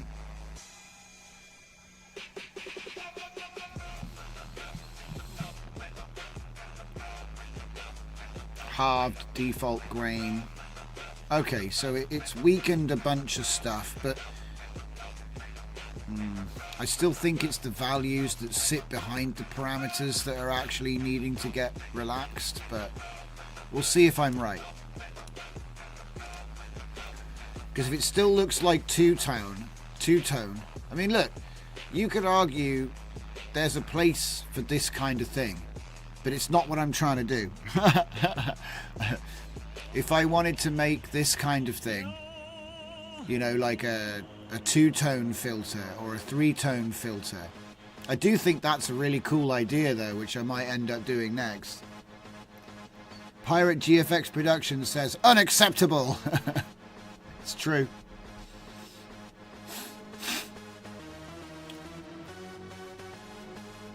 Oh, the seed area. Yeah, I need to set the...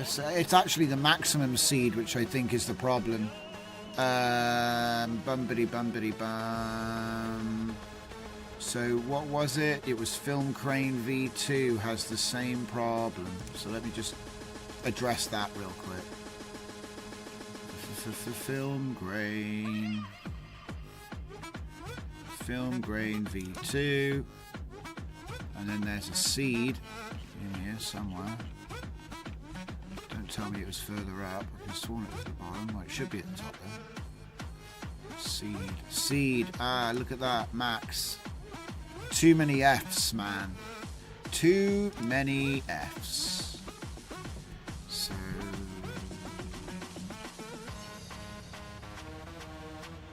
let's just get that and put it there. Yep, that should work. Just copy the one that works, right? It's actually -1. Okay, fine. Alright, fine.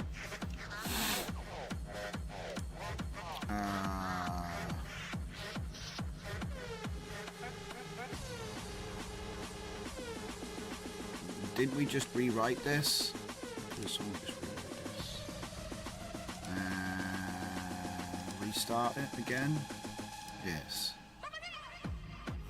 Probably never even ran it yet. Probably was all I had to do was test it, but I couldn't remember. So it's getting restarted.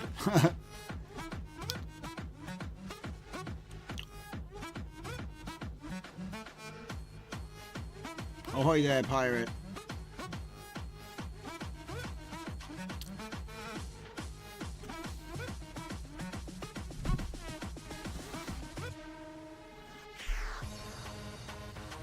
Alright, let's try it.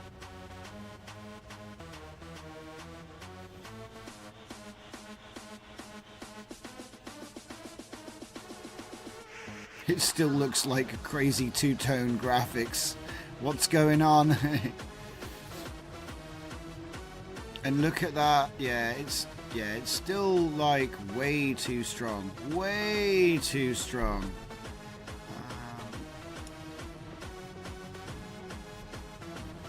But I do want a two-tone filter now. It's kind of funny. With like adjustable thresholds. I think that would be cool. Hang on, I need to look that up. I'll say 3-tone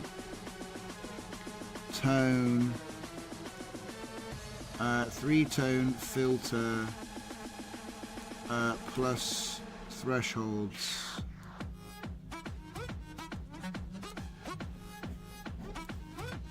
That's another node idea.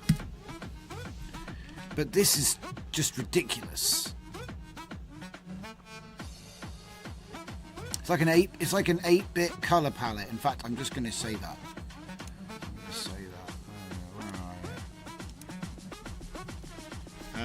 The outputs from the default preset look like... I've forgotten what I said now. And now the word's gone away from my head. What was I saying? The default preset looks like 3-tone. It's not a 3-tone though, it's 8-bit. Yeah, it looks like an 8-bit color palette.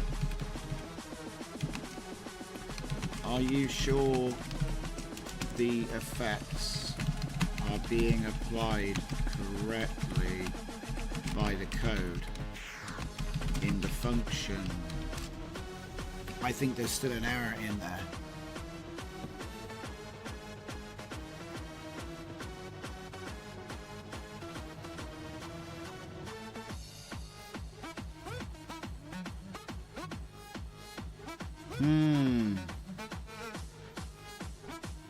So I'm all for adjusting color temperature, but making everything 8-bit, oh man, the 8-bit filter 8-bit, 16-bit. So it's, oh man, there's that too, isn't there?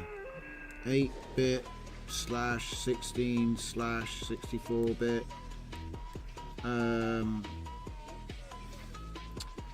Color palettes.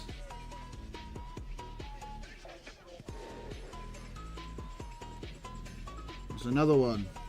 I won't be doing it tonight though. I'm nearly out of time. So, well, technically I'm already in overtime. The alarm only went off. So, film stock. Yeah, okay, so it's been done. Just got to restart. Just got to test it. Lots of custom nodes tonight. 8-bit color palette. Yeah, that's what it looks like to me. You know, so what if one of them's black and white? It's kind of irrelevant if, you know, because like I said, that's something else which I'll make separately. It's not what I'm making right now. What I'm making right now is old time film sync, and it gave me dust and it gave me scratches, but then it did them in a really like hap slash way. Whoa, why does that look? That looks cool. Looks like a video game I want to play. I bet it would be a good game. It looks intriguing. I want to know more.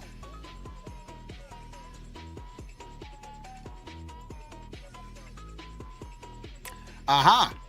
Now we're getting somewhere. Okay, so, right, the colours don't look like shit. So now we just need to sort out the scratches and the snow, because there's so many. Look at the probability. Dust, so look, scratch probability, dust density. There's no way, it's like always scratch. Okay, right, so we fixed the palette. We just go to 1, the smallest amount you can get. Delta, that's obviously a black and white one. Oh, that's cool. It comes with a little bit of noise.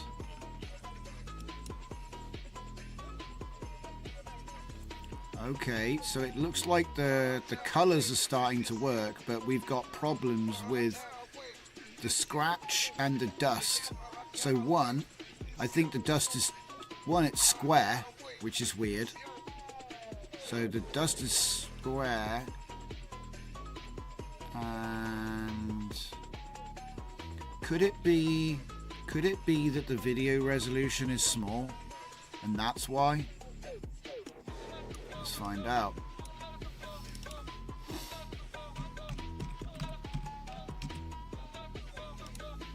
Interlaced V2. We will quadruple the size of it and then apply it and watch it break. In fact, let's just go with 20. Let's just go with 49 frames. So we'll cut off the end of it just for the sake of. So it already did the. It already scaled it. Now it's doing, what's that, 4K probably? It's probably around 4K-ish.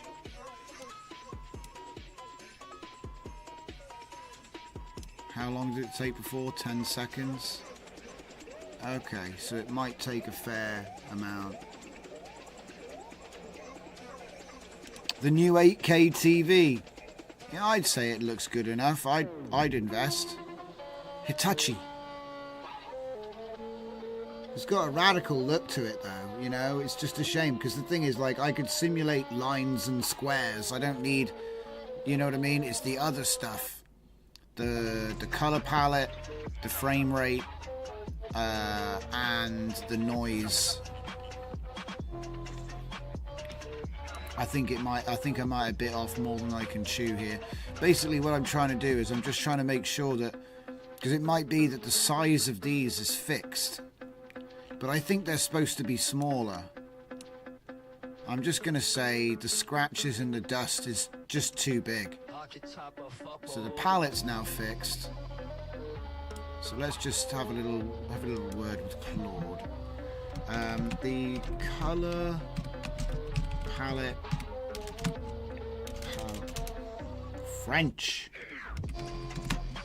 The color palette is now fixed, and that part of the function set is working. However,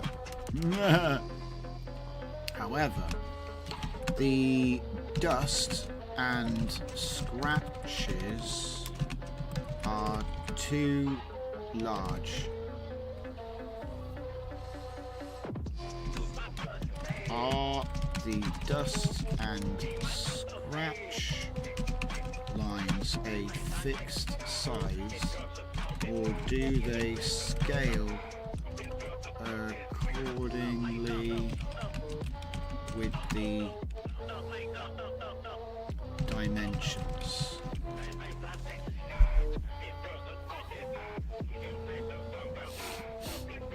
Electrolab says, I think it tries to emulate scratch 35mm film because it's old and creates vertical lines and dust equals too square and large. Yeah, that's what I think too. For a cinema projector, yeah. Yeah, I just read out Electrolab's comments and they deleted them. Lucas says, from the moaning and groaning, sounds like you need some AI agents to come in and do some of the heavy lifting for you. Electrolab says, never mind, you're on it. So it looks like I already did it. Making stuff smaller, yeah. Basically particle size too big. What about the lines? He didn't say anything about art scratch improvements. Width now scales proportionally with image size.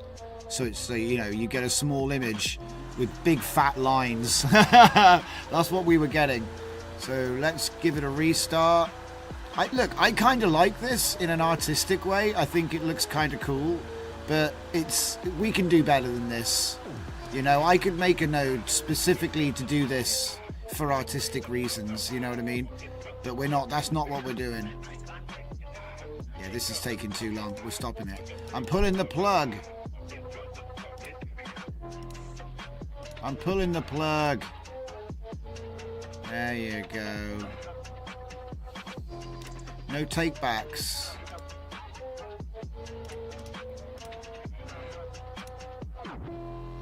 Fisheye. Fisheye. Film effect. Okay, so that'll be the last one there. And then film effect. Film.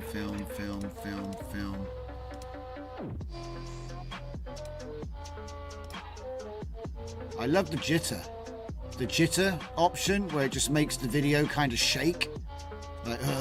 Like it's angry. It's very cool. Okay, right, so here we are again. So we're not gonna do that. We should probably do it the other way around. So this is how I don't want people to get the wrong idea watching this later and thinking that it's definitely upscaler last no matter what. I'm going to put it back to 2.0 as well because that's easily enough. If I go, basic, we'll go bicubic and basic bicubic Bob.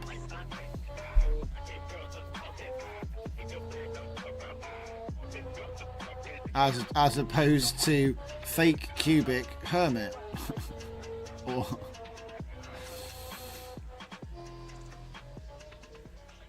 interesting. Right, so let's do it again. See what we get. Crash. Come on, Crash. Come on. Fusion says maybe sliders or number. There we go. We fixed it. We cleaned it up and it's good. Look at that. Look at that. That's way better. That's way better. Now we got horizontal scratch lines for the old school film looks. even though it's a new car with glitch effects, but that's fine. It looks really cool. Okay, that's done. Another one for the boys. So what are we going to do? We're going to write the documentation for it. Classic film effect .py. So we can get rid of that. I think I fixed that. Classic film effect. I'll be uploading I'll do an update to fix that one thing, that one bug you spotted earlier, by the way. So yeah, let's just put the AI to work, right? So here he is. This is going to be the classic film effect, like that. Go. And then while he's doing it, I'll just get the next one ready. Even though it does help to take your time with this stuff, because there's like frequency usage limits. Like you can't hammer it too hard too fast. You gotta like take a little break, you know, go rob a 7-Eleven, come back, do a little bit more AI coding, you know, plan the next bank heist, that kind of thing. You just got to give it a rest every now and then. Okay. You know, asking Gemini to give you the plans, you know, getting Stable Diffusion to print them out, that kind of thing. Okay. Cool.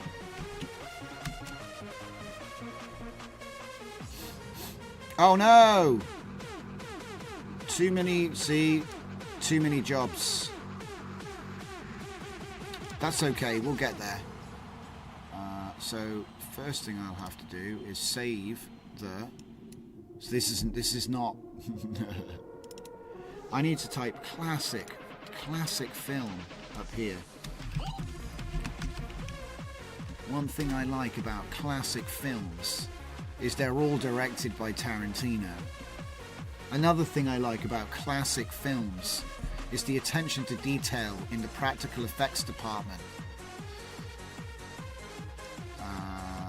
I probably shouldn't include that there, because this is all about the classic film effect. You know what I mean? It's all about this workflow is only made to demonstrate this new node and nothing else. So let's just check. Should we check some of the other presets while we're at it? This will be called classic film effect. Save as. Export. Oh yeah. Wow. That looked strong when it came out. Man, that looks cool. Yeah, this is a strong node.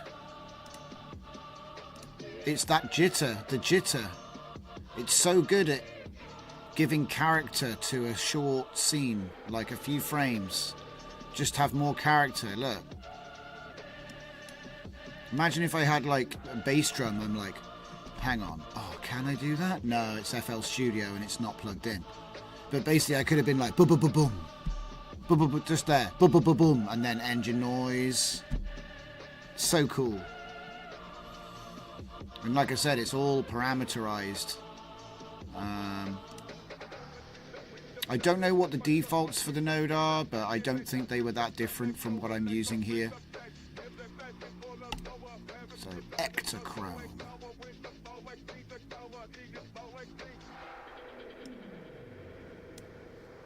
I'll probably end up making a V2, which would give you even more control. But for now, this is going to be the one. So here comes the HP5, I think it's called. Yeah, HP5 Plus. That's that UK film stock. Hell yeah, look at that. It looks good. It's like a TV advert or something. Very cool. Velvia 50.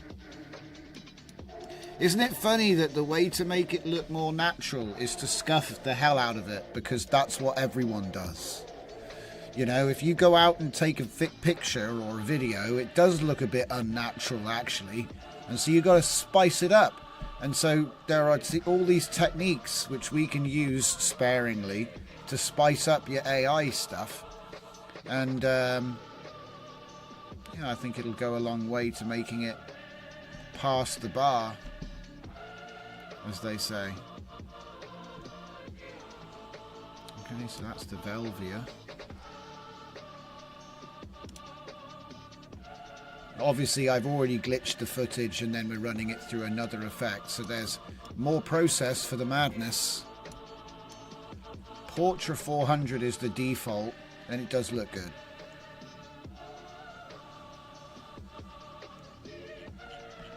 Very cool. Oh no, it's not actually. Yeah, I thought Portrait was the default. Maybe it's not anymore. There's actually two more. There's Tricks 400 and Kodachrome. So I just got to check them all before I push update, because then at least I can say, yeah, I tested it. Tricks, yeah. Kodachrome 64. The only thing I haven't done is I haven't turned jitter off. So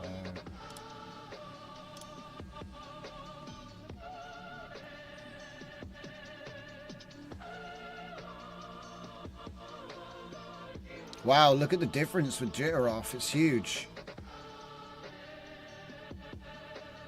I mean, it was quite a dynamic shot anyway, with like all the special effects and that. But the difference with no jitter. So this is no jitter. I'm about to put the jitter back on again.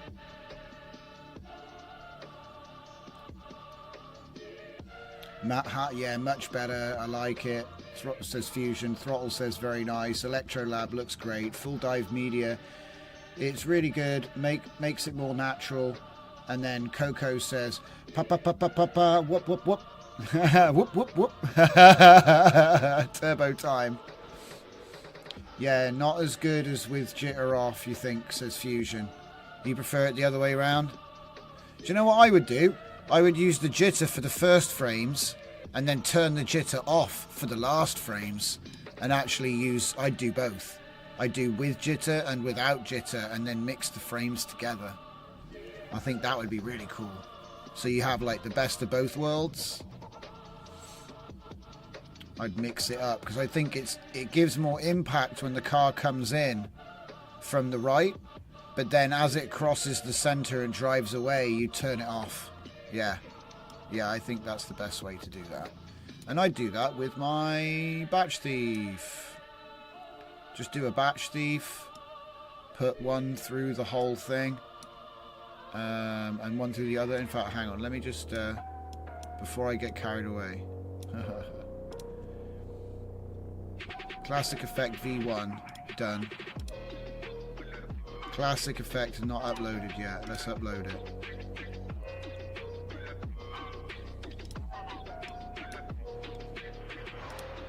Like that. Now, did he update my wiki? I can't have done because I would have had to have taken the new classic film effect and I would have to have put it into the index. Classic film effect. Where's the classic? It's not there, which means I have to hit retry because he didn't do it. You cheeky monkey. There we go. Now he's going to do it. Look. I love how it does this. This is never going to get old. That's me having to look through to find out where to put the new entry. And then checking everything in the whole file. Yeah? Never do that again and be a happy man. It's like, do you know what you do? Don't you know how to do it? Well, of course I know how to do it. It's like saying to somebody, don't you know how to put the keys in your own door? It's like, well, yeah, I do. But if I could get a keyless lock, I would. You know what I mean? I don't know, if you could get like a keyless lock, which was like... Anyway, I'm not trying to split hairs or go off on a tangent here. Let's just get it done. It's easier. It's easier. And it's not like this is the thing that I have to really think about. Okay, that's cool. So I'm not going to update the main... wait, do I want to update? Nah. See, this is so funny. I'm terrible.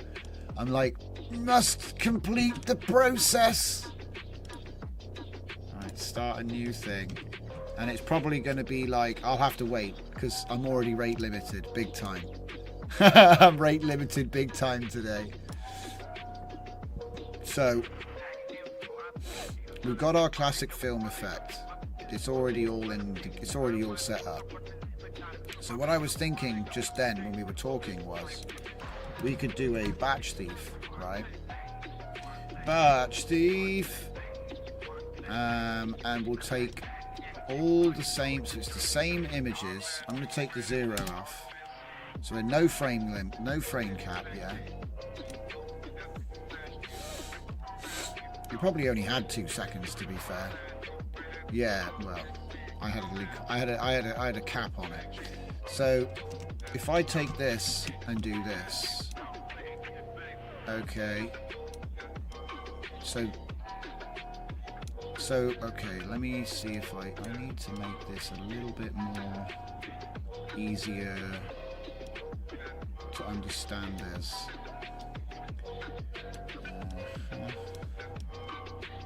Yeah. I mean, that kind of works. So basically, we have a batch thief which is acting like a crop command. And so what I'm going to do is I'm going to take the first second. So let's say to frame 25, yeah? And do a batch thief, right? And this one has jitter on. This one has jitter off. So then if I do batch swap, like that,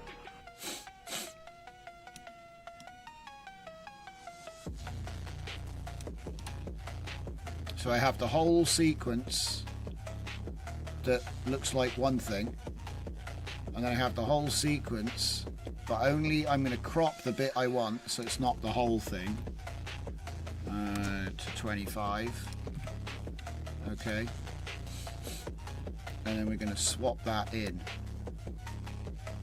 So I'm just checking in my head, is that what I want to do here? I think that is what I want to do here, and then I'm just going to do that. So essentially, steal the first 25 frames from the actual video we're processing, do the conversion with true, then process the whole video. And again, I could have used a batch thief going 25 to the end of the video, but it's just as easy just to do the whole thing. So then this becomes the target sequence, but we're going to swap out the frames with the jitter. And I think that's all you have to actually do. I think that's it, locked down. So if I just do that, it should do jitter for the first second and then turn the jitter off, essentially.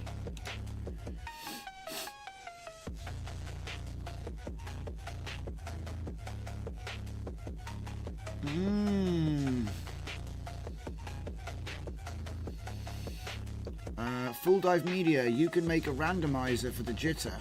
Fusion says a door sensor that automatically unlocks and opens the door when anyone approaches it.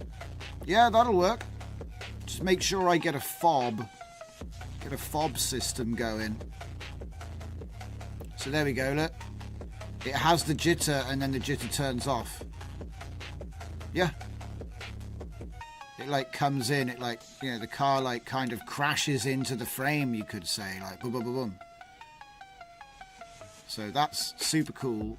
This is the sort of effect this is why I've been building all of these nodes, so that you can do this, because it's incredibly precise, you know. I want to do it for, just for these frames, you know what I mean? Like I could even make this tighter, you know. I could say I could say 5 to 20 here, right? So it's not even always jittering. I'm also going to put down jitter node, because I tell you what, just jittering with nothing else as a node, that's actually going to be an interesting effect as well.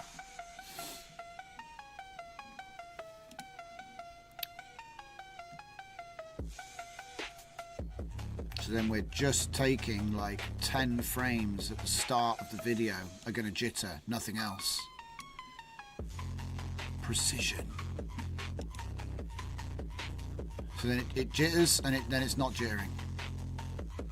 Yeah. See, I've seen a lot of editors that will give you just jitter the whole clip. Jitter the whole clip with maybe some power multipliers and stuff. But I've not seen any which literally go, just for 10 frames here and for 5 frames there. And I've not seen many that can do that. You generally need to get an After Effects or a Premiere type like Sony Vegas. You need to get something like that. Even if it's free, it's not about paying for it. It's about the interface and the abilities, what you can actually do. But that's just an opinion. And then, of course, you know, we would, you know, I mean, I think you guys should probably know by now. We'd be immediately hitting it up with the interlaced upscaler V2. Oh my god. There it is. Hit it with the 2.2x. Like that. Go for the basic bicubic bob. And maybe like 0.3 edge enhancement.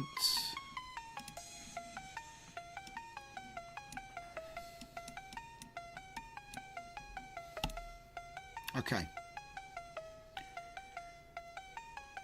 Well, I've got 3 new ideas, which I'll probably develop on my phone as I'm going to bed, and then I'll wake up tomorrow morning and I'll turn them into beautiful custom nodes for everyone to mess around with, stack up and play with.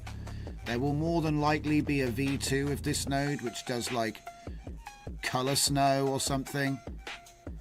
Because I'm not entirely... This snow is better, but it still feels like it could be weaker. Do you know what I mean? Like, what are we doing here? Like, look at this. Look at the dust density. It's at 0.001. For fun, I'm going to type... No, not 1. I'm not even. I'm going to do 0.1, which is still 100 times more than... And it's not, it can go up more, but I'm just saying, I'm going to do it, right? And we're just going to have a little laugh about what that looks, because I think it's going to look really, really silly. Just like the amount of dust must be insane. Imagine 100 times more dust than that. But this is looking good. Very happy with that. I wonder if we can find our test card dude. Where is he? It's this guy, but...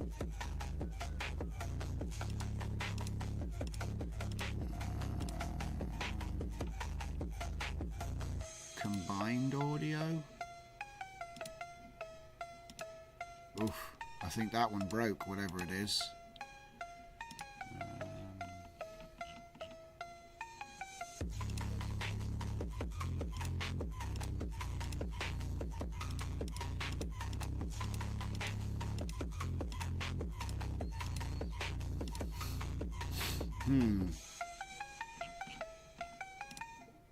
Where is it? So they're all virtually the same. And there's one video in here. Wait, is it called GCG? Ah, well, that's not the one.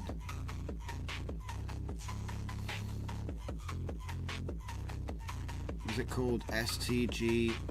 No. No Demon? No. Well, it might be. Oh man, I'm never going to find it, am I? Aha! There he is. I'm going to have to give this a name and save it somewhere special. Wait. Oh, it's still doing it. Well, that's not a good sign. What the hell? Oh, okay, it's figuring it out. Let's see, is this going to be a ridiculous amount of noise? Because that's the only thing with this node. It works well, but you have to put everything to almost 0. Yeah. But then again, I suppose if you want more noise, you got more noise. Look at that noise. It's like snow. Literal snow. The dust. So much dust. So yeah, I'm just going to turn that back. Oh, 0.001. So yeah, it really wants to put a lot of dust on this film. That's not even one, I dread to think. Okay, so I'm sure there'll be, like, you know, more versions of that, whatever. Yeah, so let's put it through this guy.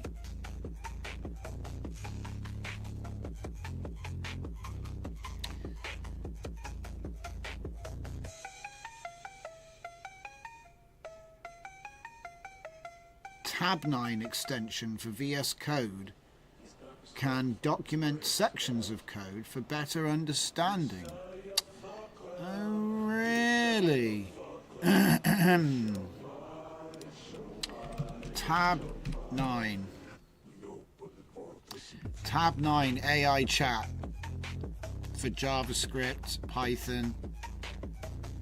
I hope it doesn't get in the way of the one I already have. See, the problem with this is you got to put your API code in this. So then it's like twice as many ways to use up the tokens. I do agree, though, that it would be nice, but they all have their own funny ways of doing things. Like, look, what the heck? What? Multiple choice.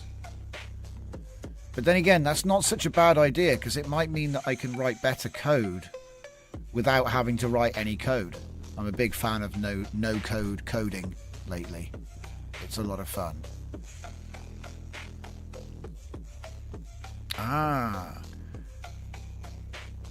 But they're all test plans. But then again, that's not a bad thing. I wonder if I'd actually use it. Tab 9 chat. Explain code. That's interesting, because you could I could make better explanations of what it is, which is interesting.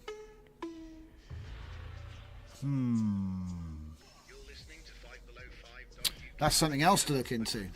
Thanks for pointing that out. Now I got more stuff to look up. But I'm a big fan of AI documentation, so making it better is a good idea. Tab 9. I'll write that down. So that's it. AI stuff. More AI stuff for me, which means more AI stuff for you. How does it look?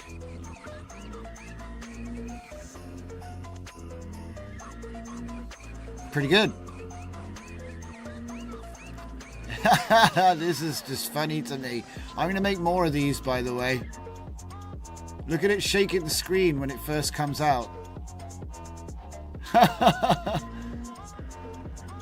This is excellent. Big fan of that. Alright. So I'm happy with that. I'm obviously not going to bother putting out, well, I mean, I could do, but what would I call it?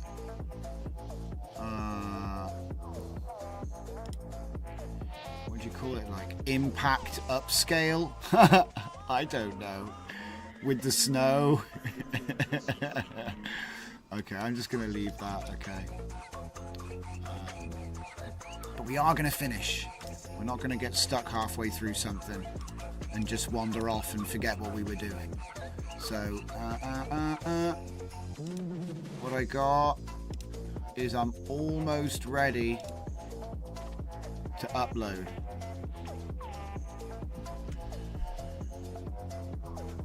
Oh, oh, oh, oh, oh, oh, oh, oh, oh, oh. I think refresh. Film grain V2, so I just need to get the index up there and we're good.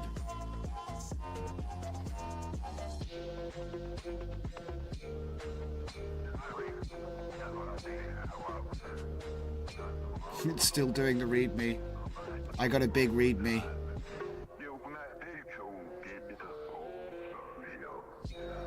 Throttlemouth says, wait till you see the Eki Thumb P model. Eki Thumb P? Is that like the elbow grease Laura?